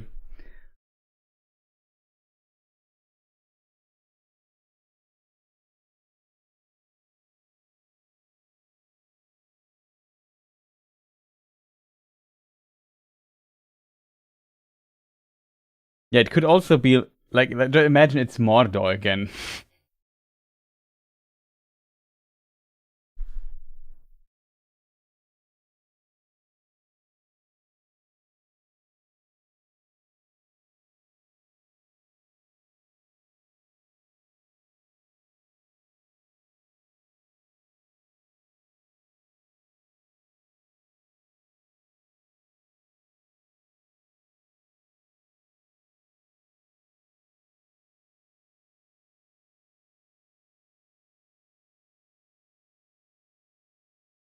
I'm just looking. Where is Mordor here?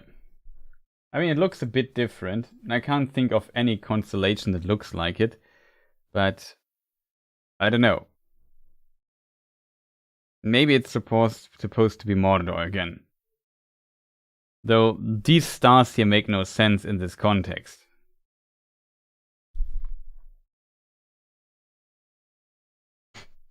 Like feminine.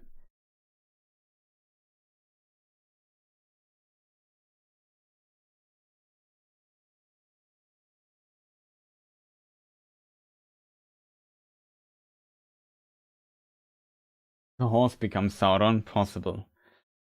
Though I have to say, I also believe in the Halbrand theory by now. Like with his next episode, like him going to Eregion, I see like, okay.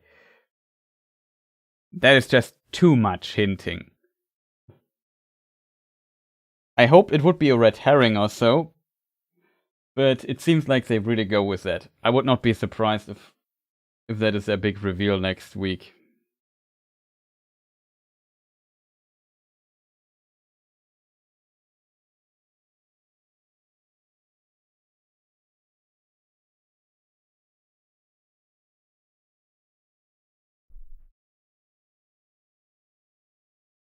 I have to say, one of the cultists, I think she's called the Ascetic, always reminds me of Melania Blade of Miquella from Elden Ring, and I would just get PTSD when I see her. It's just always.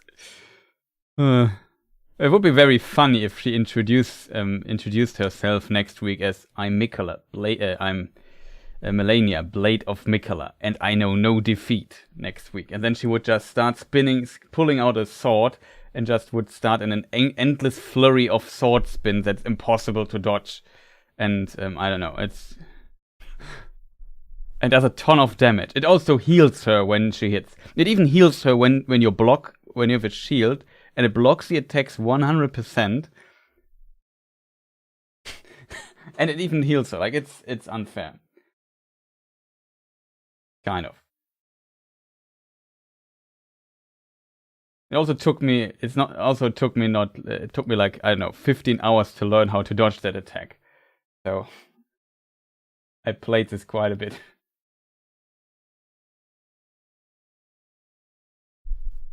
Probably have no idea what I'm even talking about, I think. I don't have the files on my computer, so I can't show you a picture, I think. Wait, I could just Google one, right?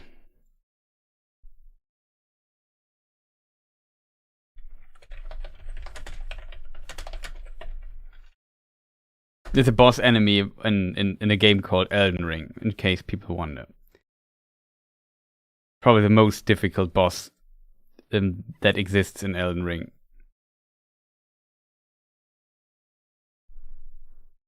So Elden Ring spoiler, let me just see how to do this. Somebody messaged me over Discord? No, I just got pinged somewhere.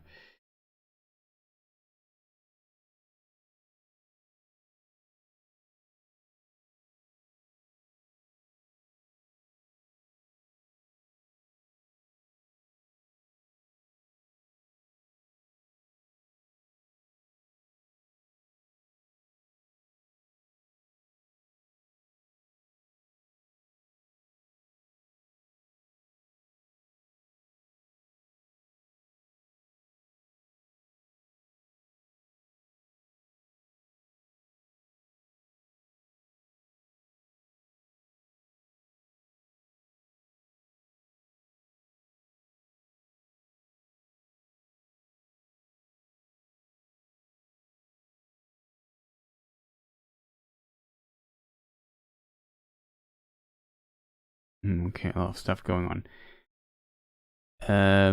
Yeah, I wanted to bring this on the screen, right? What is the easiest way to do? Yeah, that is the easiest way to do this. This is Melania Blade of Mikela. She also has, the only resemblance is she has a helmet and black hair, red hair. It's basically that. Maybe her skirt is similar in a way.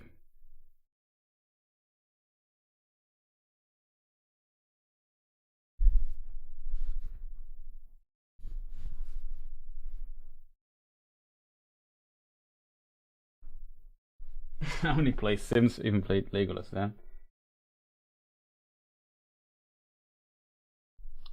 Oh, Tetris, that's also always a very interesting one. The ultimate classic video game.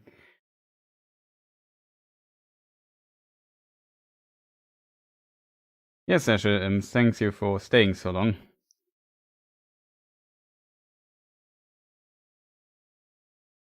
Very late here already again, all in Germany.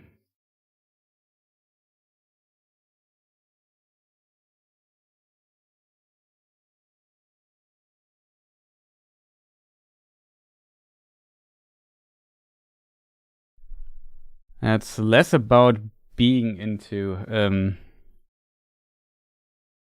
being that. It's more about getting destroyed by this boss for like 15 hours or so. It's just, it was a really tough boss fight. It's probably the toughest boss fight in Souls. Maybe, at least one of the toughest.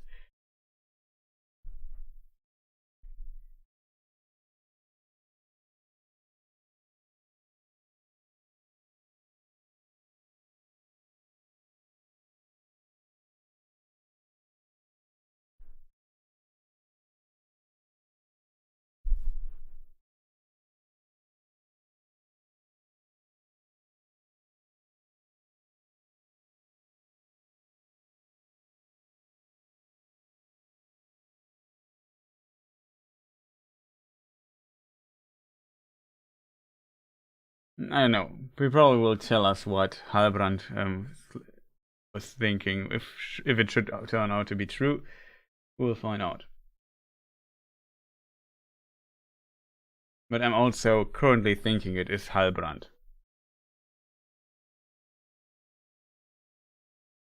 I think any resemblance is a bit of a stretch. Yes, it's probably a stretch with Melania Blade of Mikala, but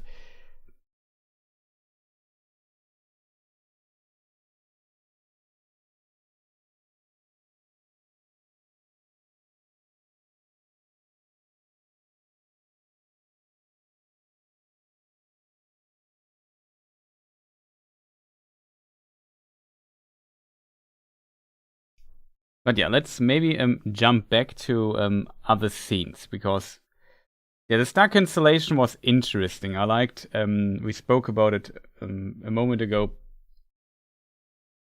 that he said, in a distant place, my ancestors in an unknown area observed those stars at an unknown place, because we don't know what the hobbits did in the First Age, maybe thousands of years ago. And the reason why I think this strange letter could have anything to do with maybe this star constellation. We know Valakirka was set to challenge Sauron. There's a second star constellation kind of related, which is a mentioned Tolkien version of Tolkien version is wrong, but it's basically Orion, Minelmakar. And yeah, it's the swordsman of the sky. I don't know. There must be a reason why he's looking for those stars. Very curious if we will find out next episode.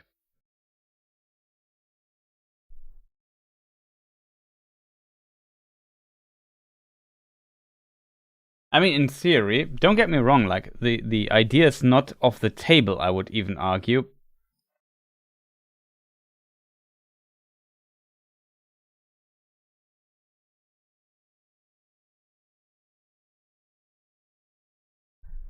That Feminem here could also be Sauron still. Like, this is not impossible. It was said she is not, but it's definitely a possibility. Yeah, to challenge Morgoth, not Sauron, you are right. I want to say Morgoth.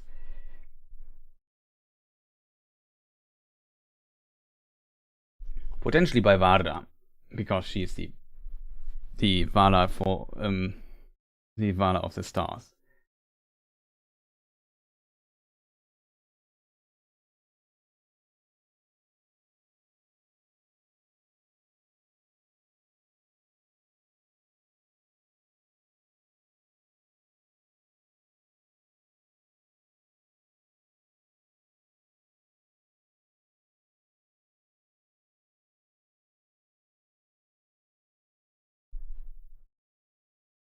And what is also interesting in the screenshot, she has this flower. And I mentioned it also in my review.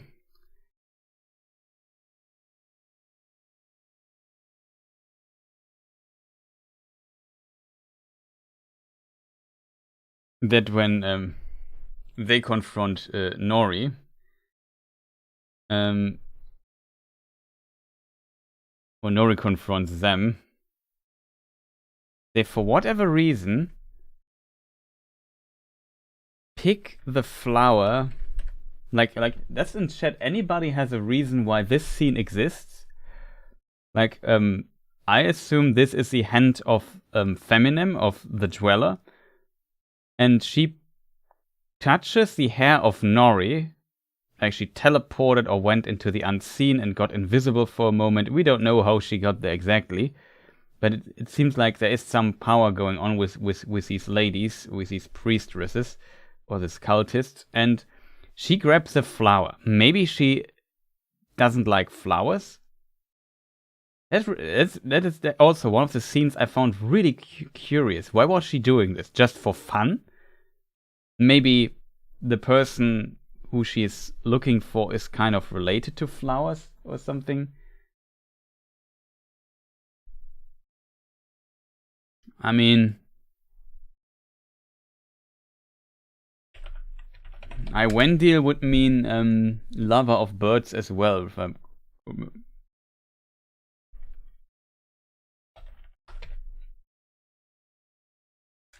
didn't I spell it like this? Whatever. Etymology, it should be lover of birds, right? Yeah. It's the name of Radagast Is there who could be related to flowers?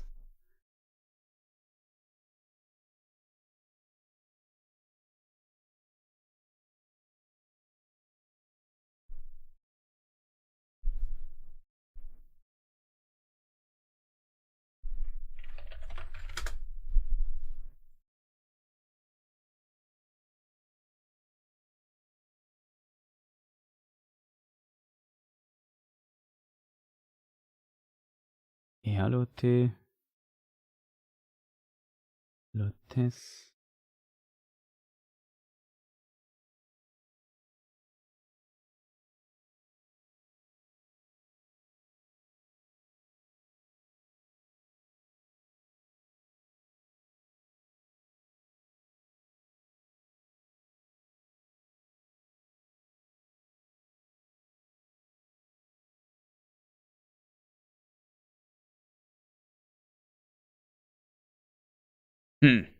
Very strange.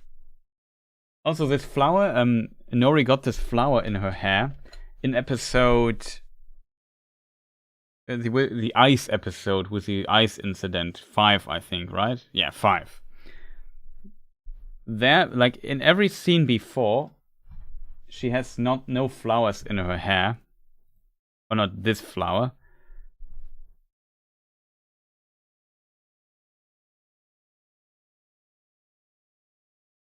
Maybe it's one of these, of the mentioned, what is it called, milkweed? Because the tallest milkweed gets snipped, or whatever she says.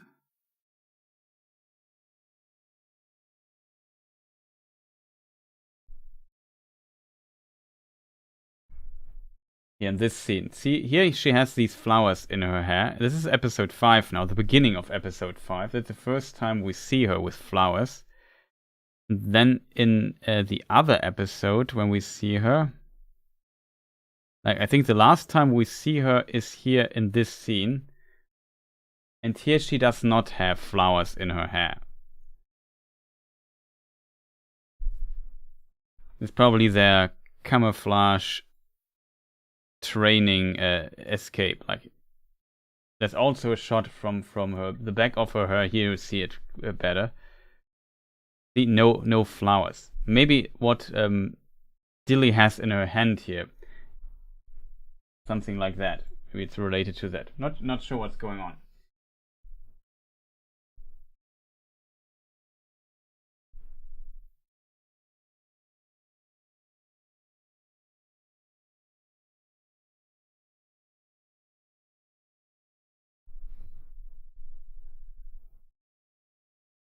Yeah, Eleanor is a flower name. That is true.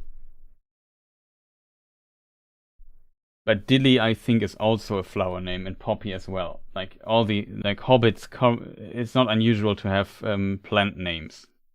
Same in Bree. In Bree, like we have Bill Fernie, for example, also plant name. We have Mr. Butterbur, also a flower.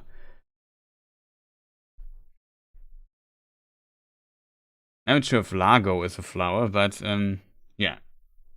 Marigold could be a flower. 2 ages away.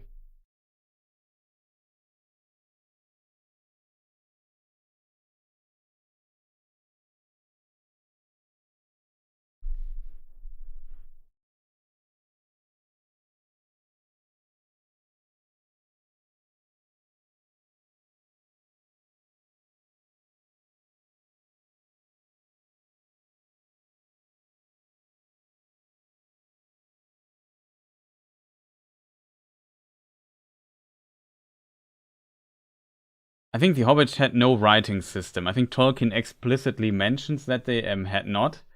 But like the question was, do you think Hobbits have a language and writing system when they awoke? A language, yes. I would assume that, yes. But writing system, probably not. It's still strange that I criticized this already, that it's very law-wise unrealistic that Sadok has like a writing system thing available to him. Yeah, but as said, in this is the last scene we see her. The next time we see Nori, she has like flowers in her hair. Which is not a crime, but I just want to say, the next time we see her, they are on the migration already, and they are here with the flowers. And I assume this flower we see in episode 7 now is kind of a leftover of that.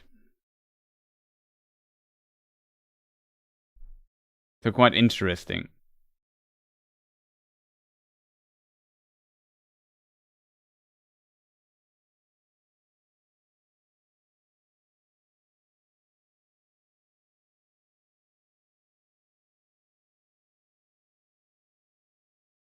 So interestingly, in this episode, she also has no flower in her hair.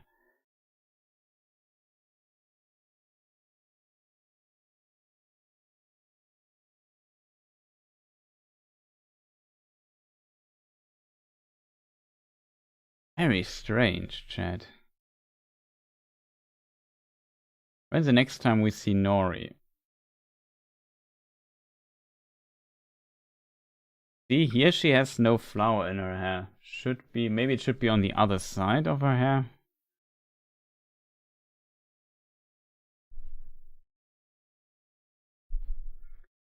Let me just try to find this.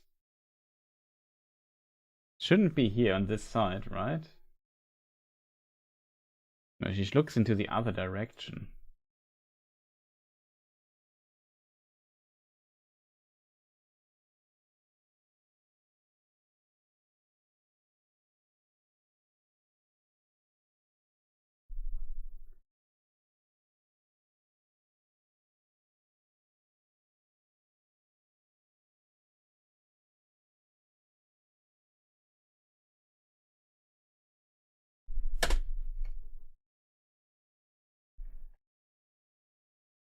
Okay, I think that after she sleeps and wakes up, she has it in her hair.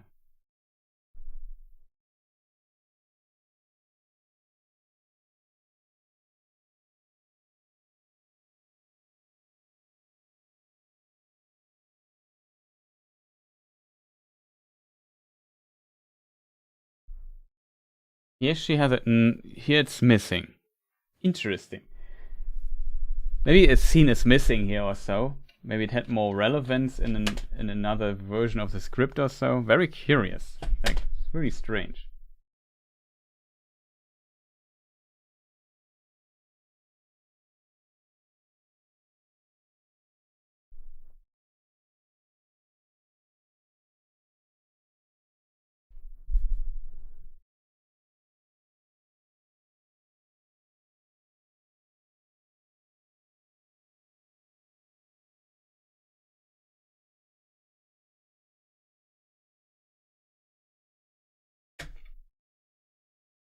But yeah, here we see the hand grabbing, and it's kind of I don't understand this scene. And it's fascinatingly the strangest part for me is that that is the second time that the stranger picks up a flower. Wait, where is it? Nope. No, of all the screenshots, this one here. Like, there's also another scene where she picks a flower. Also, if you watch this at home, this particular scene.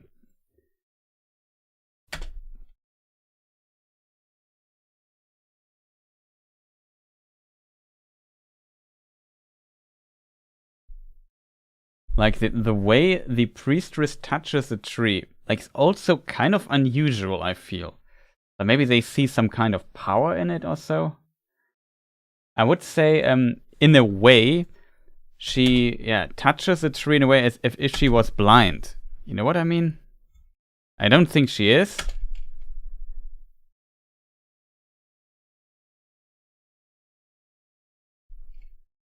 Like this scene here, you know what I mean? It's like it's dark and I'm looking for the light switch. Like it's a move like this. I'm not sure if she's blind or so, but would not be the first person in this episode to be or get blind.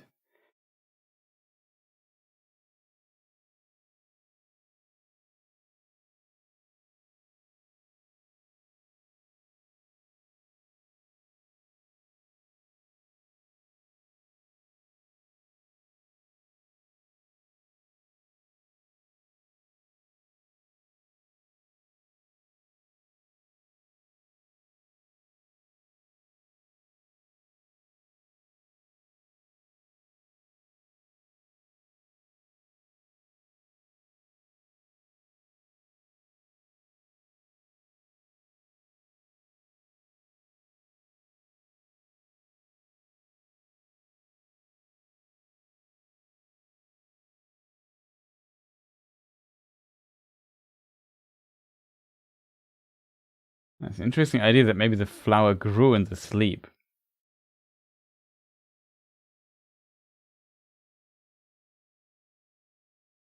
Havana TLC, welcome, nice to see you. Looking for strangers tall. Yeah, maybe it could definitely be that they look for a specific trait of the stranger, and it's kind of that.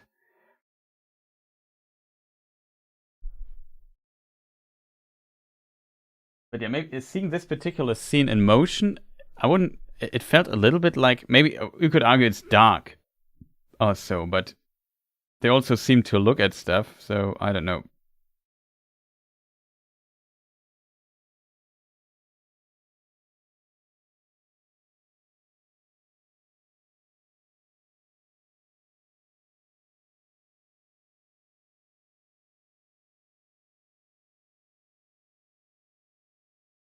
It is in it's 47 minutes and 7 seconds in the 7th episode. In case people want to know this scene. Like the way she touches the tree and behaves a bit in this scene is, I mean, it is possible that it's too dark for her to see there in this particular scene, but I kind of find it fascinating that the way she moves her hand, like I said, it's like you are in a dark room and searching for the light switch. So maybe she doesn't see. Would be very interesting. It would also maybe explain why she has like 2 helpresses with her that help her seeing or so.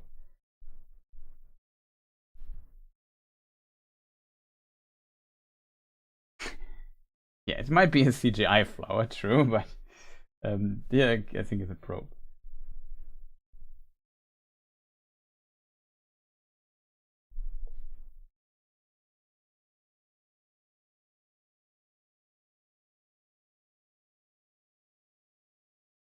Maybe she tries to read the tree's mind. That's also a possibility, of course, but I don't know.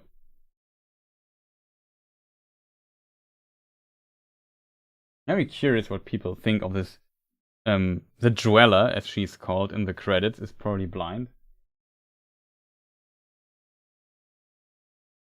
Yeah, that's she might maybe she did an Odin exchanging eyes for power potentially.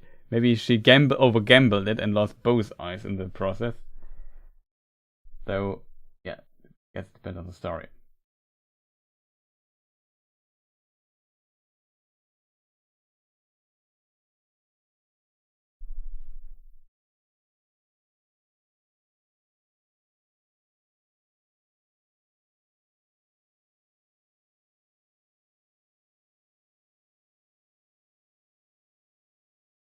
But yeah, it's really interesting to see this particular scene in this context. Like, I don't know. Very curious if somebody agrees with me there, or if it's just she's blind so she can see the truth. Maybe. But I don't want to play here too much footage. Don't want to get into trouble, but you see what I mean? How she touches a tree? And yeah. Then this move here, I mean, like how she touches it, like it's like she's not looking at it, if that makes sense.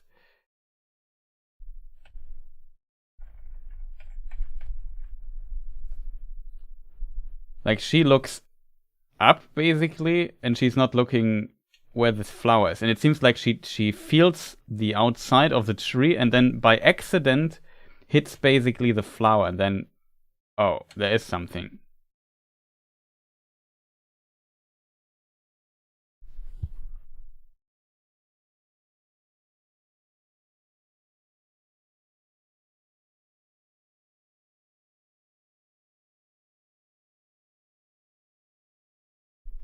I can see her being blind, didn't notice before. Yeah, it's kind of interesting. I mean, her eyes also look different.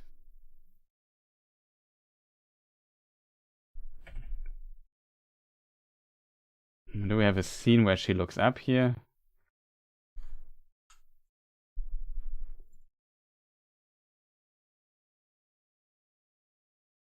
It doesn't look to the camera.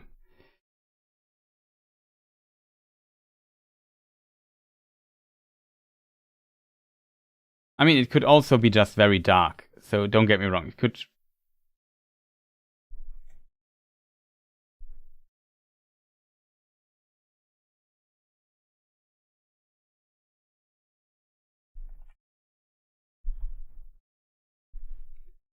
Like, her eyes also look a bit strange. You know what I mean?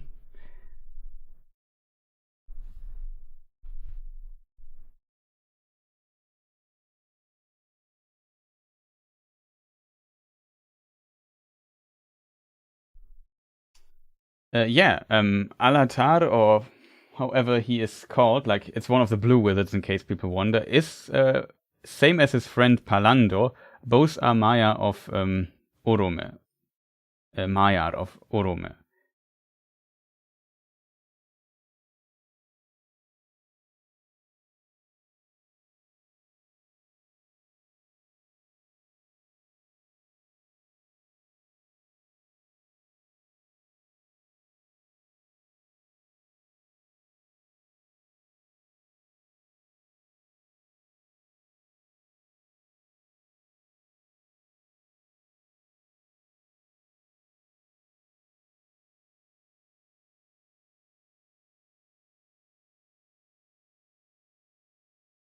It's also interesting that Tar and the there's a lot of discussion in chat, or a small discussion about the name. I assume it's about Iluvatar, and Tar is in Finnish a female ending, basically. It's kind of interesting detail. And Quenya is inspired by Finnish. One should mention in this context.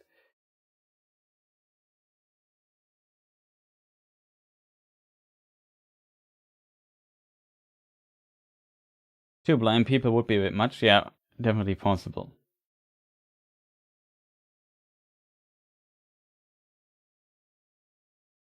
Blue wizards confirmed. Maybe. But it's that is a thing I noticed. I think they are human, though. I don't know, like, having 3 Maiar appearing in the show, plus a 4th one with a stranger, is a bit much in my opinion. Usually, I mean, sure, we have the wizards and so on, but that would be a bit strange. So I would still assume they are human, and they, due to, I don't know, exchanging power with whoever, maybe Sauron or so, or Morgoth, or who knows, they maybe got the ability to cast magic stuff and so on. I would assume that. Maybe control. She seems to have the ability to manipulate fire in some way, or control it.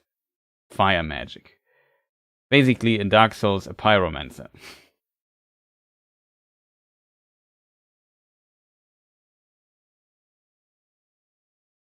But yeah, and they're picking flowers, which is kind of interesting.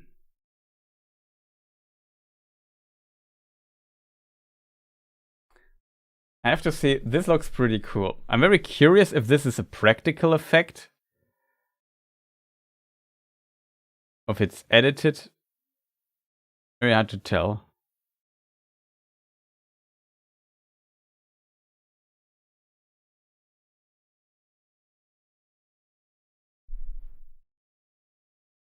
Maybe they're all one person, I'm not sure.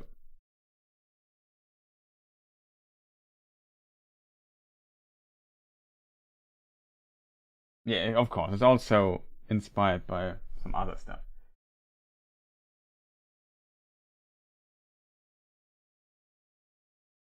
Yeah, I also thought maybe they are skin changes, but currently I'm not seeing this theory.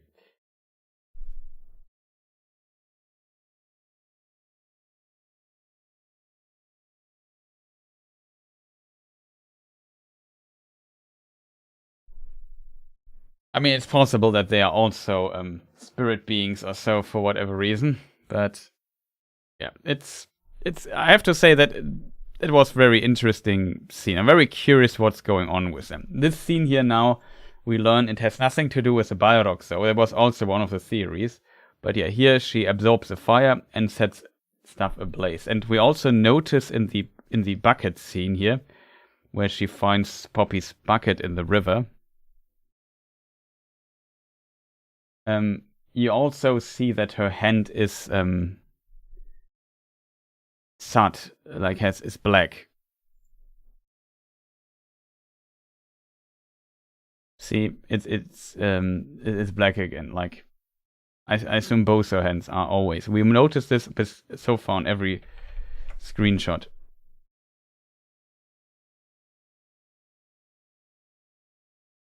Also, here we see they're wearing like what called boots or shoes or something. Kind of interesting.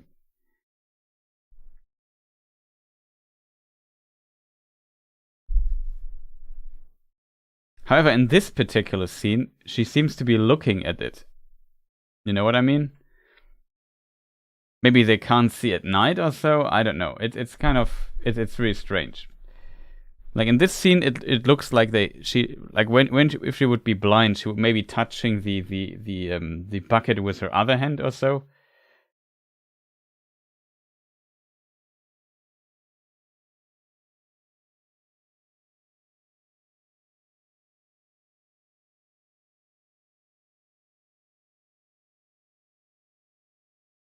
Yeah, it's true. Maybe they would fear fire then. If they would be like Nazgul or so, definitely possible.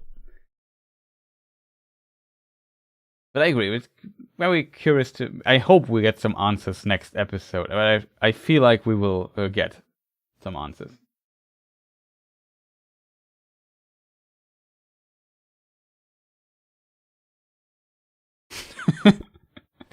Pumpkin rings, interesting comparison. It sort of feels like we are analyzing a poem by a 5th grader.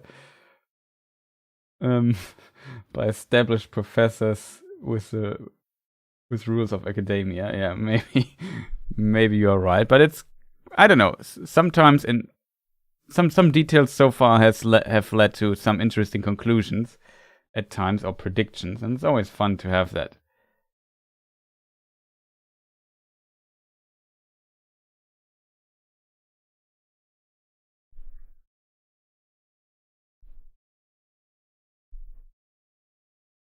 What is also interesting, I didn't notice that, but the ascetic has a weapon. She has a little moon that she can throw. Maybe it's a throwing weapon or so. Maybe it's kind of a knife to cut or so. Very interesting. It's a half moon, or whatever you call it. And it seems the thing here, what is it called? Gorget? Something like that. Forgot the name again.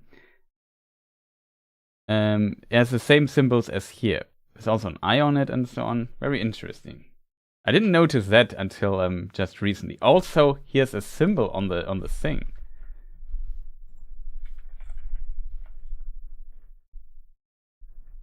Maybe a dragon.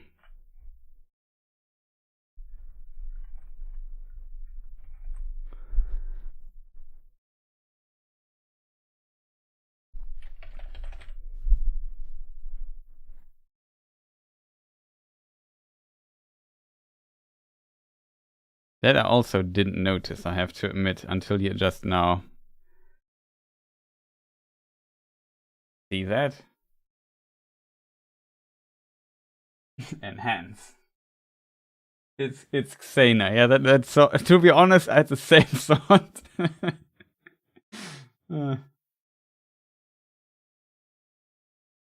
Very interesting. Is this a dragon head? I would say it's a dragon head.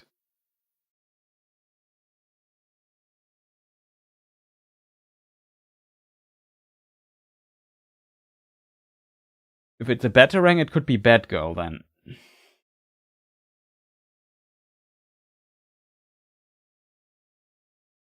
No, I'm also very curious.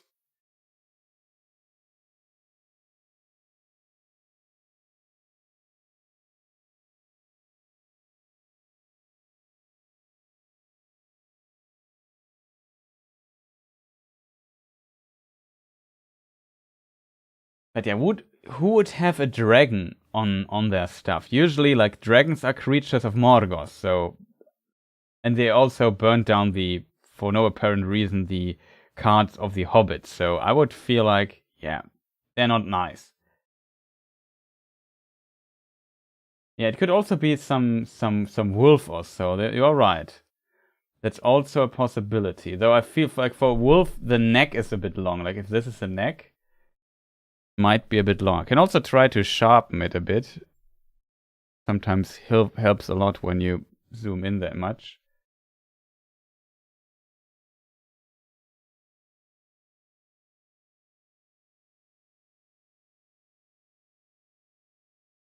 Maybe they are dragonborn. Yeah, definitely a possibility. It's a dragon priestess from Skyrim. You heard it here first. Yeah. Next, the big reveal in the next episode is that this is not Lord of the Rings. This is actually a Skyrim show and has parallels to Lord of the Rings for whatever reason.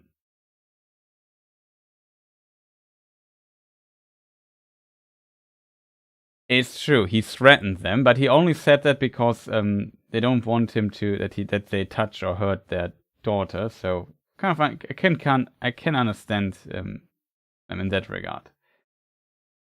But yeah, it's a very interesting detail that we see here. I mean, I had this theory in previous scenes already that the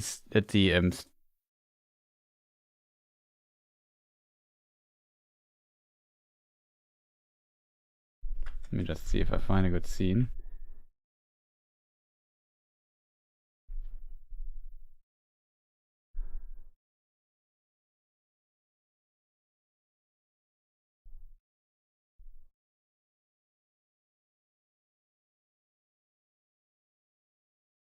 Now we don't see it really well here in this particular scene.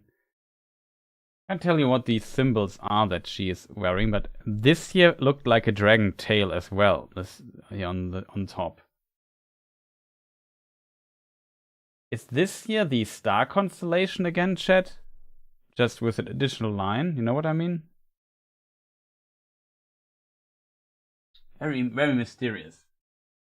Yeah, Todd Howard could definitely be Sauron. I agree on that.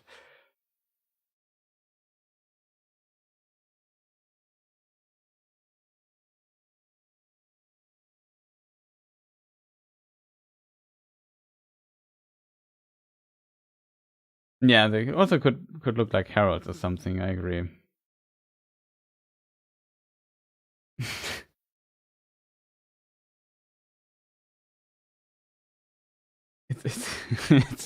it's a release trailer for the new Amazon cloud gaming service, and it has Skyrim on it.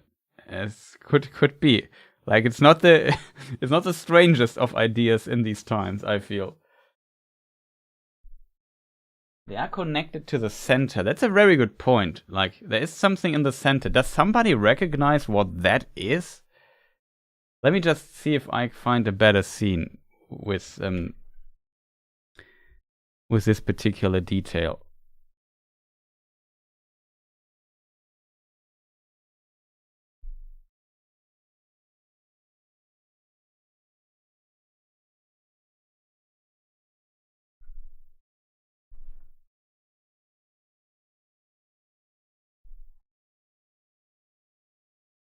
Like we have this particular shot here. Here we see this. This should be the center part of a decoration. Looks like it's definitely a hat, and it has something in its mouth or so. Maybe it's very similar to the statue that we have seen in the tower.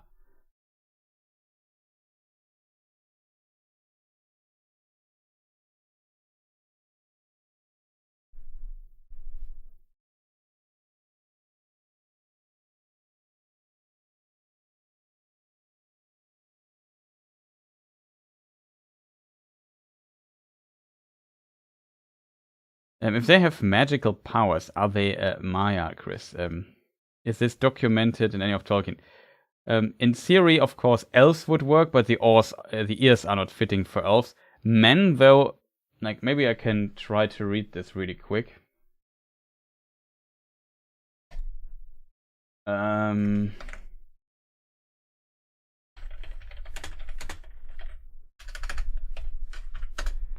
So, for example, the Nazgul, there is a description about them in this context which is kind of interesting. Men proved easier to ensnare, from the Silmarillion, by the way. Those who used the 9 rings became mighty in their day, kings, sorcerers, and warriors of old. They obtained glory and greater wealth, yet it turned to their undoing. They had, as it seemed, unending life, yet life became unendurable to them. They could walk, if they would, unseen by all eyes in this world beneath the sun, and they could see things in worlds invisible to mortal men, but too often they beheld only the phantoms and delusions of Sauron, and so on and so forth. But here it basically says that using, like, those who used the 9 rings became mighty in their day. Now we have a comma. What do you say in English? I think it's comma, right?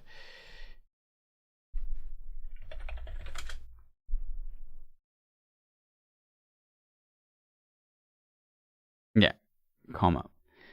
And yeah, and then it says the question is, how is this meant? Became mighty in their day, kings, sorcerers, and warriors of old. So I would read this as, with the 9 rings, they became mighty in their day, for example, kings, sorcerers, and warriors of old. Like that. You could, of course, also read they became mighty. Those who used the 9 rings became mighty in their days, and those were kings, sorcerers, and warriors of old. That's also a possible reading for that, but I don't know. I discussed this on the Discord already, and it feels like it could mean both. It's not really 100% clear. However, this line kind of suggests that they could use, like, some magic abilities, that they could become invisible and stuff like that. And they could see things invisible as well. And they could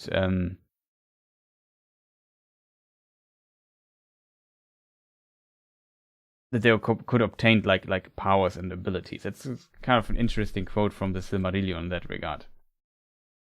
It's from the Rings of Power in the Third Age. Can't tell you the page though. Would have to get my Silmarillion copy here. My page number or my digital copy is not correct.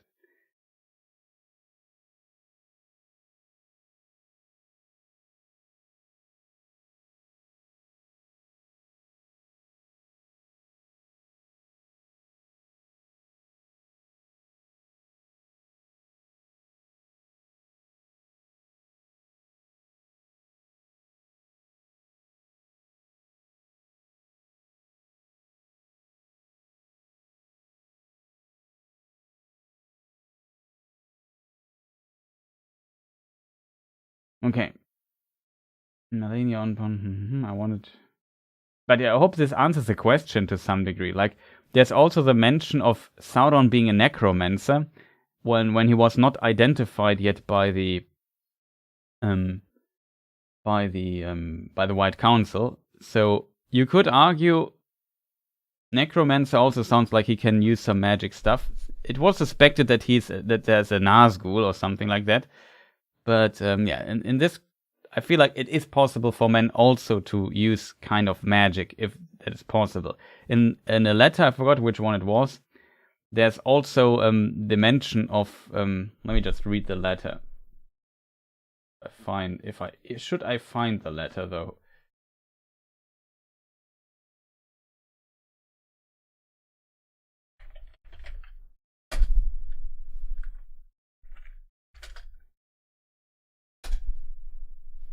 No, here it is. It is, which letter is it? 211 from 1958, interestingly. And yeah, it's about the Blue Wizards in this context. What success they had, I do not know, but I fear that they failed. I now lost the line. That they failed as Saruman did, though doubtless in different ways, and I suspect they were founders or beginners of secret cults and magic traditions that outlasted the fall of Sauron. So what this means is difficult to say, but maybe they taught some men these, like, how is the cult looking, right? It's an interesting detail. And yeah, I definitely see possibilities here for this as an explanation, if that makes sense. That there are potential hows there. What link bot? I have to look your message. You probably just missed a space. Yeah, you wrote characters and you missed a space after the dot, and then the bot thinks, oh, name dot plus I don't know something is probably a top level is a link, so he deleted your post. So sorry for that. Always be careful with leaving out spaces behind a dot, else the bot will simply auto ban you. Not ban, but just time out you for a second or so, so your message gets deleted. It's a bit unfortunate, but you can imagine in a time where bots spam your chat and spam links to porn sites, you want to have a mechanism in place that it's pretty aggressive when it comes to that.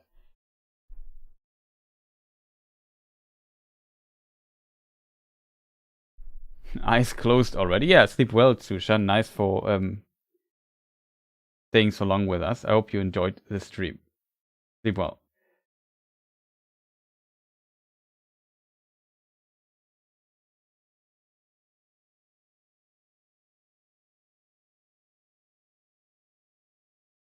I mean, in a way, like every device Sauron basically, or every piece of magic and spells and stuff is based on is based on what's he called Morgoth. It's also getting late.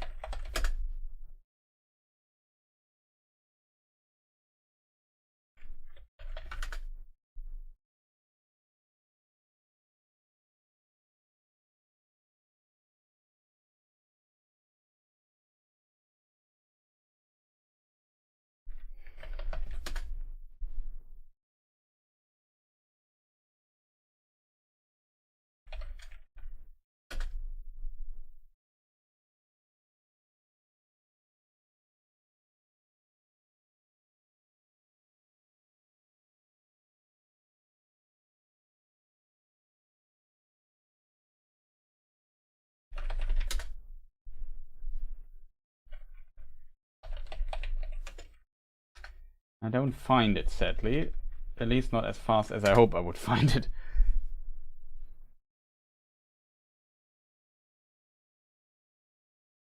Ah, here it is. It was this Morgoth element in matter. So what Morgoth did is he spread his power onto the world itself, into the landmass at least. It's not in the oceans, or in the seas, in the water, but in the landmass of Arda itself, and damaged it and infused everything with it. And now Tolkien writes about this, that this Morgoth element in matter, indeed, which, and now he has an interesting side sentence here, which was a prerequisite for such magic and other evils as Sauron practiced with it and upon it. So when Sauron does magic with matter or whatever, he always has to use this Morgoth element in it. So in a way, in all the devices of Sauron, all stuff what he does, Morgoth is still present in that, if that makes sense.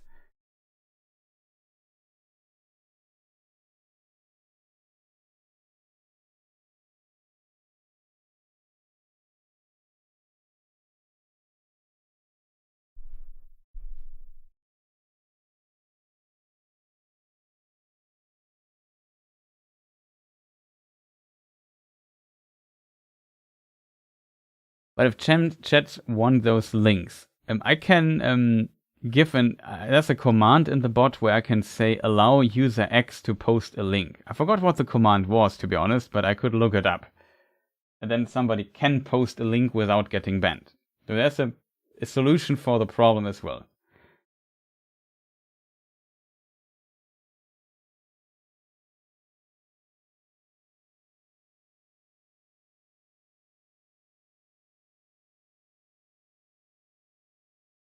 Maybe I have to maybe into maybe, but I could check to remove links a little bit, like to make it less aggressive. Maybe there's a setting for it, but I don't want to mess with it right now. I feel like I might start speaking Elvish next week. That's good.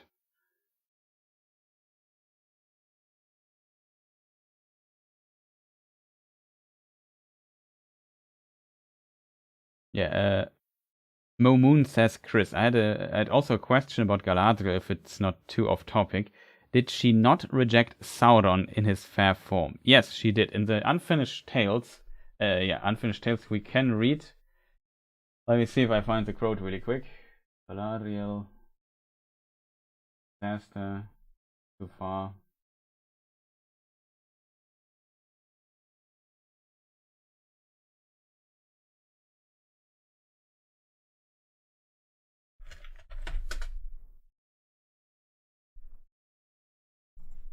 Here it is. So Sauron perceived at once that Galadriel would be his chief adversary and obstacle, and he endeavored therefore to placate her, bearing her scorn with outward patience and courtesy.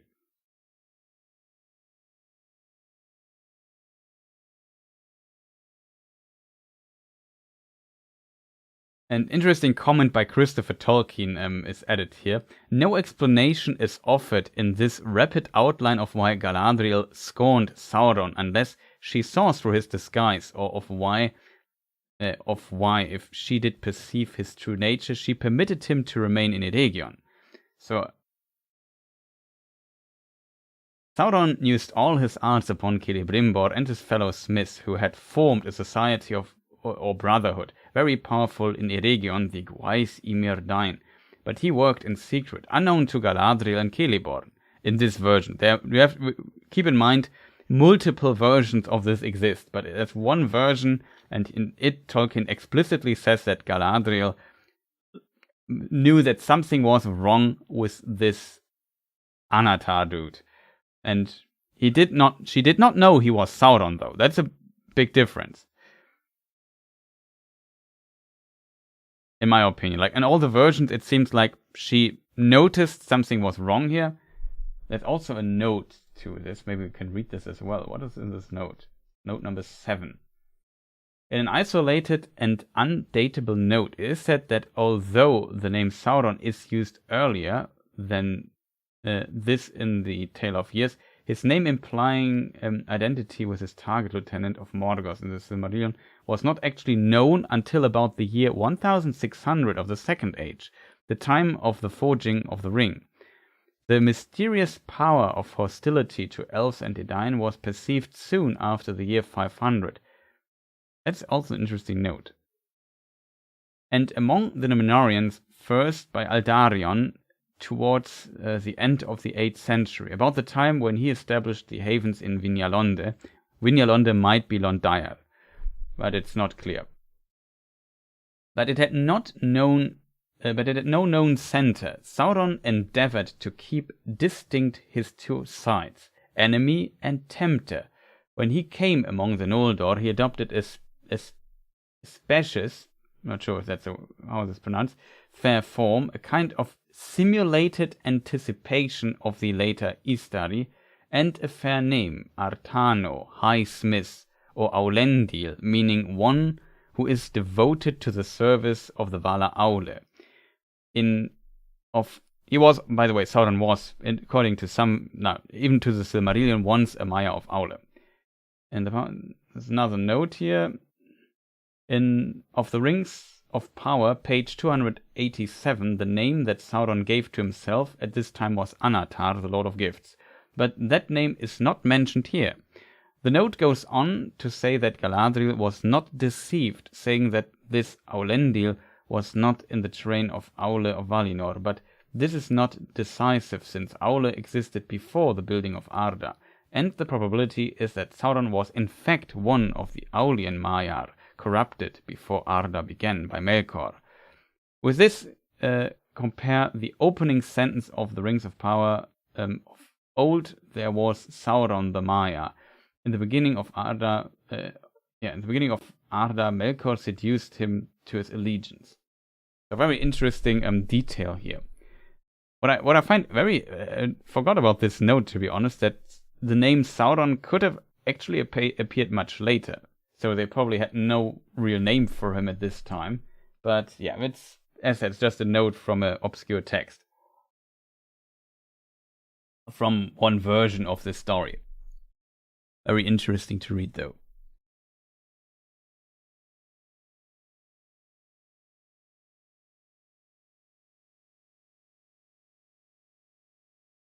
But I hope does this answer your question, by the way? Let me think myself. But yeah, it should. So yes, there is a version where she rejects him, but he doesn't. It seems like nobody saw through his disguise, if that makes sense. They were aware that something is wrong with that guy. Maybe he's not what he pretends, but nobody expected it to be Sauron. Else it makes no sense that Galadriel would allow him to run around in Eregion or so.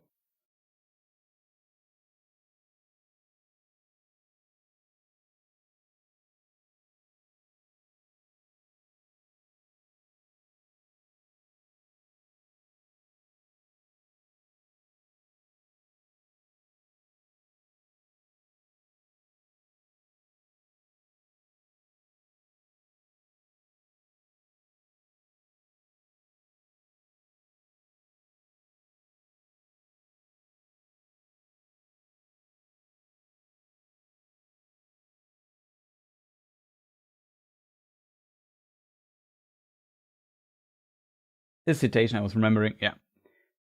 Sauron says, Galadriel, accept my hand in marriage, and Galadriel says, I reject your offer, Halbrand. Potentially.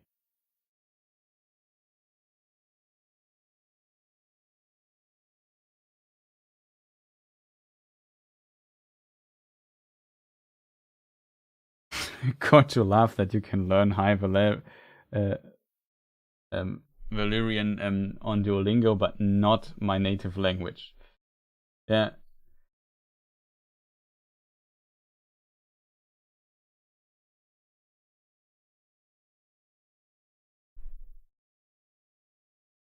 As said, this is only one version. You have to keep in mind about the Second Age. What did Galadriel do in the Second Age? Like 6, 7, maybe only 4 or 5 versions, but multiple versions exist.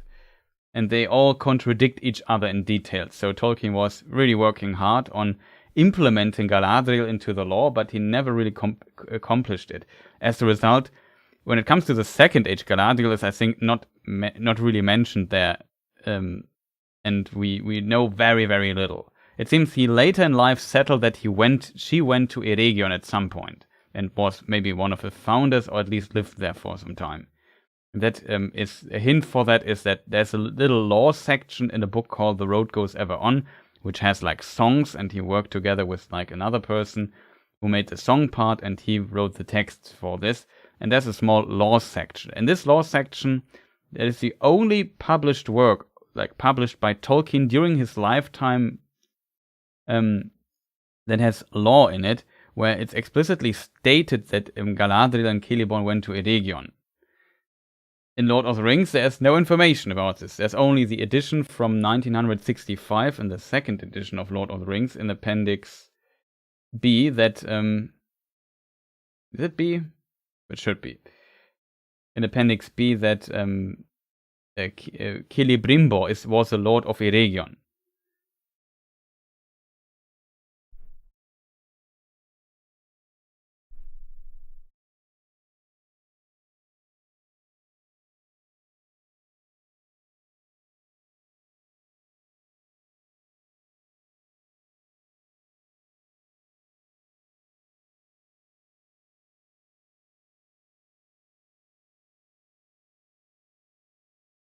It's an interesting thing that we don't know what Sauron called himself. Like, probably he wouldn't call himself Sauron.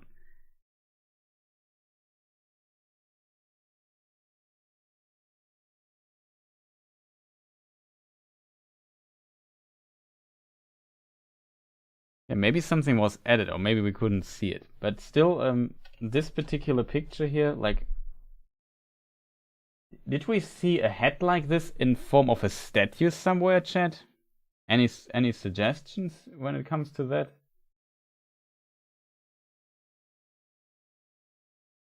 Also, it looks like this thing here can be pulled out. Maybe something is inside. You know, maybe, I don't know, a liquid, smoke, I don't know what. Some powder, I have no idea. But because here's a little chain on this thing here, it looks like, I don't know. It's like German would call it a Popfen, but what is it in English?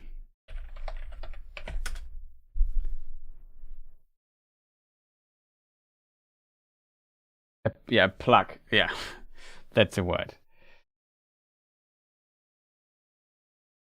Or a cork. A stopper.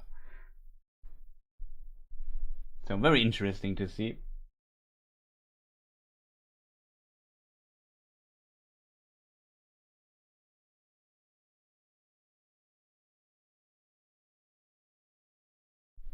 It's not there in episode 5. Interesting.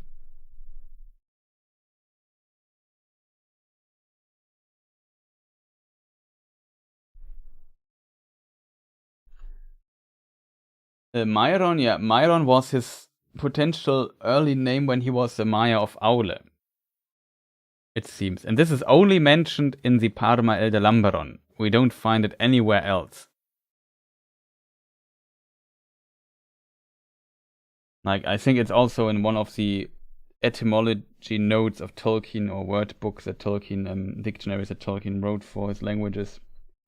There's like a half sentence that he called himself Myron. I think it's in issue 17 or so.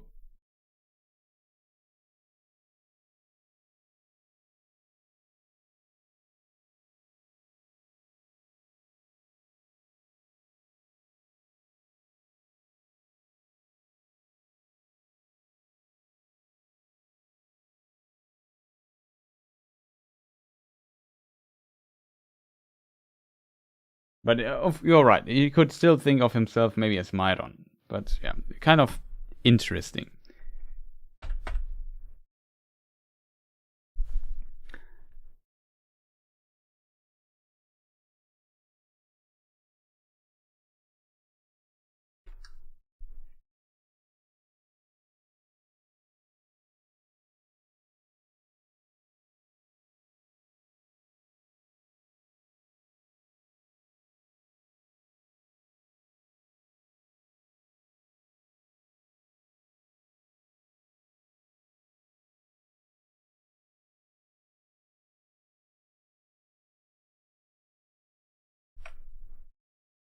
But yeah, in this scene you see it as well, interestingly.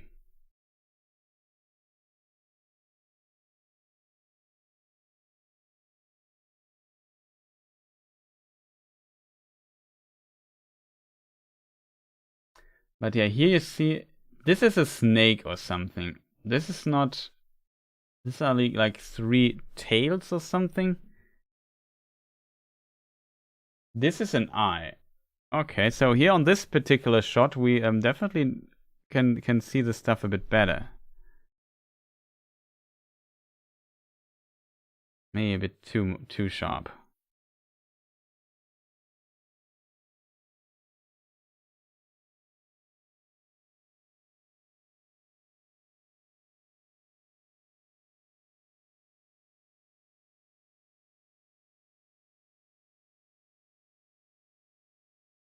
Yeah, the thing sticking out of it is really an odd detail. I agree.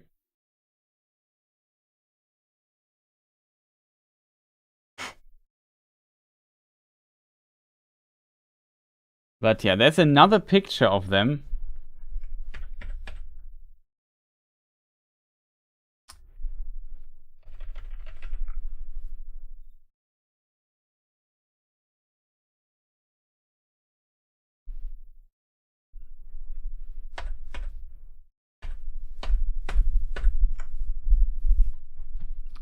In episode, I forgot which episode it was.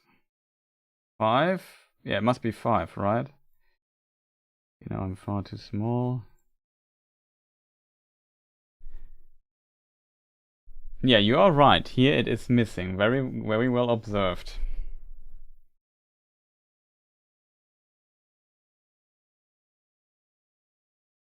See, now here it's missing in this. Maybe they shot this later and they lost it. That would be the most funny explanation for it. Maybe there's no meaning behind it and it's just an accident with the costume or so.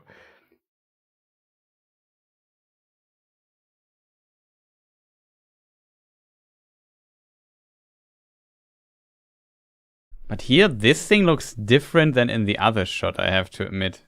This also is a half moon, I would assume. Very interesting. This here seems to be the same, kind of.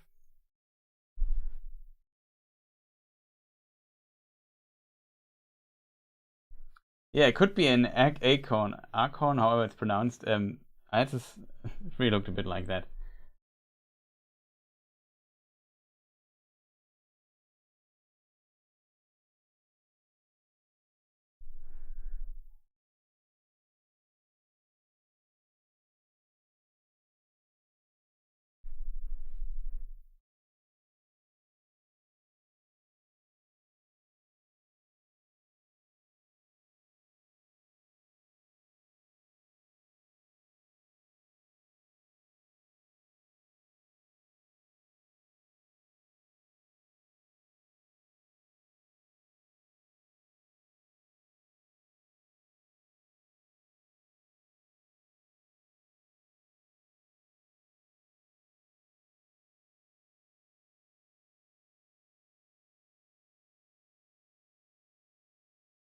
Yeah, bottom middle might be the sun, I agree. Or it's an a UFO.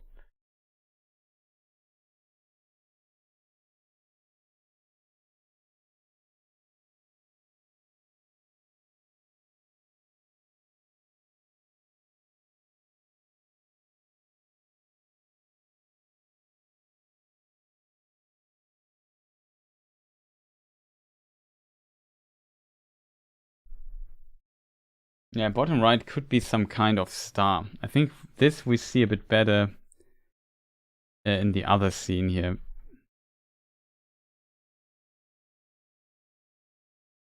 Problem's always to find this particular scene there again.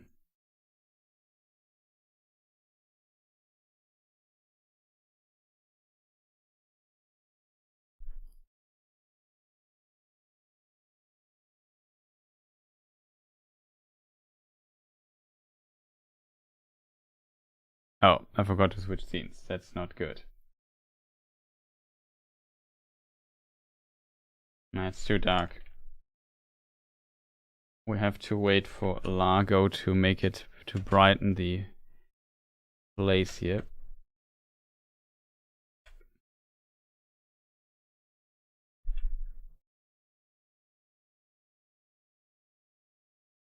But like I said, the one thing looks really like the star. Maybe it could be like a stylized form of the star they are looking for. This here now we can't really see. Here it has the plug inside the mouse. This might be the sun. Very strange, everything.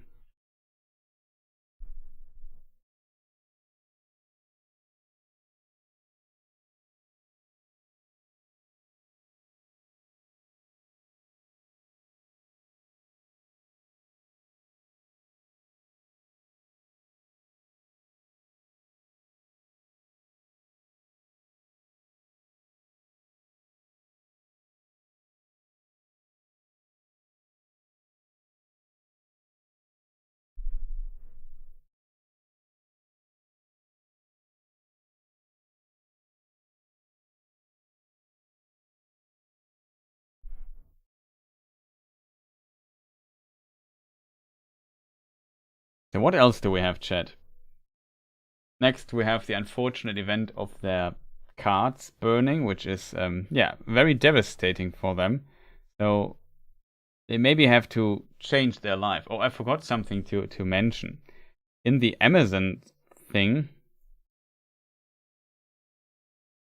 So terrible to find this, just too much stuff here.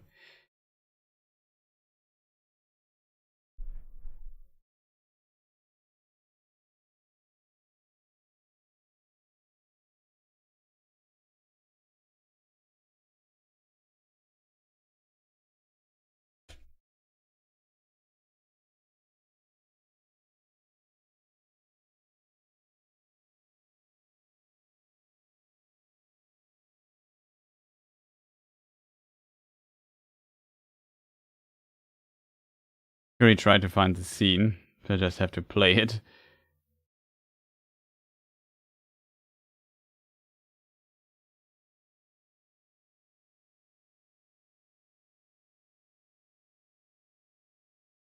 I mean, somebody made this armor, and he probably cared, so...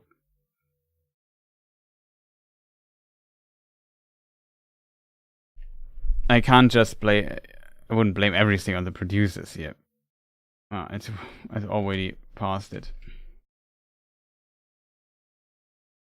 But yeah, in this particular scene, you see there's like a ruin here in the background. And what I wanted to mention earlier is that if you watch this on Amazon, there is always like a text box or something in the background.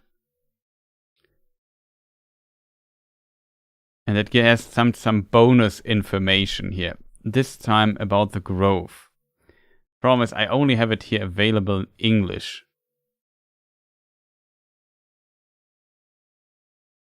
And yeah, and let me just translate it on the fly here. So, it's the grove was once the home of some of the big folk who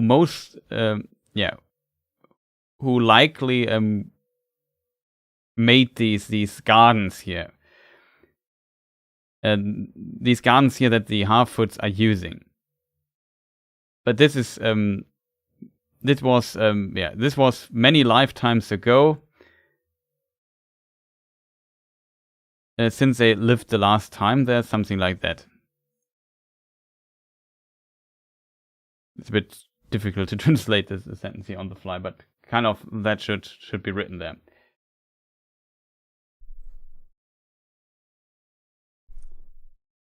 So it seems that the big folk has created those gardens that we see the Half-Foots now using, but that was long, many lifetimes ago, and since the people of the big folk lived there, and so we see like a ruin of that kind of interesting detail. This might it's an interesting quote about the Entwives in this particular context. The question is, where is this written? First suspicion would be in the letters, because there is a passage about the Entwives.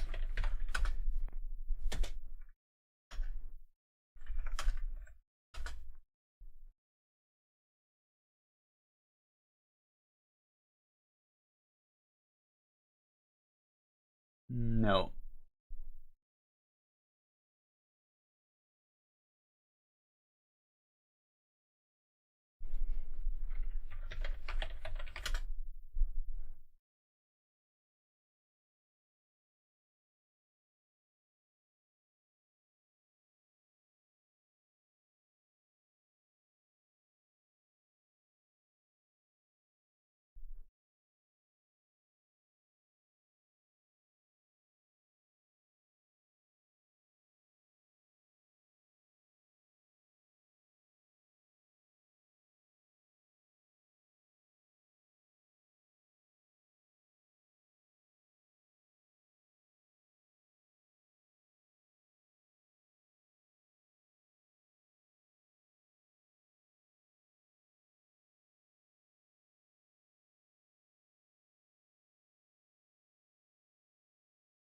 Yeah, here it is. Then when the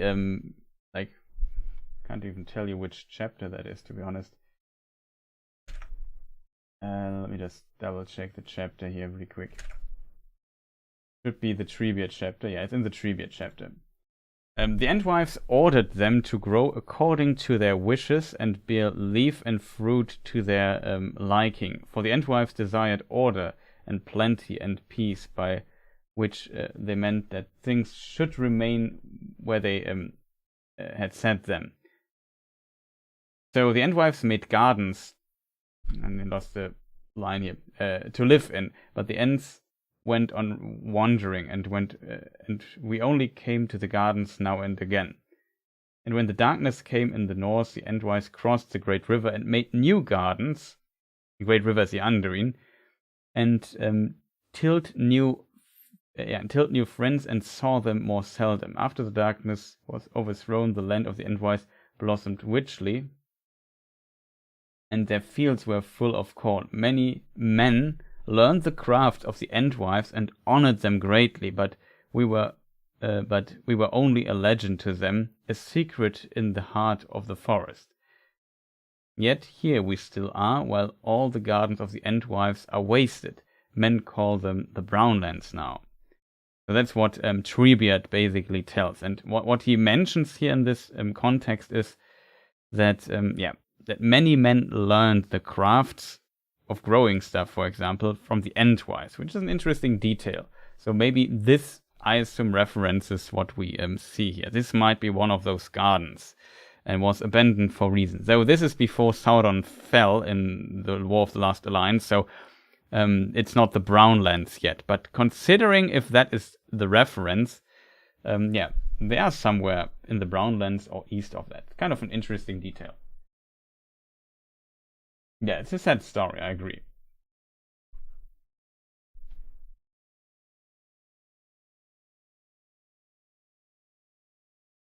But yeah, with now the with their cards gone, maybe the Harfoots have to settle somewhere and become more like hobbits, the hole builders. In the prologue of the Lord of the Rings, we can also read some interesting details to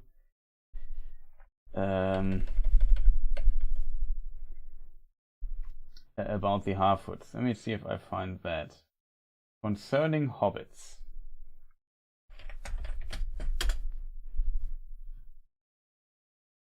Yeah, the Harfoots were browner of skin, smaller and shorter, and they were beardless and bootless. So that Sadok has a beard, I think he has a beard, is already kind of unrealistic, but whatever. Maybe he's from another breed. Not sure if other breeds have actually beards. I don't know. Beardless and bootless. Their hands and feet were neat and nimble, and they preferred highlands and hillsides. And then later, the Harfoots had much to do with the dwarves in ancient times and long lived in the foothills of the mountains. They moved westward early and roamed over Eriador.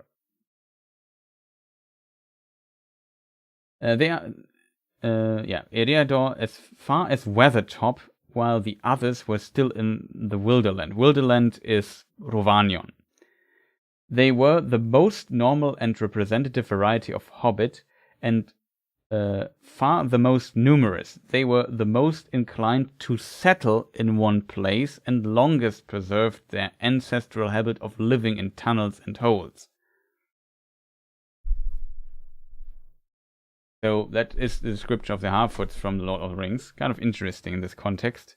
But maybe this now we witness how this changed. At the beginning they were like nomads here in this Rings of Power version of them.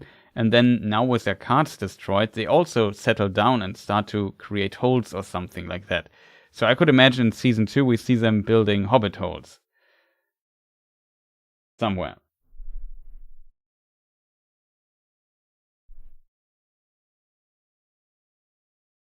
I mean, Aragorn technically should also not have a beard, and still, I imagine when I think of Aragorn, Viggo Mortensen with a beard. So, yeah, it's not that big of a deal, but just for completeness sake.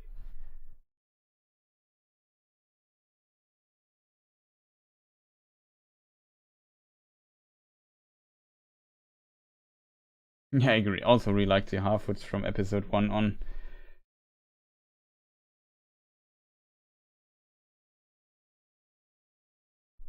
I wouldn't say that Disa is a power-hungry monster. As said, I think the dialogue is more about that she has ambitions and that she wants to help Elrond and the elves, and King Durin III does not want to help the elves. Because he fears. You could argue he's right in a way, but if the elves disappear, it's probably not any. It's potentially worse than digging for Mithril, to be honest, because then Sauron wins at the end.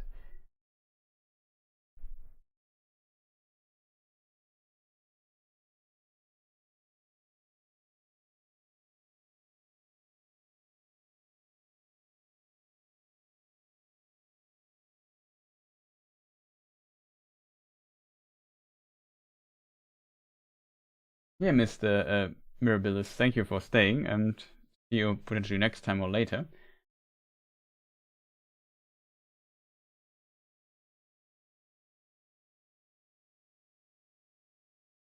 Yeah.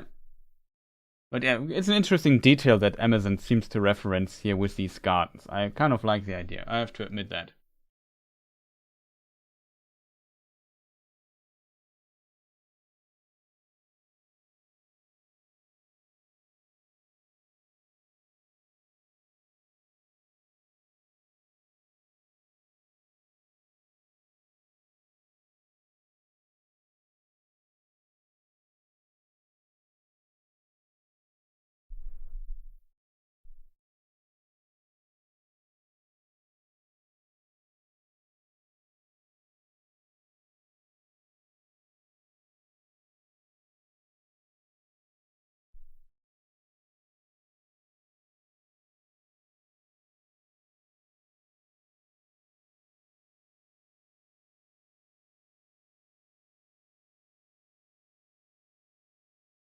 What daughter-in-law says about this depends on the father-in-law, I would say.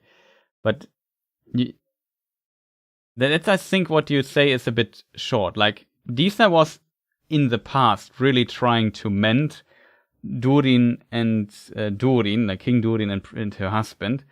Like, I remember this scene where Durin was really angry at his father in episode, I don't know, whatever, 5, episode 5, I think. And she looked over to Elrond for a moment with an expression of do something. And Elrond then talked about his father, and then Durin and Prince Durin and King Durin like talked again, and I don't know, worked out better from then. So I wouldn't say she's like a monster in that regard. But all things considered, like over the episodes, she learned to like Elrond, and she knows when the dwarf won't help Elrond, and it seems like Durin, and she is willing to mine the mithril and maybe help out the elves. And the elves made a good offer, which was also pointed out at the beginning of the episode. She feels like, okay, this guy is really crazy. Like we can't let the elves go because of strange reasons, and that makes her so angry. So I kind of feel like that her motive makes sense to say that because her husband was saying this all the time, like, I will never talk again to this old goat, which is a quote from that time. I don't think she wants it for herself. I think Disa wants to help the elves, and she sees this, like, Durin himself, Prince Durin, says this is the beginning of a new era, and his father basically is in the way of getting to this era. You could maybe argument that he's right because of the Balrog, but on the other side, like I said, if the elves are not there, Sauron will attack at some point Middle-earth and almost conquer it completely. The only reason why Sauron is defeated is because the Númenóreans arrive.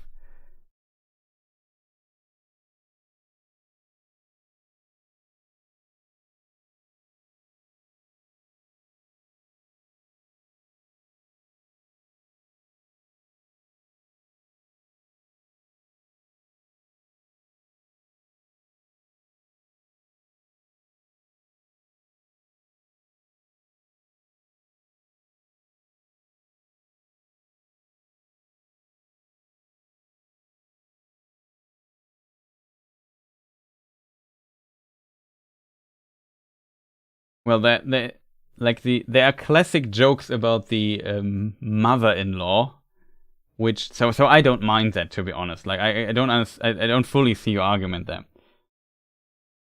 Like, it's not unusual that, I don't know, for example, the husband doesn't like his mother-in-law. That's a classic, and it could maybe be the other way around. It's of course less stereotypical for a wife to dislike the father-in-law, but I think it exists also.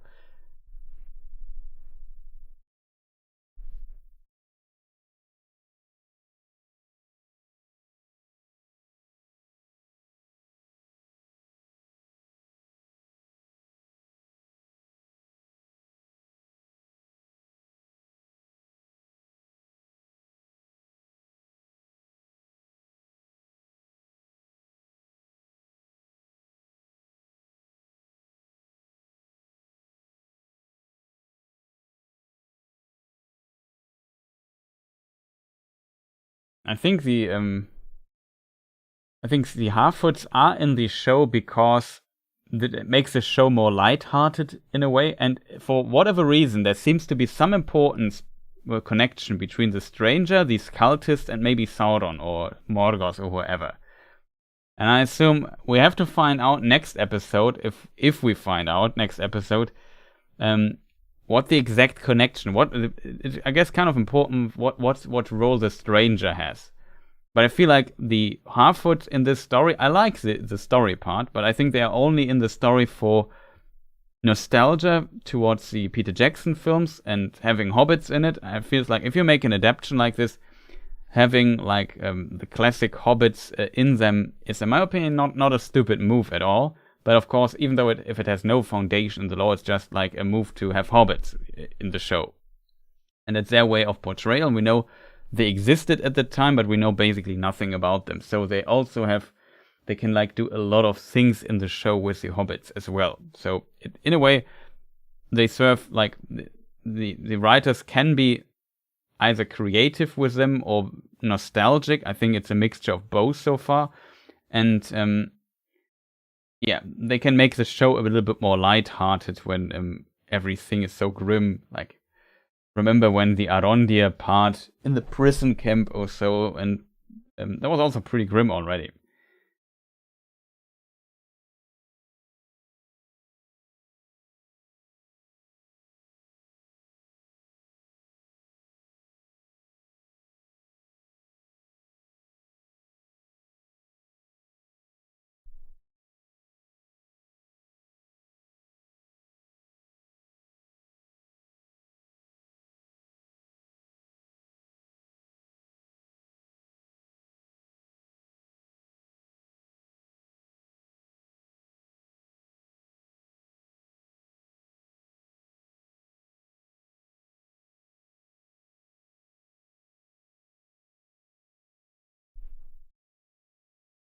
Now he's only like, you have to see it from. I don't think he's only right in that regard that at some point digging for Mithril will cause a problem. But not digging for Mithril will also cause a problem, in my opinion. Like the good relationship with the elves was also an important part of the development of Khazad-dûm. Don't forget that. On top of that, in this show, when the elves would have to leave Middle Earth or die or whatever, then he has an ally less. And even though it seems like the dwarves are indestructible and basically isolated from the rest of the world, that is not fully true in my opinion.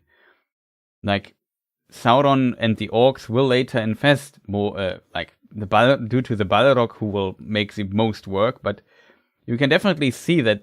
Look at the Hobbit, how the dragon. Like, you can argue Thranduil also didn't help the dwarves against the dragon and so on and so forth. But you get the point. Like, it's important to have those allies around because the forces of evil are just very strong. And Galadriel puts it to a really good point in the Unfinished Tales. There's an interesting text about this.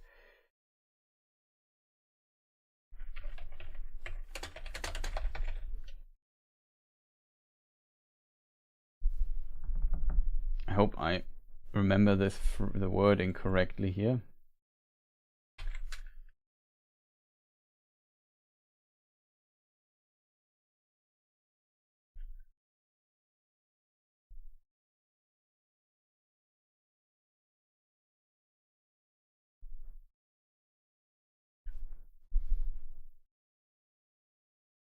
Of course, I don't remember it.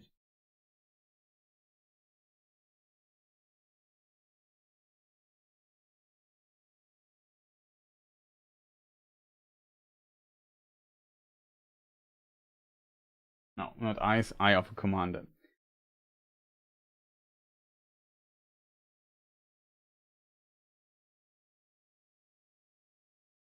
Where does it start? Galadriel was more far-sighted in this than Celeborn, and she perceived from the beginning that Middle-earth could not be saved from the residue of evil that Morgoth had left behind him, save by a union of all the peoples who were in their way and in their measure opposed to him. She looked upon the dwarves also with the eye of a commander, seeing them the finest warriors to pit against the orcs. So, in this text, it's kind of indicated, in my opinion, that, and I think Galadriel is completely right here with the statement, that only a union of all the free peoples of Middle-earth can withstand Sauron. Like, when Sauron attacks Eregion and Lindon, they're only the dwarves and the elves. And together, they are not able to defeat Sauron. Like, they are losing. Only when also the Númenóreans come to help, they have enough force to defeat him. That is basically the only reason why Sauron doesn't win here. As a result, like, if he says, yeah, we don't need the elves, then the dwarves alone won't beat and defeat Sauron. It would be bad. So they definitely need the elves here. That should be a big reason for them, even if you consider the Balrog. And from the book's perspective, it was not bad starting digging for Mithril.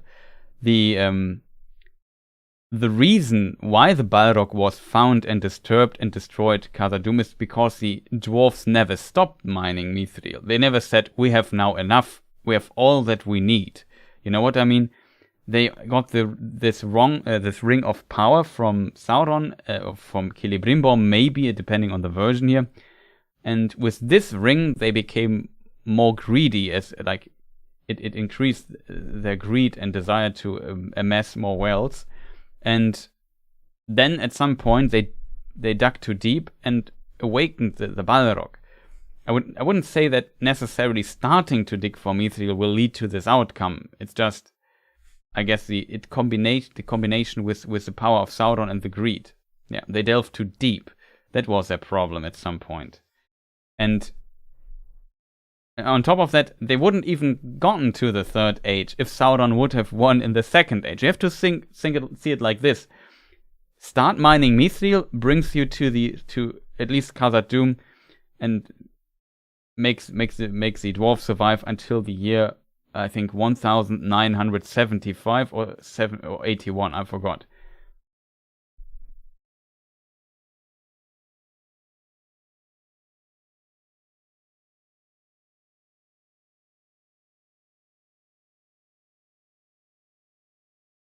So, in a way, I get, like, I think the first thought is, yeah, he's right because of the Balrog. But if you, in my opinion, think more about it, you could say he's also wrong with it, because if Sauron wins in the year 1600, then, yeah, I don't know.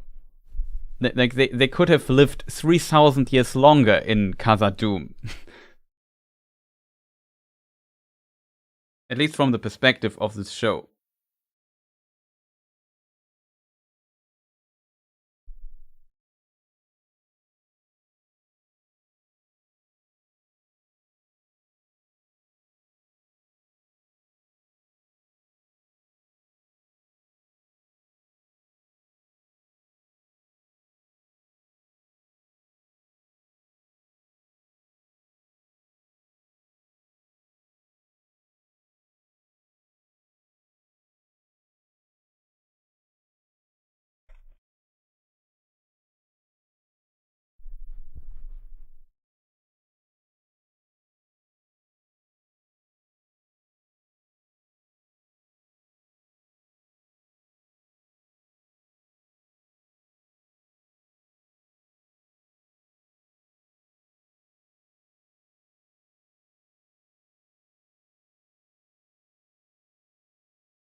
Yeah, that comes on top of that. Like according to Bilbo, which you could consider as not a reliable source.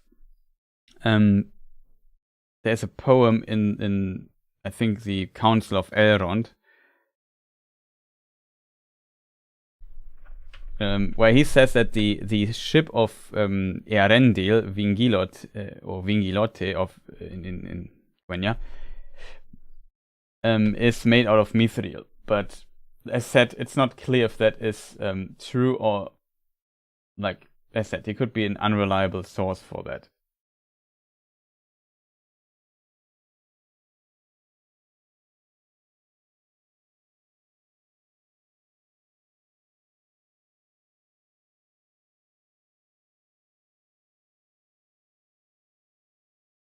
Maybe it's also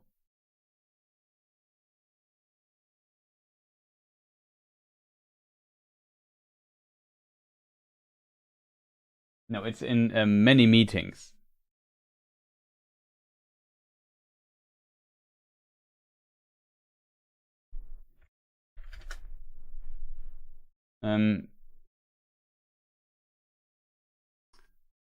A ship then new they built for him of mithril and of elven glass. Oh, I thought it was a different rhyme scheme. A ship then new they built for him of mithril and of elven glass, with shining prow, no shaven oar, nor sail she bore on silver mast. That's the glass rhyme. Okay. Didn't get the rhyme scheme, but whatever. It says of mithril and of elven glass. It was built.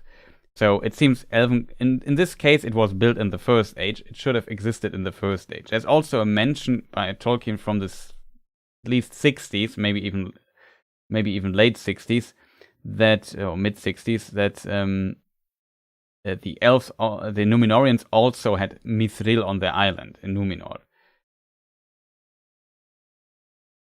in the Second Age.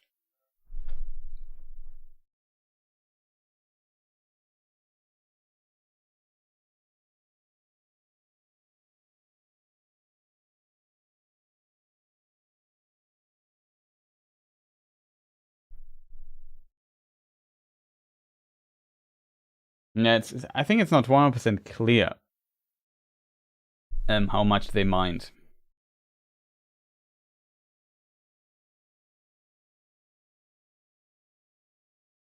Yeah, it's not as in the Amazon show. That's definitely, though. In the Lord of the Rings, Gandalf says it is exclusive to the Misty Mountains. It could only be found there, at least in the Third Age.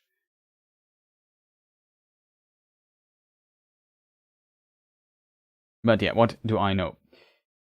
It's strange what they do. I don't like the Mithril story. We don't have to discuss it. I'm also not a fan of that.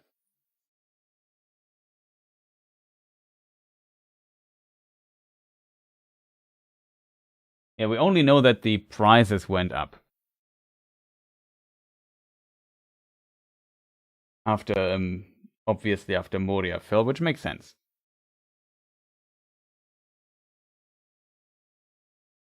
Yeah, it doesn't mean that he meant this literally, but there's at least one mention that the Numenorians also had Mithril or Numenor by Tolkien in a note.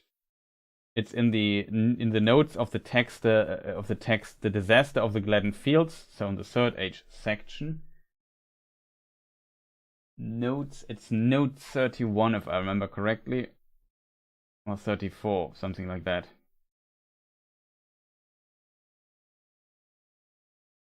Maybe it's note 17, I forgot what it was.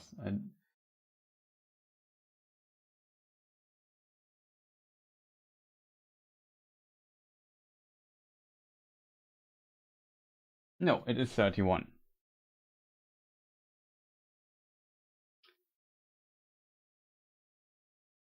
For that metal was found in Numenor, author's note.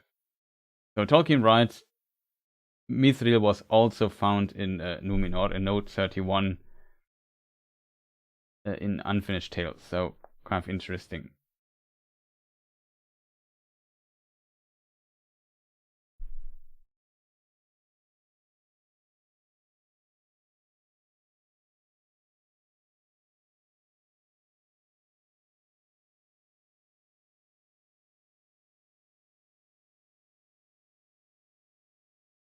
It is. I can read it again. It's a very short note, as you can imagine.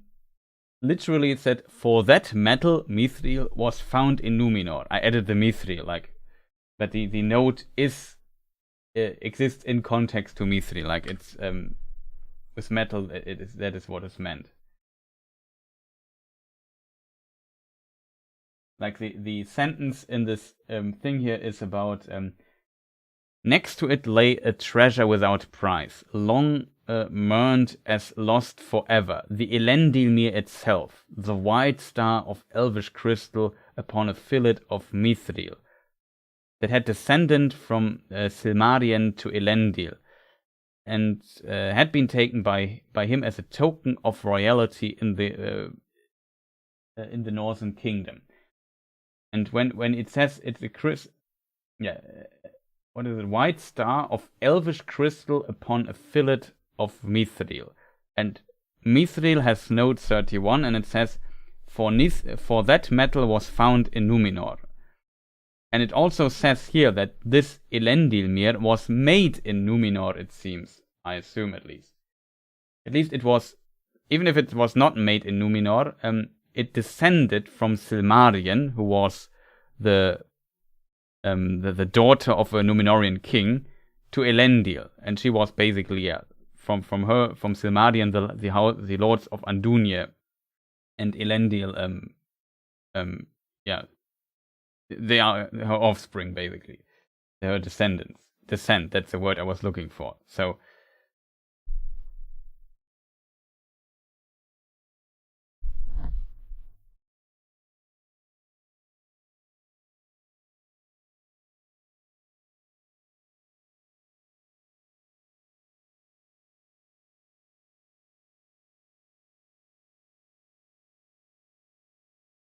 yeah, just for completeness sake, mithril was invented 1939 by Tolkien, so after The Hobbit was released. In the first edition of The Hobbit, mithril is not mentioned.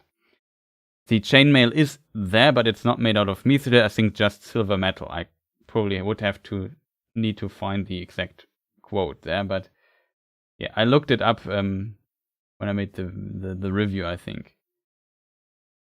Made the stream, I mentioned that before. And I think 1966, Tolkien had like a version where he added mithril to The Hobbit, like in the sentence. It changed the sentence where the chainmail is first mentioned a little bit.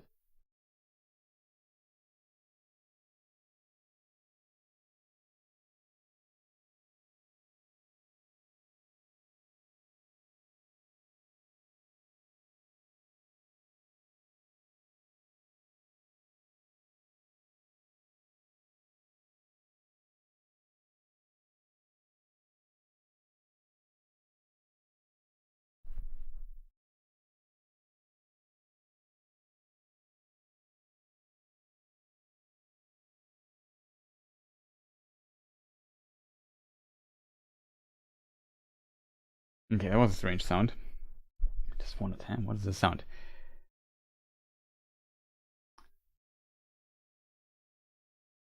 So, is there anything left with the dwarves? Like, I like the dwarf section completely. Pretty cool. We see Elrond also drinking in every thing here. He has to leave. We discussed briefly that mithril. I don't like that. Yeah, it cures the thing. We were kind of right with the Balrog scene, I have to admit as well.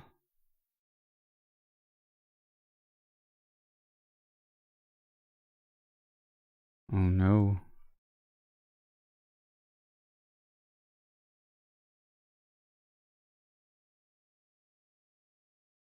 Yeah, here Durin throws away the leaf, and then we see the Balrog later. I thought the whole floor was a Balrog, but it seems like it was not. Kind of interesting detail. Talked about Adar at the end briefly. So it's really hard to see here in this particular shot with the leaf. So here the leaf looks really CGI.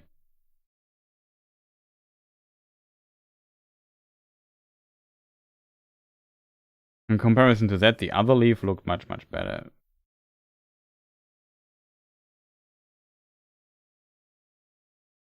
But yeah, here we see a weird thing in the background. It seems these are the wings of the Balrog around him. It's kind of interesting. Now it starts smoking.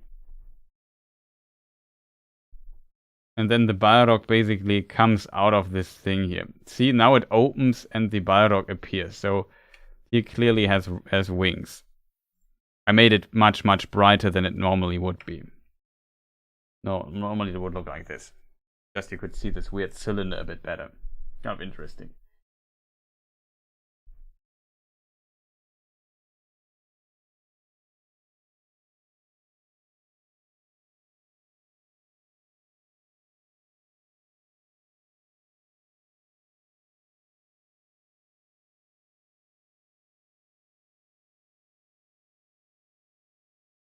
But yeah, kind of interesting. Is there anything else I wanted to discuss here? I mean, there are a lot of details. I really like the scene with Durin and Durin. I still find it stupid that both are called Durin. There is a theory, which I find interesting, that he maybe now loses his... he's not the heir anymore of King Durin, and we learn he has a brother. Maybe his brother becomes the next king of this place, and he has takes a new name and becomes Narvi or something like that. Definitely a possibility. Also, when it comes to King Durin and his stubbornness, if he dies at some point, maybe his heir will also start mining mithril. I think he can't really prevent this anyway. So, I don't know, his decision makes sense from his perspective, and I like it. But, as said, I'm not 100% agree that it would here be the right call. No, I don't think he is... I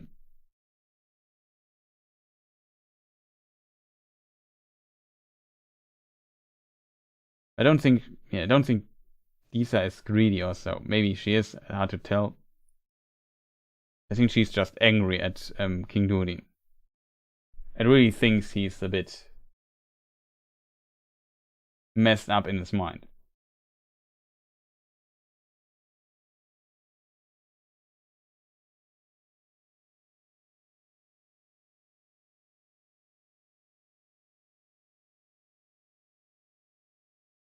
It's possible, but I don't have the line in my head, so probably have to watch it again.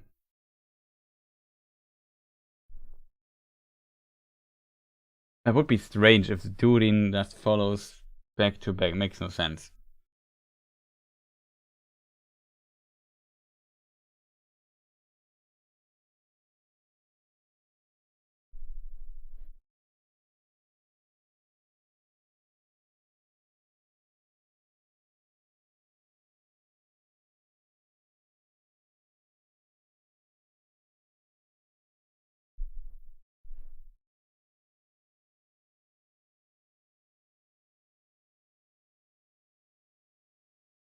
Yeah. We also discussed Celeborn. I think he might be alive. I think Isildur is alive. I think Berek was let free.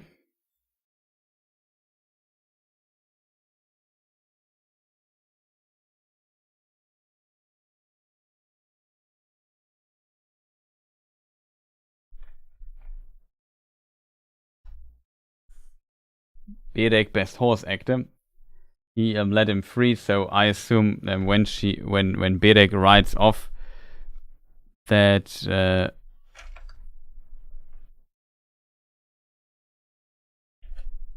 he really goes to find Isildur. So I could imagine that is definitely a thing as well. Yeah. Let me just see who's yeah, we have the cards. Sadok is not happy about the situation. We discussed this already. It's kind of interesting to see that the hobbits transform. Theo and Bronwyn are united. I find it an interesting detail that Theo also hugs Arondir.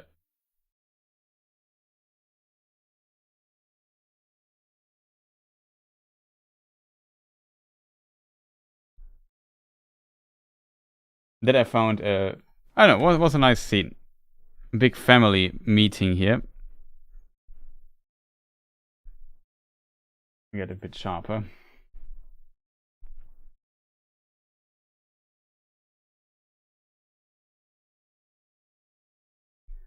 That's a good question. Maybe they used it too soon. I'm not sure if it's just a fan service moment. In this show, definitely true with the Balrog. I could also imagine though that they maybe use him in this show. Why would they show him otherwise? I don't know. I hope they won't use the Balrog in any shape or form, but it's not impossible, I have to admit. Not sure if I'm a fan of that. Yeah, Theo has come a long way. I found this, I agree with you. Also, like, I said it in my review as well, when he was walking around with Galadriel.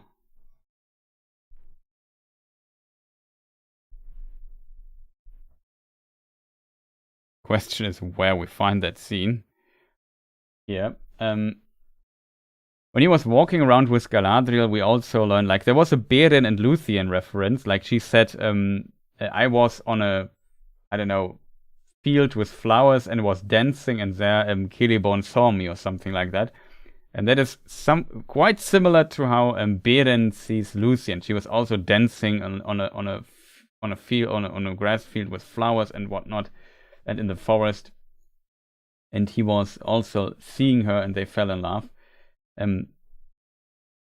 So kind of an interesting reference in this context. It also shows like a very different Galadriel in this context. I like how she asked, "You were dancing on the street," basically. It was kind of funny.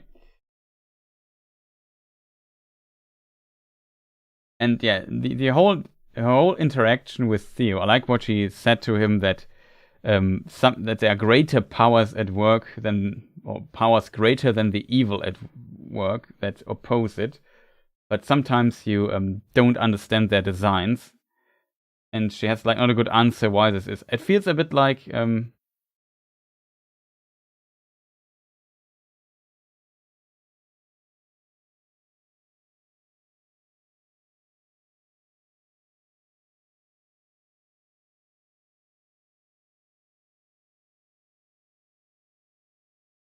what did I want to say? Yeah, it's in my opinion very important to say that there are always greater powers at work, and you don't sometimes see their design. It's maybe, you could argue, strange, but in my opinion, it's very Tolkienian what she says to him. And what I kind of like about it, she wanted to kill all the orcs a moment ago, and Ada last, and I think she learned from that. Like, she has touched the darkness a bit too much, and I think she's now restraining from this.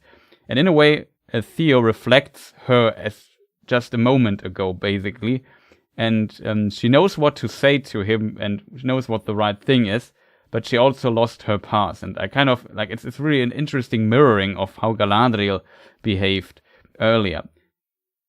Now she has to be the voice of reason, and it's kind of interesting that she also says to Theo, in this one scene where he tries to grab her dagger, maybe I find that one. Nope. I think this one. Here she tries to grab her dagger and wants to just kill some orcs. And yeah, she of course won't let anybody touch her dagger and pushes him down, and he says to him, "It's over." And that's the same thing that Elrond said to her when they talked in Lindon, that she should put down her sword. And that it's over. And now she says, basically she says the same to Theo. Don't touch my dagger, don't touch the sword, put it down, it's over. We can't do anything, we don't have reinforcements. And what I liked about the scene here again is that Galadriel really had like a tremendous amount of character development to get to this point. Even though you could argue it's a bit fast, I felt like that was a pretty good scene all over. And this character now makes sense and has maybe Galadriel's come to her senses, kind of, finally. That's, in my opinion, pretty cool.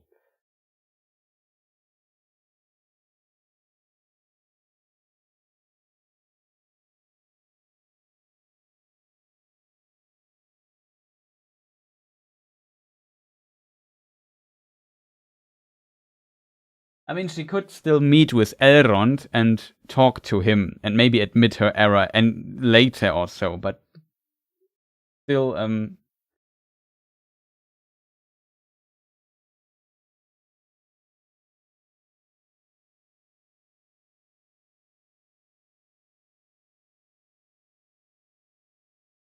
it's kind of interesting in this regard.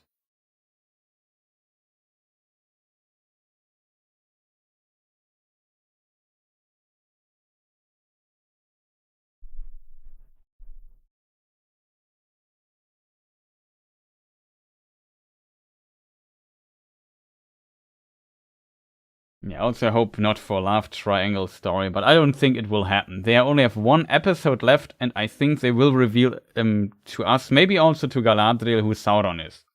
And in my opinion, it might be Halbrand. And this might shake her through even more. Like,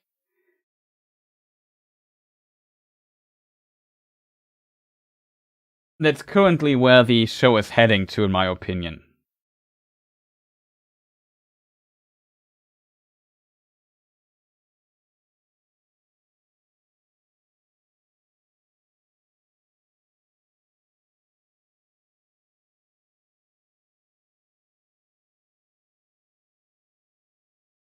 Did Miriel's blindness open some dormant ability to see the future? Will she be mix of blinds here? Steeps of Cassandra. Yeah, will she have clairvoyance in contact to her blindness? I'm not sure. I could imagine she uses the Palantir to see stuff. That's a possibility. I'm not sure if she will see the future. I think probably not.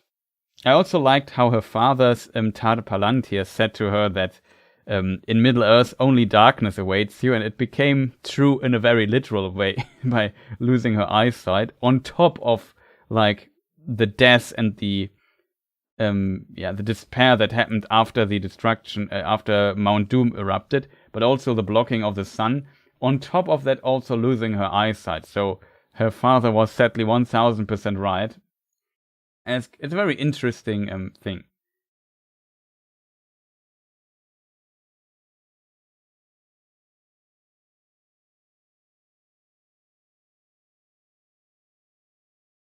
I mean, using the Palantir is not bad as long as Sauron has none of them, so not definitely possible.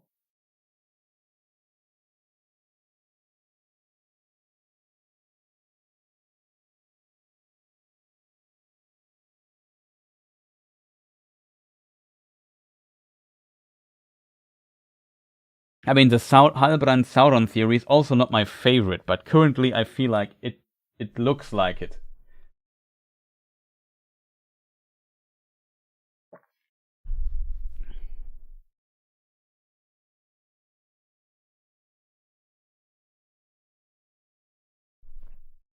What was his plan for getting on the raft? I don't know. I have no idea. It makes no sense, but it's not the first time something in the show makes no sense. So from that perspective, I wouldn't bet on too much on it.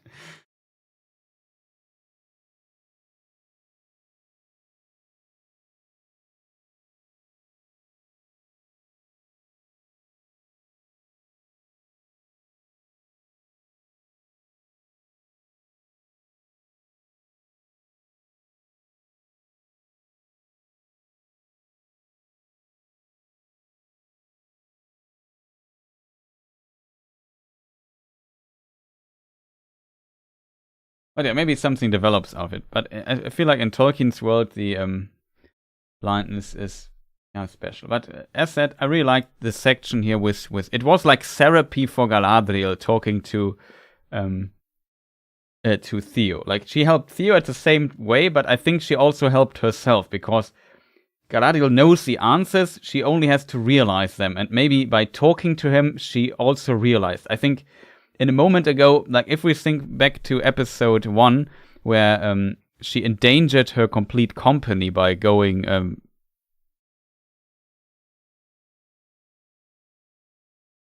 let me just see where that is. Sauron's symbol. Oh, that is in the ice place, right?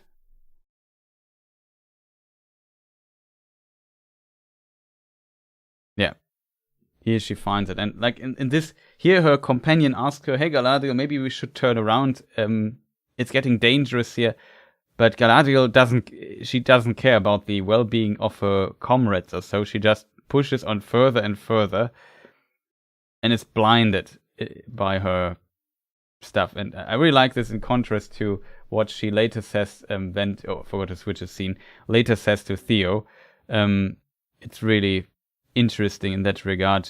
How far Galadriel has gotten from away from this point now, and she made a long journey. You could still ask it's a bit fast, but it's about time that Galadriel can basically take her place as leading figure, if that makes sense.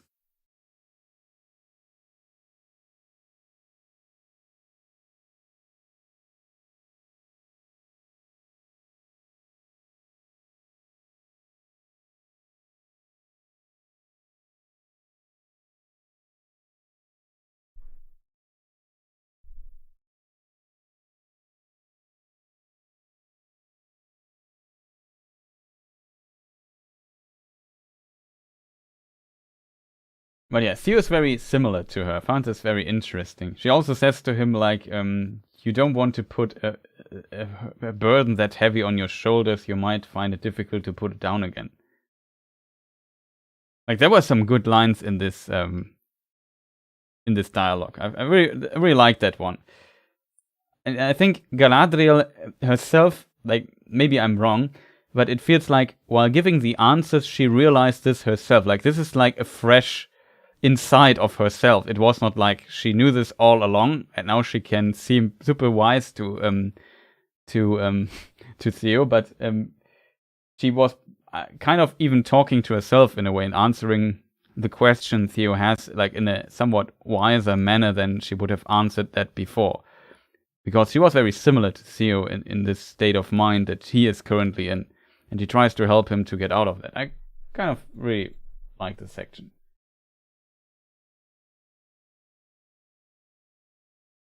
Gilgalad is Sauron, yes, also a possibility.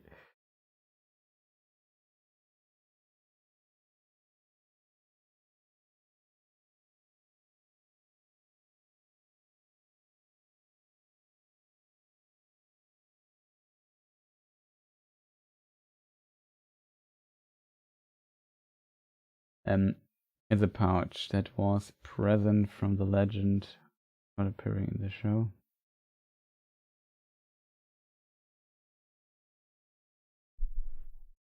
But yeah, kind of interesting. And then at the end, also, just for completeness sake, like, it was really heartbreaking to see that Elendil finally got a bit better along with his son Isildur, and now he's gone, and that kind of shakes him. If he leaves Middle-earth, I'm not sure if he stays in Middle-earth or leaves. I assume he leaves. And let's say Isildur is back at some point, then he might not notice for quite some time. And this might have really a big impact on what he does, says, and thinks in Numenor. And maybe he has, like, later a revelation towards the faithfulness. Like Galadriel said in this episode, sometimes there are greater powers at work and you don't see their designs. And you might also not see the design and it becomes apparent to him later. Maybe making him like a better leader or whatever, taking a specific role, maybe stay faithful or something like that. We know how Elendil is supposed to work in the books, and yeah, this development has kind of a bit of potential for him, from a character development standpoint, I feel. But we might see for some time a very bitter Elendil. Like, it was also a question regarding how we see, like, of course, in his remote emotional response, he sees Galadriel at fault and basically wishes, if I would have just her letter in the ocean, it just got me in so much trouble now. I have to sacrifice so much for it.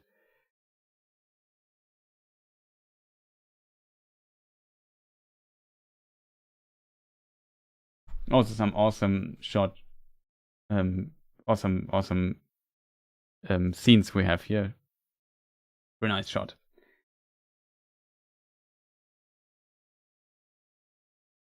It's possible, and it's really difficult to say at this point what will become out of Theo, I have to admit. It is possible that he becomes a Nazgul, or like the king of the dead. Like, he could become anything. There are definitely possibilities. And yeah, then later we see Miriel to vow to return. I like how she says to Galadriel, "Don't pity me, pity the enemy, because when I come back, he will not have a good time." And it's people ask in chat. He calls her father by his Adunaic name, which starts with an I. I only know his faithful name, which is Tar Palantir. Like in Ziladun or something like this is her name, right? Yeah, his name. Yeah, Ar in Ziladun is her name, the far side. It means the same as Tar Palantir, of course, but it's interesting. She, however, calls herself Miriel. But Miriel also has Adunaic name, which is Simrafel.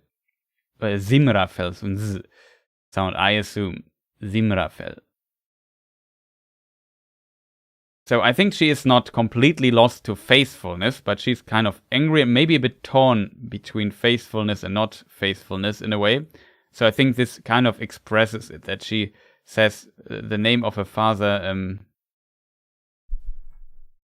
what was the name? In Ziladun, but she doesn't says, I am Zimrafel, daughter of Inziladun, vow to do this and that, but you know, she still says I Miriel, and she keeps her name, which is kind of interesting. But I think, yeah, she will return and maybe support Pharazon's ambitions a bit more than before. And I think Pharazon, it's hard to tell. I don't think that this might work into Pharazon's cards at the end. I think he might, in the meantime, have tried to strengthen or improve his position even further in Numenor and his influence. But I don't think she comes back and is now like an abandoned queen. And is, I don't know, abandoned queen's the wrong word, but you know, it's like usurped. We will have to find out what happens in the meantime. I don't know, but I could definitely see that she will now prepare like armies and slowly increase Numenor's military influence and power, and maybe bring it really to a level where they become really scary.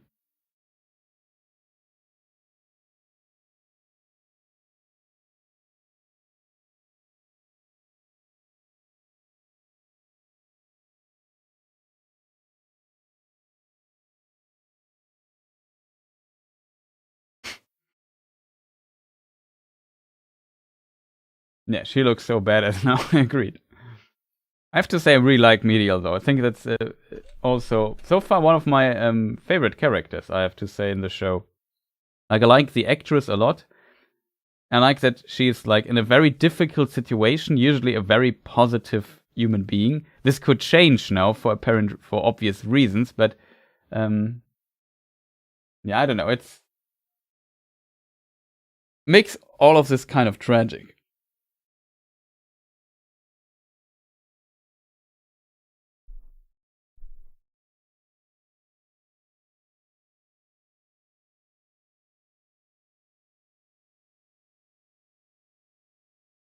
No, I think many options are left. Like, the stranger could also be still Sauron. Maybe the cultists find him and say, "Oh, you are Lord Sauron now, and we bring you back home," or something like that. And then they start ruling over Mordor. I have no idea.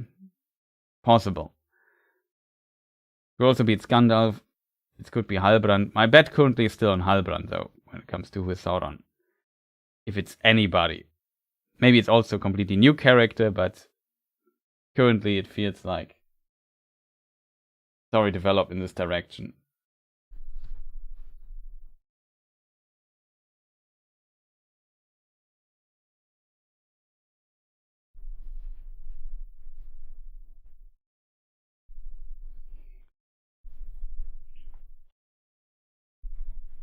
There was something else I wanted to mention. I forgot what it was, though.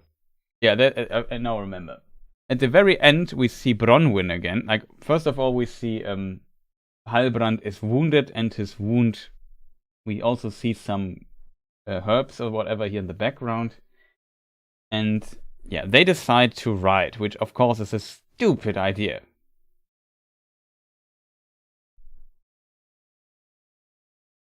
As said, it's 1,800 to Eregion. It's 800 to 850 miles from here. If this is roundabout where later Minas Ithil will be founded, to Lindon, it's 1,100 to 1,200 miles, something like that.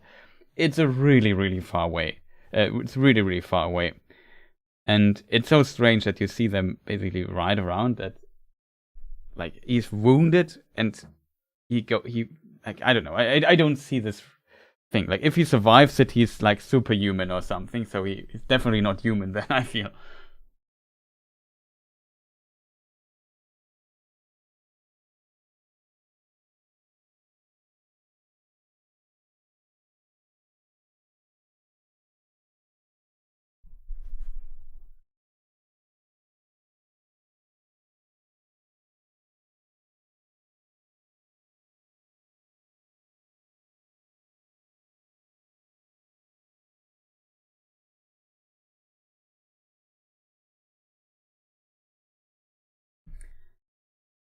Here we see Miriel again on the ship.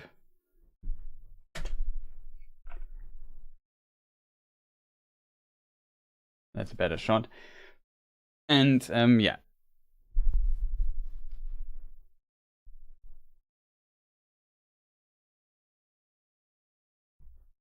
And in the meantime, Galadriel, Bronwyn, and Arondi are talking on this mountaintop here, where also Miriel sit with them. They look down and they see her ship basically sail back to Numenor. And yeah, she talks about that she and her people, with maybe Arondir, will go to a new place, and that is Pelargir, which is on the map. I don't know exactly where it is, but I would say somewhere here. And it was founded by the faithful Numenorians in the Second Age, so it can completely be there. I was just surprised that the Numenorians have already colonies in Middle-earth, so that seems like the complete timeline of the Numenorians is an absolute mess, I have to admit, but not much I can do. And it's interesting that I mentioned this in episode 6, in the review for episode 6, in case you haven't seen it on this channel. At the beginning, we see like Miriel in her room, and she has this map here. Of course, hit the wrong scene here. But here in Adonaic script, which was invented for the show, this is a P, this is a E, this is the L, this is the A, this is an R, this is the G, this is an I, which looks very similar to the A, but it's just the other way around, and another R. So here it's written Pelargir. And yeah, we also see a little settlement here. These are the mouths of Anduin. She also mentions those and says, yeah, there's a settlement, an old settlement. We go there and start a new life. It's very interesting because it's like a faithful place. But if they really go there, which could be true, we could see Pelargir as a location for the show, which I find very interesting, to be honest. Like, we hear so much about Pelargir, but I think we have never really seen it in any adaptation or so. So I'm very curious to learn more and see it, actually. So I kind of like the idea.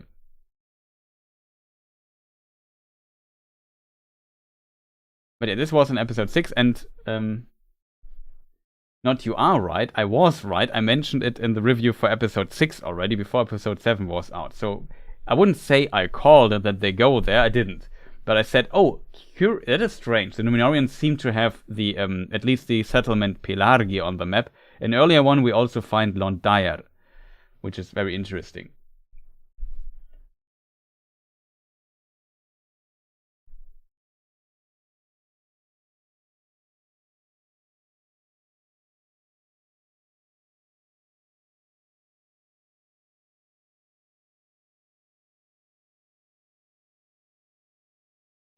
Yeah, exactly. The colonies would help the Numenoreans and should be part of the ambitions for of Farazon and so on. And we know that the Numenoreans seem to be relatively generous, and it might be due to the incident in the Southlands that maybe the Numenoreans become now, like their grip becomes stronger on this region, and they maybe try to get tribute and stuff out of this and influence. Very interesting to see what this does in future stuff. But it's interesting that Pelargir was already hinted at and that she actually goes there. Of course, there were many other places on the map as well. Like, I did a Twitch stream where we translated like a lot of stuff that is written here on this map.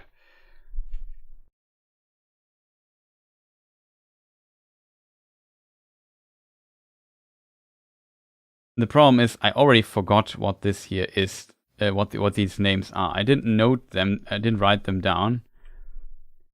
I can only tell you that the names here, like this is Ostiris, this is Tir Harad, this is Horden. This here, I forgot what it is. Somebody in chat know what I said. Maybe Killswitch is still here, but probably is in bed already. He maybe remembers what I said. He also posted like a translation on the stuff. Like, maybe check the watch party for episode. Was it the last watch party there? On my archived channel. You have to maybe go a bit. It's at the end of the stream. We look at this map. And there I translate some of the names. I forgot the translations, to be honest. And I need my table to help me. This was an R. This is an A, I think. Ga. Is this the T or the S? No, this is a T. Tier.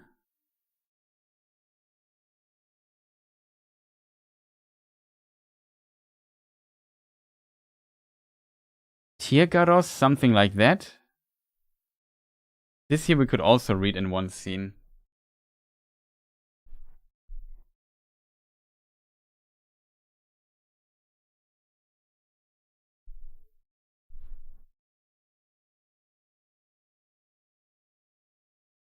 Let me just see if I maybe find my table here. My reading is not fluent. Like, reading this always feels like I'm starting in elementary school again, learning to read. Very slow.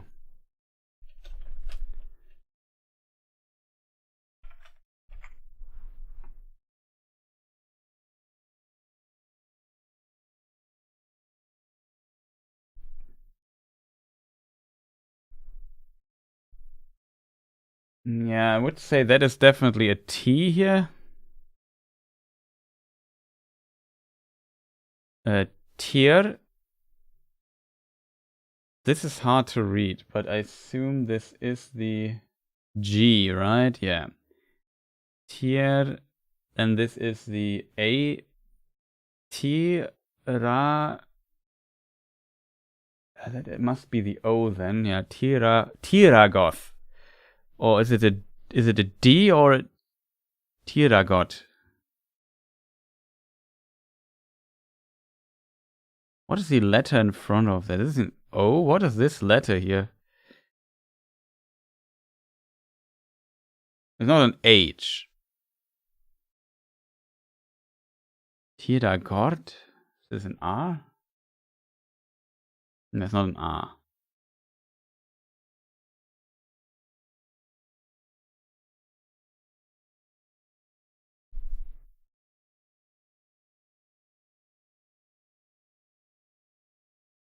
I don't know what it is. Something like this, though. Like, this is in T. What could this letter before that be?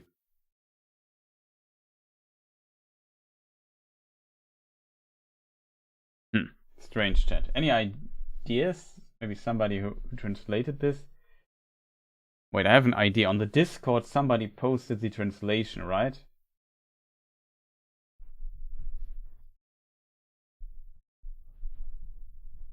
Killswitch posted it there.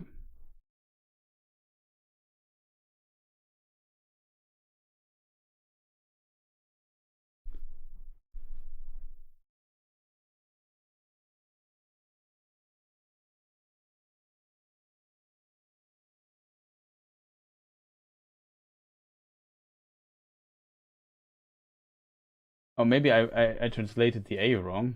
Yeah, it's Taragost. It's an S. Yeah, it's an S now, I see it. It's Taragost. And this name here we could also kind of read.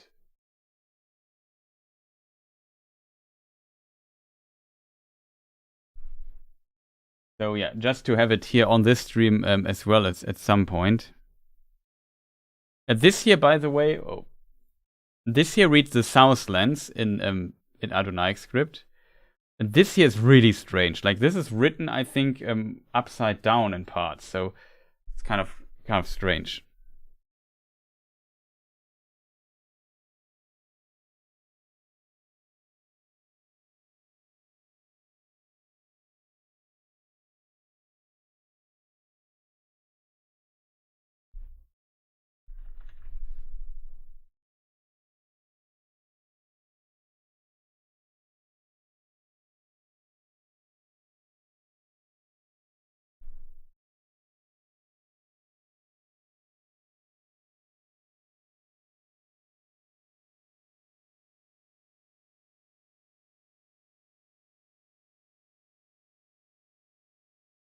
Not sure if I looked up a translation for Taragos, to be honest.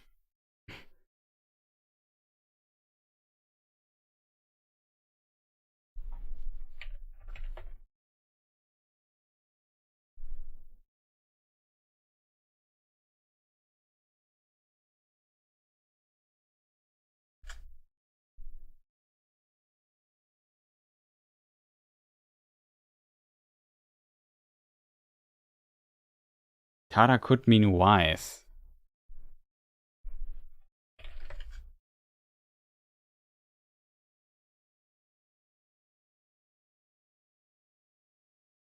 Oh, I make a mistake, I think. It's not a Quenya name, for sure it's Sindarin.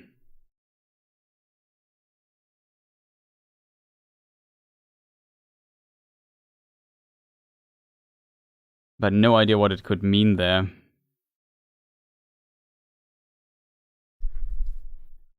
But yeah, Ghost, in contrast, though, you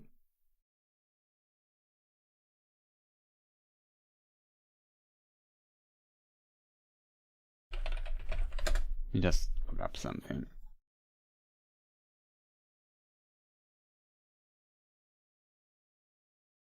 So, for example, Belegost would mean mighty fortress. I forgot.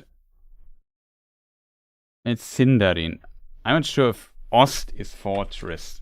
That was my first idea, and it's a tower, so it could be considered like a fortress or something.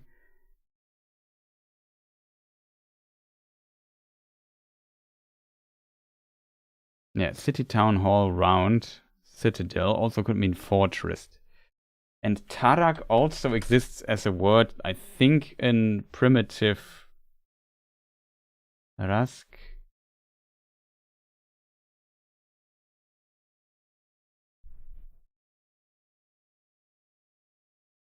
Noldorin could mean horn.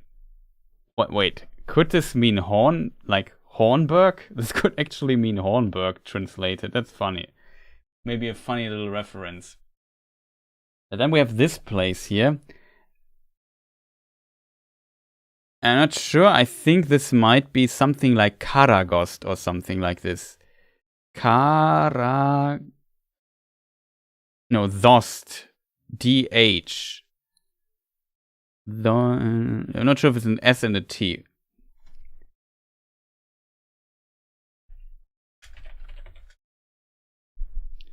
Very curious what that could mean.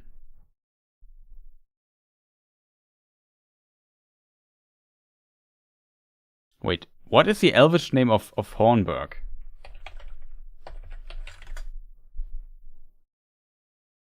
Aglarond. Very interesting. Kar could mean Karn would be red. Is Kara a form of this?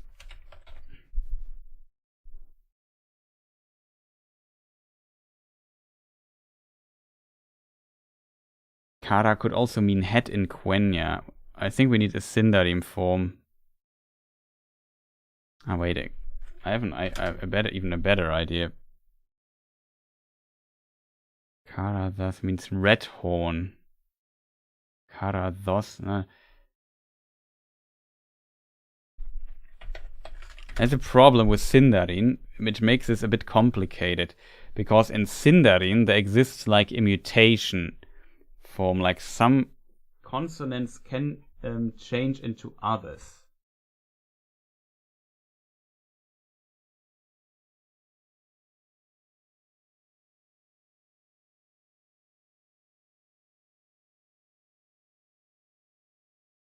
So a D or DR, DR doesn't make sense. There's a hard mutation also of RH and this one. So it would likely be a D if I understand this table here correctly. So it could be DOST.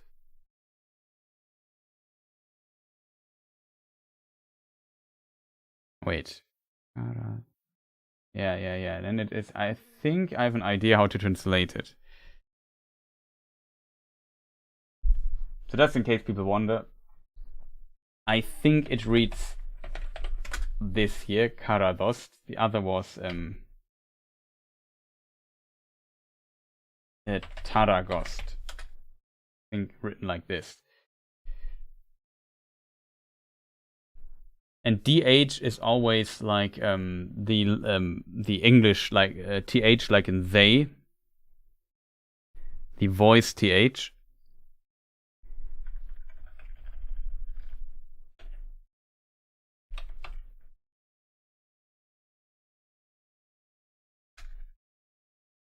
It's only Kara exists.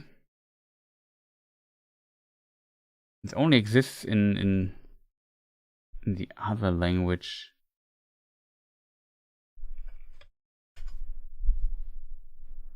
Kara.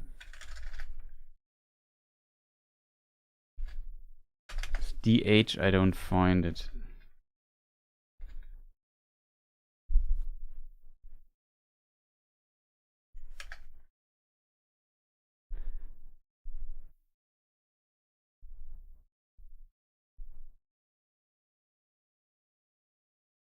Kar could be a verb to make deed. Kar. Deed. To make.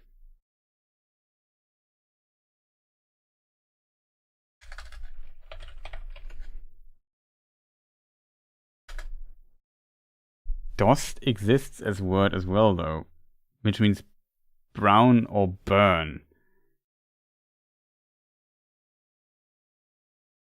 Really strange chat. Brown or burn.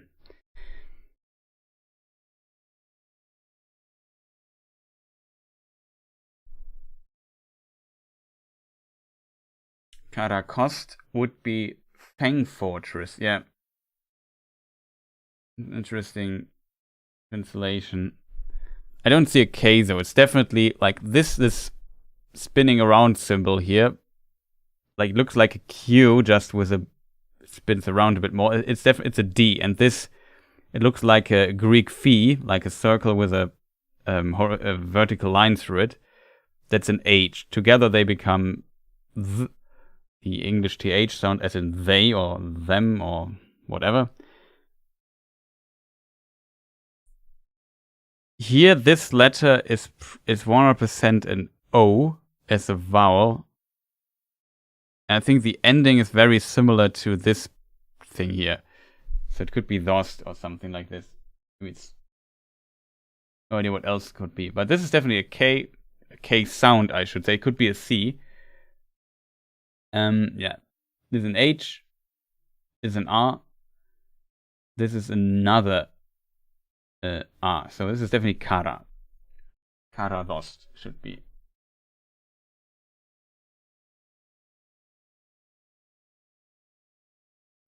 That's true. Near Pelargia is ruled by the descendants of a lesser known lineage of the Prince of Dol Amros, Imrahil, is from that. Maybe it is an inspiration for the union of elf and man from Mithrelas and what was his name? something. Imrazir, also Adonaic name. I only remember Mistrellas. It was the elven female, potentially a companion, Imrazor. And she and Imrazor married, and due to this, the princes of Dol Amroth have like a bit of elvish in their line. But that should happen only in the third portrait. Yeah, it could be Red Fortress. Let me just look the Karadhras, the Red Horn Pass Karadhras etymology up. Very curious. Usually Ka means red. Karan, red, and Ras, horn. Yeah. Karan. The contact of R presents a phenomenon similar to Karan is assimilated to DHR. That's why it's an N and an R. NR can become... The problem is, here we are missing an... okay, would this still work? Karan... Ost... Ras... Ost... Let me just think about for a moment. The N, if it's Karan, would stay N in all forms. Or it would be in the nasal mutation, it would become an An in some cases. But if Karan as red, it wouldn't work, I think, in Sindarin.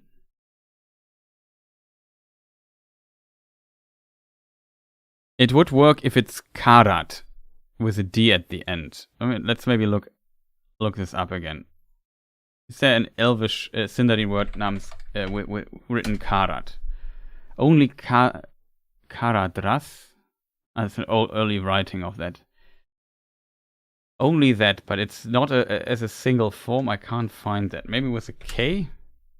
No.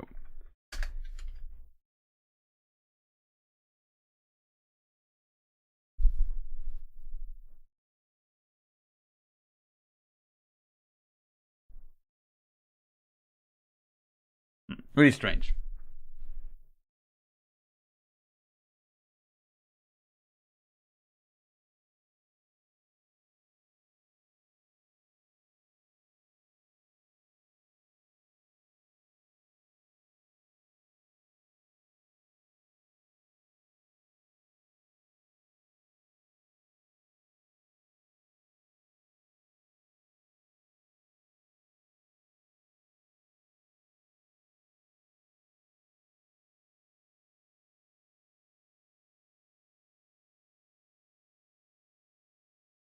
As the ancestors of Faramir and Boromir on their mother's side. That would be an interesting plot twist, to be honest.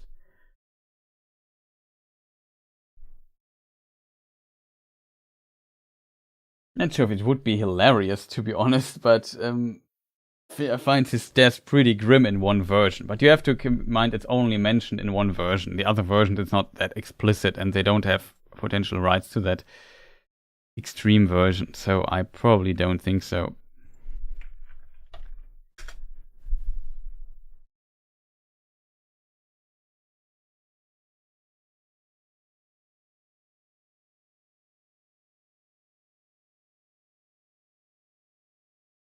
But yeah, kind of interesting. In case people wonder, Dol Amroth on the map, since we're seeing it, would be here. As Dol Amroth. Yeah.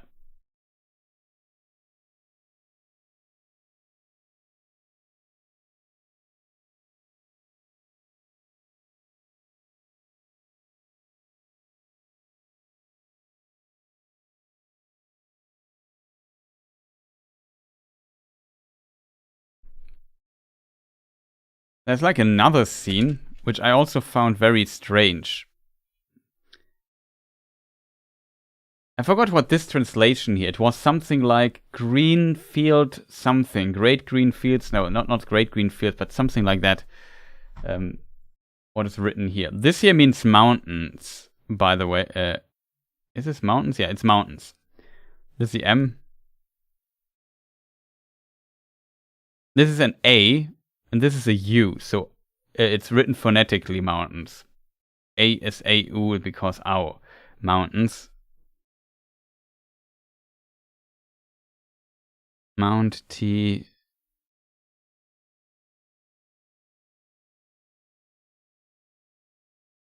This is the N-S. Okay, yeah, got it. The other part is missing though. Kind of interesting.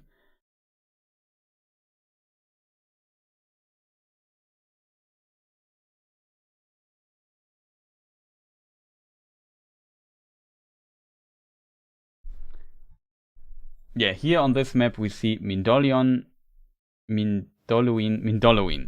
Here, this is really strange. This reads... This is ship of the... This is foam? What was this word?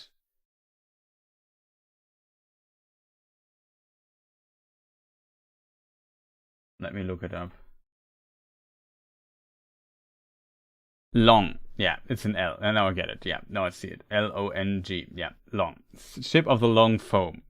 I know what ship of the long foam means exactly, but it's kind of interesting.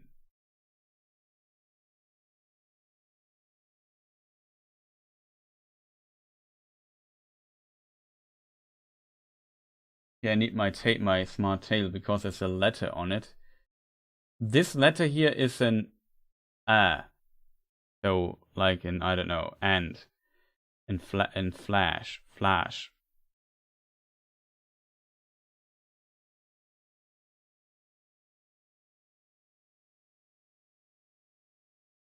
But I assume this is a K. This is the R. Ka, Ra, or Ra, yeah, Ra.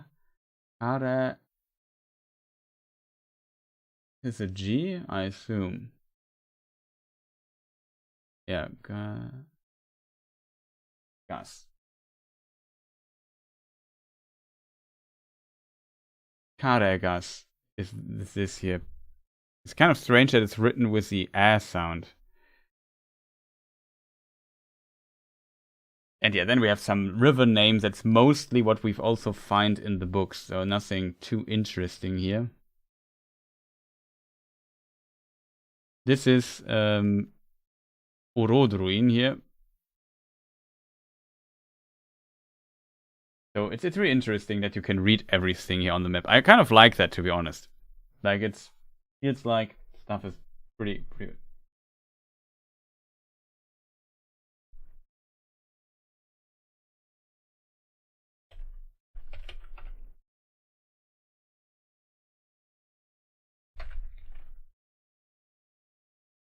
Karais. What is an S? Is an S forming? Karais means hedge of spikes. Spike. I remember that this might have appeared in the what is written on Gil-galad's thing. So now we have to check the mutation. S becomes an H. An S. It doesn't fit.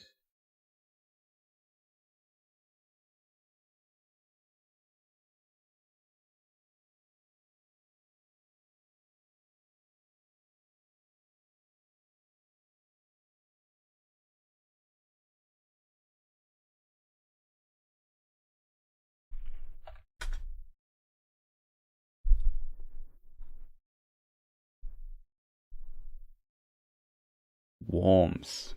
Kardak.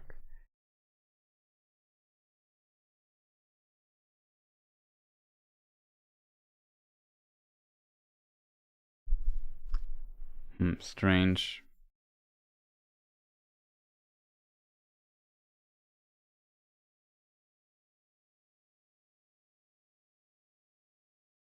That's definitely not an H, so I don't know what it means. Spiked something.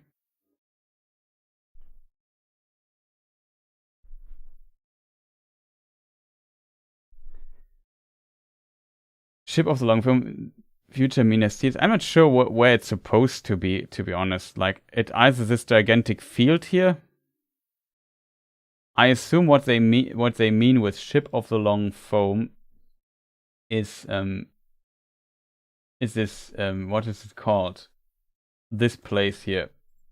Because you have the rivers crossing here, like the Anduin and so on, connecting, and you have these very massive fields there in this region.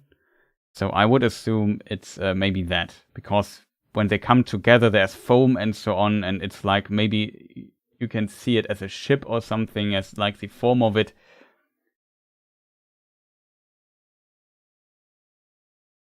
I could imagine something like this for sure.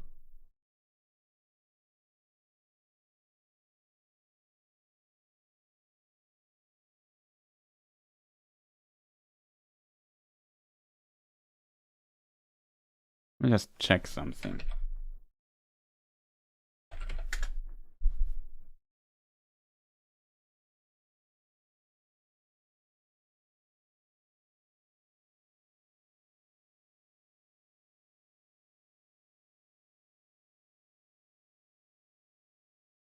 It means sunlands, Anorian. Interesting.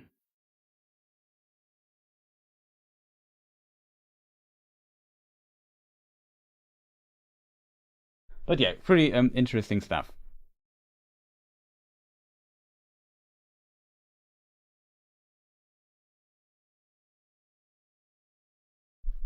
There was also like another name in this scene, which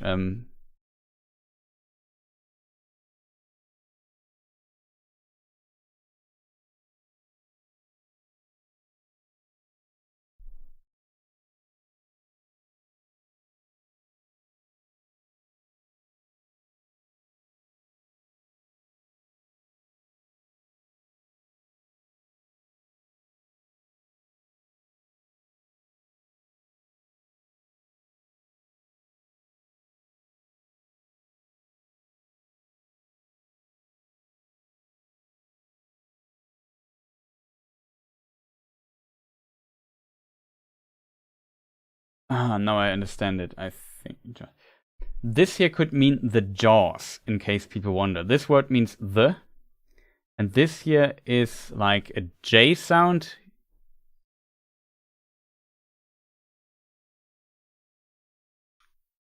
This is the and this sound, so this is more an O, so it's yours, you know. But I'm not sure what this else could mean. Maybe it means jaws.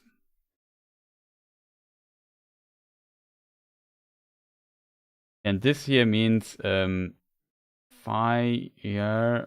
This I assume is fire. This could be. This is an S. Yeah, this is an S, right? Oh, this is a strange symbol, which is with this letter. Yeah, it's in an R plus an. What how it's pronounced? It's not S. Not A. Bear. So it could be it could be either spare or spur or something like that. Hard to tell how this letter here is pronounced. Fire spur, potentially.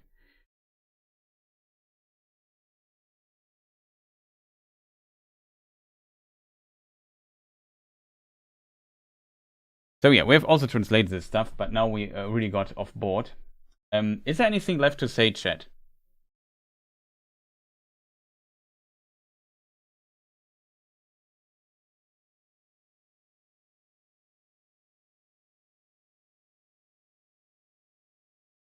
But yeah, we are probably moving a bit in circles.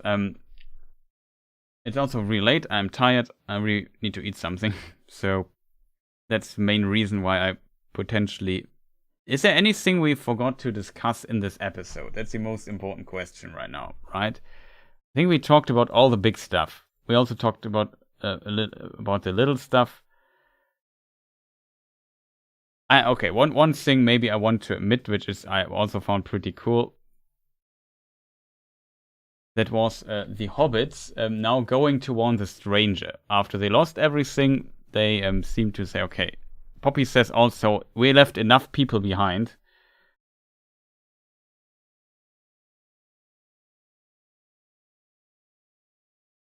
And even Malva admits her mistake. So that's pretty cool, in my opinion. She went the full Lobelia sequel Baggins redemption arc. I think in the thing here. So that kind of worked well. Oh, that's the wrong picture. And it's more tragic for Lobelia because she gets captured later and stuff like this in the Scouring of the Shire chapter in Lord of the Rings. But yeah, it's pretty cool. Yeah, it's like reflecting on what all the nonsense I have talked here, and the many times I was not right. That is definitely a thing.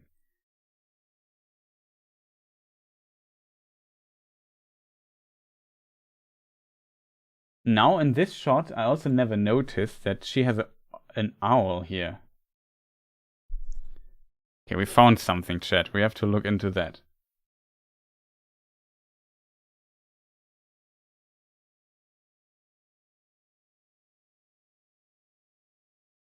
There are also stars here. That's an interesting thing. But I can't read it. Like, currently it makes no bells ring. Is this like a dwarven thing?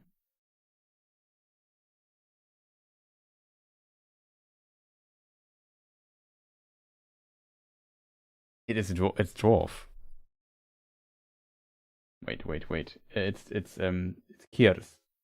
Not dwarf. It's dwarf. Wow, Chris. It's really getting late, chat. Here's my little table I made that might help me here.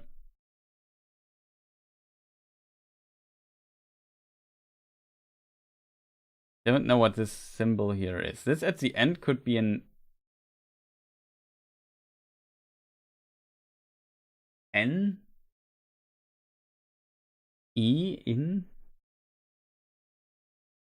tin.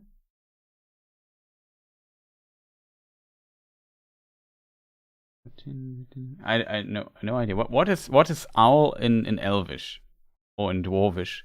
In Dwarvish, I can't find out for sure.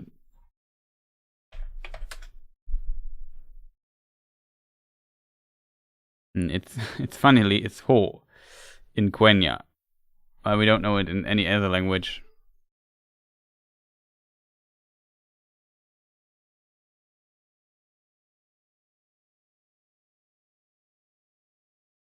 Oh, it could be also nin or rin.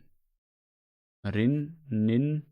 I can't make out. I don't understand this letter here. If this is Kiers, like this is basically the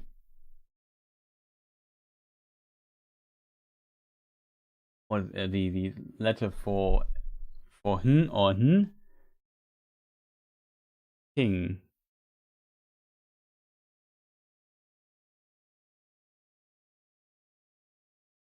Ding, ting, king. What other letter could this be? I think it's not that one. Maybe the g letter. We need a vowel here, but what vowel could it be? Like, I don't recognize it.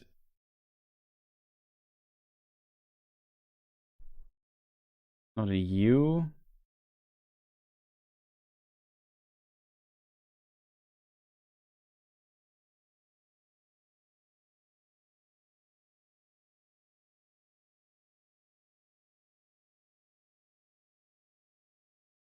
I have to admit, no idea. But it's still interesting. Anybody in chat has... It looks like an ancient anything. Yeah, I agree. It really has something like an ancient coin.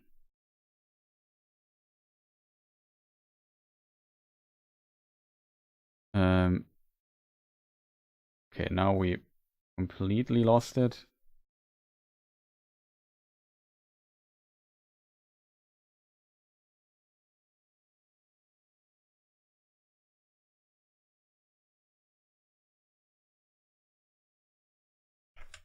That was the wrong thing. I wanted to sharpen it.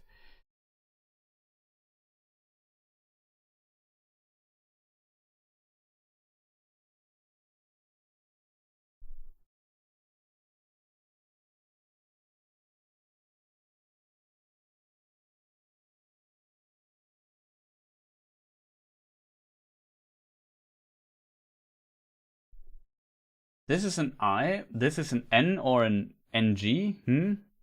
This could be a ring. And this is a ring.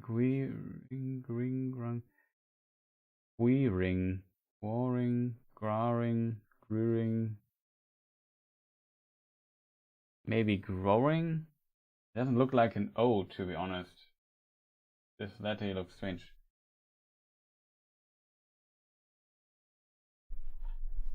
It's interesting though that it's in dwarf runes or in Kirs.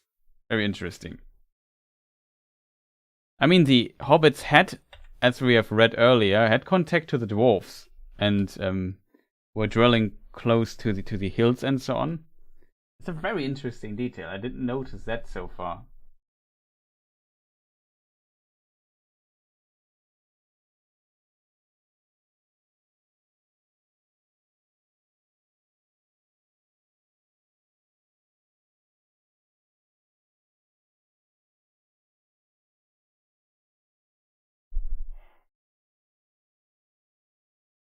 But yeah, I don't know. It's just the one consonant I don't understand.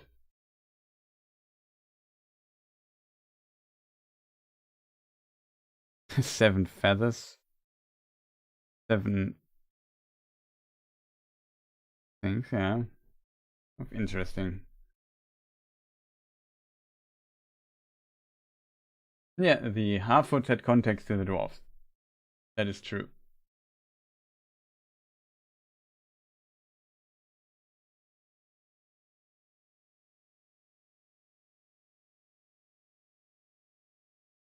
The Harfoots had much to do with dwarves in ancient times and long lived in the foothills of the mountains. So, that is what is written in the prologue of The Lord of the Rings. Not making that up, it's kind of interesting. Yeah, I would say Poppy is Sauron confirmed.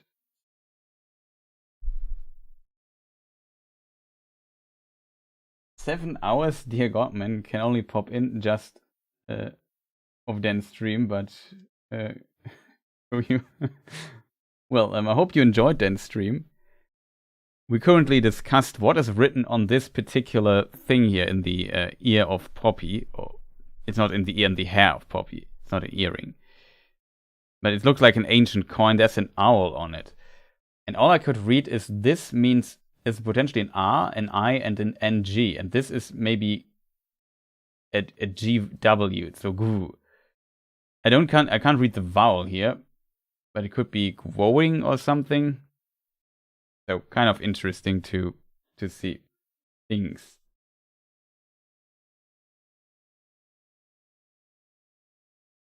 We also see like 1, 2, 3, 4, 5, 6. Maybe here's a 7th star or something. Also interesting. And we just, of course, you didn't see it, right? Did I? I think I forgot to zoom out. Did I? I forgot. I can do this again. Of course, Poppy is now looking deep in our soul, but yeah, this here. Something RIN, Rin or ring. But no idea. Gvoring.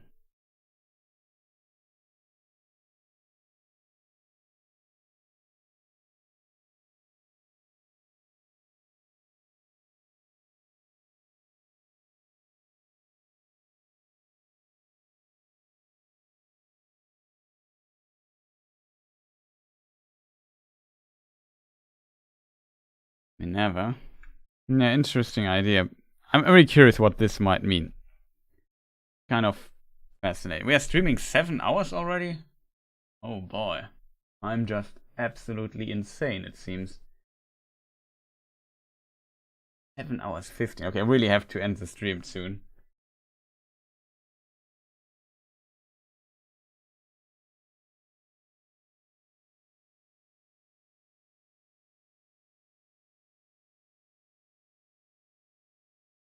Yeah, that's true. We don't know anything about her parents. I could also imagine that it is has to do with her mother.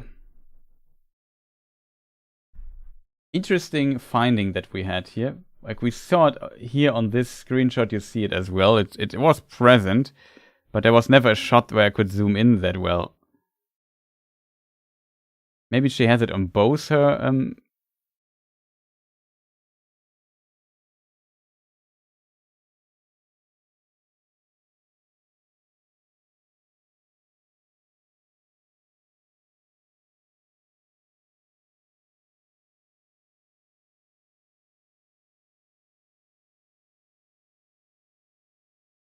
yeah, Vala associated with owls? I'm not sure.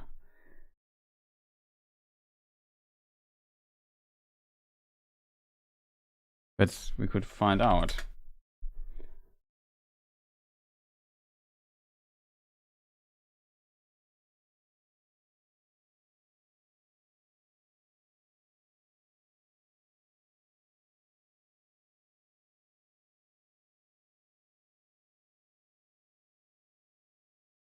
Let's have some Hobbit reference to them.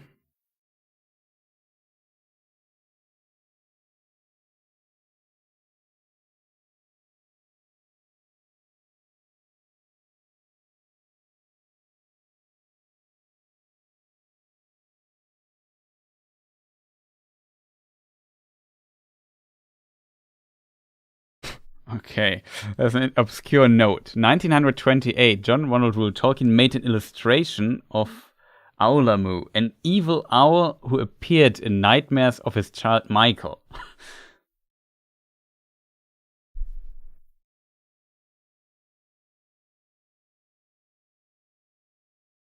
So I would say Poppy is Sauron confirmed.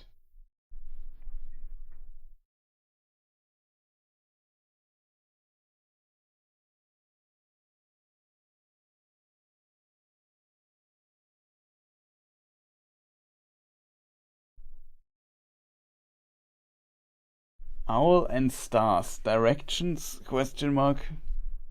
Maybe. It's very interesting though to see. Is there anything that we have left to discuss?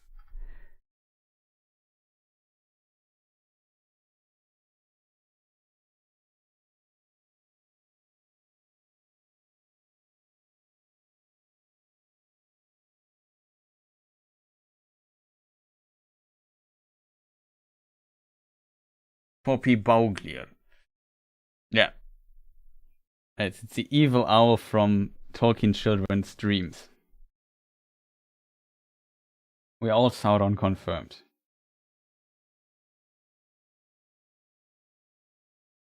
Yeah, the 90s metal cover or early 2000s metal cover at the end we already discussed.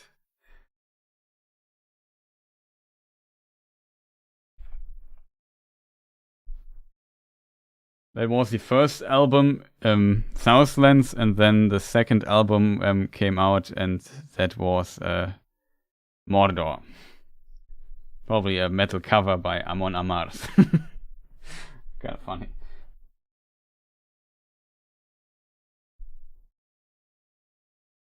Yeah.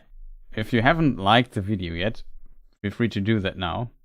Also, if you see this as a VOD, consider the comment stuff. Like, write a nice comment. Especially nice comments are welcomed a lot. Oh, that's a good question that I also thought about. Does the title of the episode make sense? It's titled The Eye. That's a very good question. Like, I asked myself, what eyes could mean? Like, we know that, for example, the eye of Medial is definitely kind of what's it called? Not twisted, but yeah, damaged, so she can't see anymore. So there is a part in this. You could maybe argue that this background here looks kind of like an eye if you look at this, like this part with the volcano. So it's the evil eye of Sauron slowly getting closer. Definitely a possibility. We have the beginning scene of Galadriel. Maybe it is because in this episode I feel like Galadriel is a real like star. No, star's the wrong word, but the episode start with Galadriel's eye. For some people, really unpleasant scene, so I just make it way again. So Galadriel basically suddenly starts to see more, and she is basically far post her PTSD. That's definitely a detail I would see in this context.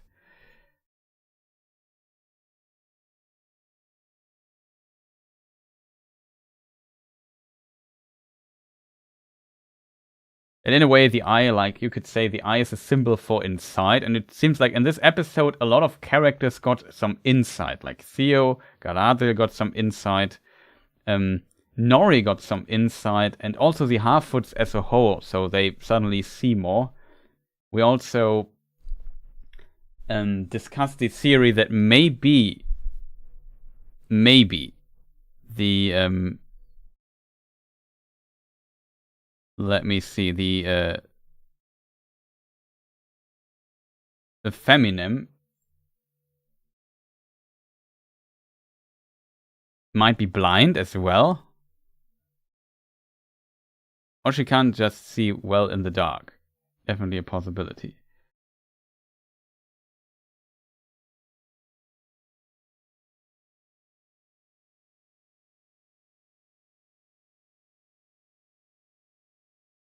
Like the way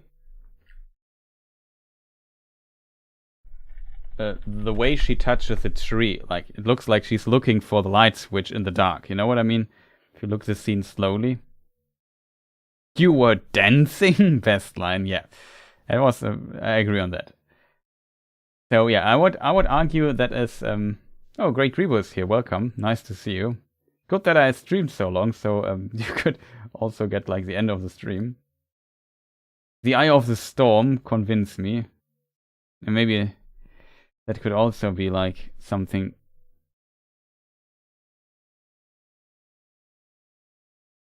She also has like a little moon symbol here, I just noticed. And the other had like a moon weapon. And if you look at the moon as a sickle or so, it can also be an eye or, you know, we had the scene as well. Here's the symbol, and in like a few scenes later,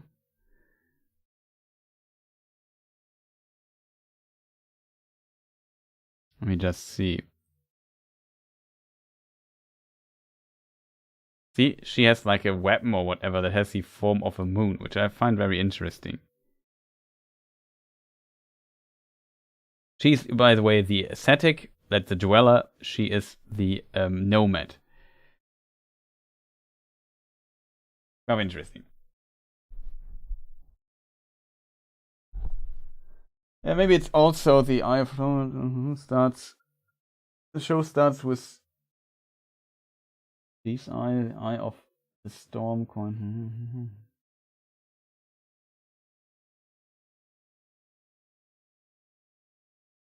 Yeah, there are definitely ways to interpret this.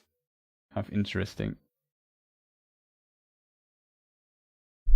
Here on the clothes we also see an eye here, and she also there's an eye, and she has it somewhere on her cloth, I think, as well. Also, here's a little dragon. It's not an eye. This here could be seen as an eye as well. So maybe this is really the Eye of Sauron. If you look at this, maybe kind of, I don't know. So we see a lot of eyes in the episode. The question is, who is watching all the time? Like you could say, if you call an episode The Eye, in the context of Tolkien, you would think of there's always somebody watching or so. In this episode, like Sauron's eye or so, but we have not seen that, to be honest.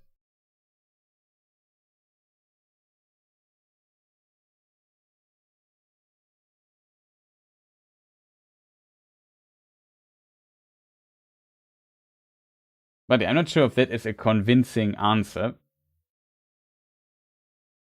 But I hope it is.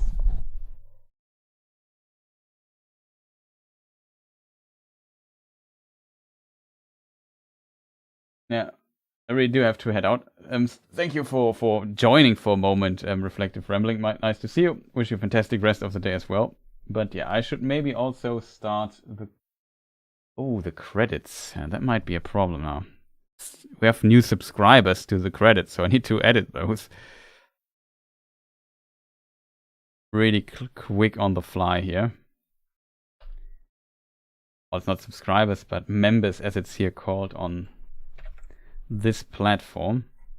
Let me just think. That is video. Video is wrong, actually, so it doesn't matter too much. Okay, so before we end the stream, I think I have one person or two persons. I think one person has the perk for the crediting stuff. Yeah, it's Sasha. So I have to add Sasha to this. Oh, two actually.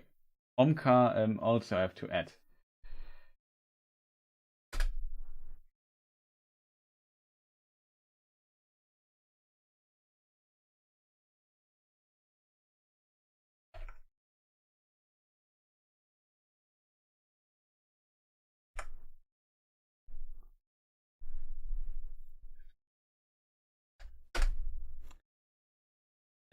That is... Oh, that is stream. That's awesome.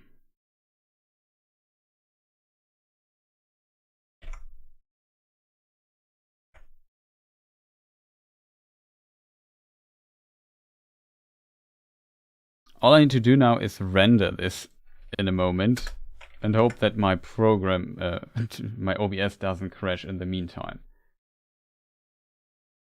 So if even the new people in the thing...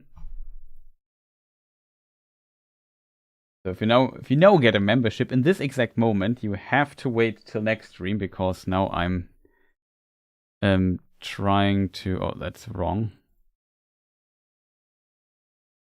You have to wait till next time. Let me just think. Export. And then I have to change the credit scene again, right?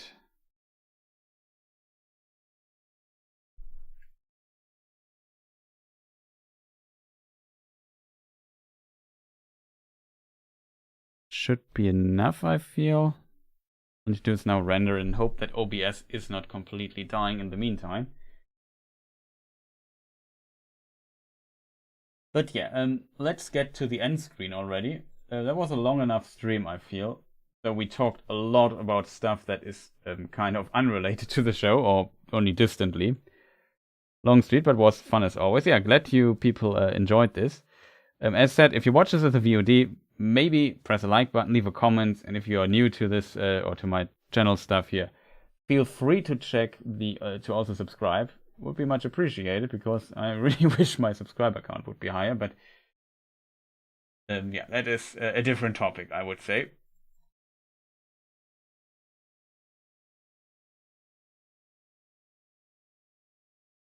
And yeah, this should be the credits. I hope it works.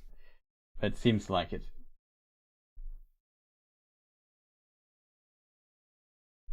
Thank you. I saw things.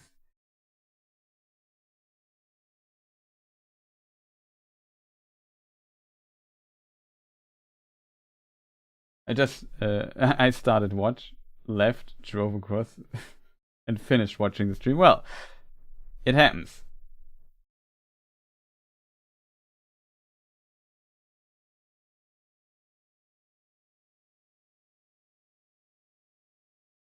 I can only subscribe so many times, that's true.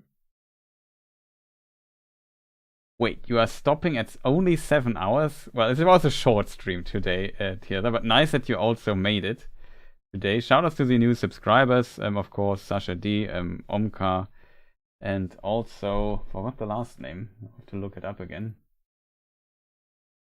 Mr. Mirabilis, so much appreciated. Thank you for your support. I hope I didn't forget anybody.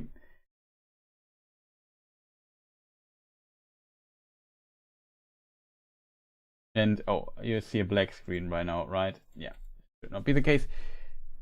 But yeah, sorry for ending the stream so early today. It was just 7 hours, so yeah, it was a long stream. But we found out quite a few things, and we discussed a lot of things that were unrelated or difficult. Sorry for the... Like, currently my streams have a tendency to discuss YouTube stuff, which I found unfortunate. Love it as always, thank you. awesome. Great you enjoyed it. 7 hours human time is only 5 hours, 5 minutes elf time, kind of.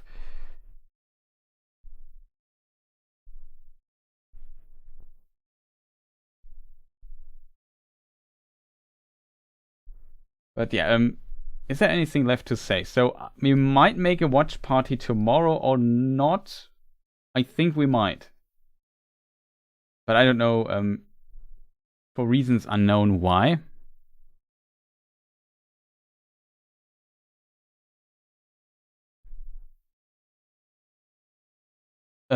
Yeah, like I said, I want to produce another video maybe tomorrow. I hope for the German channel. Maybe I manage to do the German video tomorrow. I'm not sure.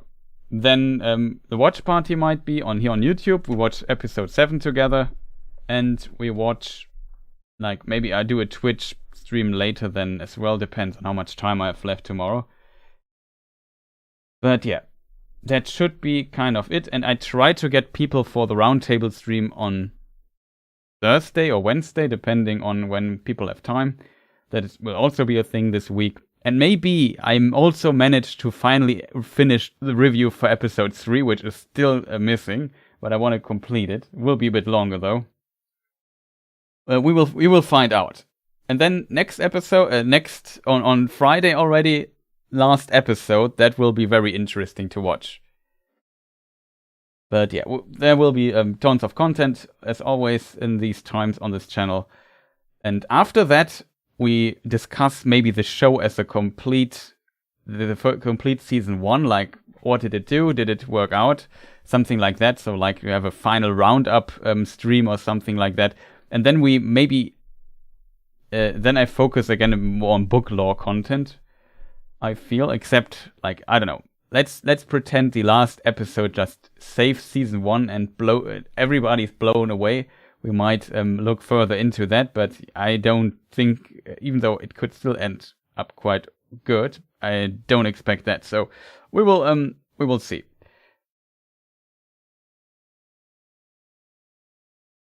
Yeah, I also can't believe that we're already at episode 7 right now. It's really insane. In case you want to watch other stuff on my channel, maybe check the Who is Elrond videos. They are, in my opinion, pretty good.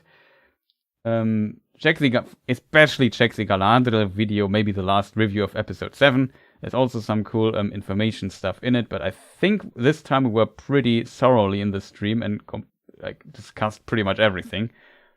And that was a lot of fun. Thank you, people, for being in chat and supporting and liking and so on. Much, much appreciated. I wish you a fantastic rest of the day and see you people next time. Goodbye.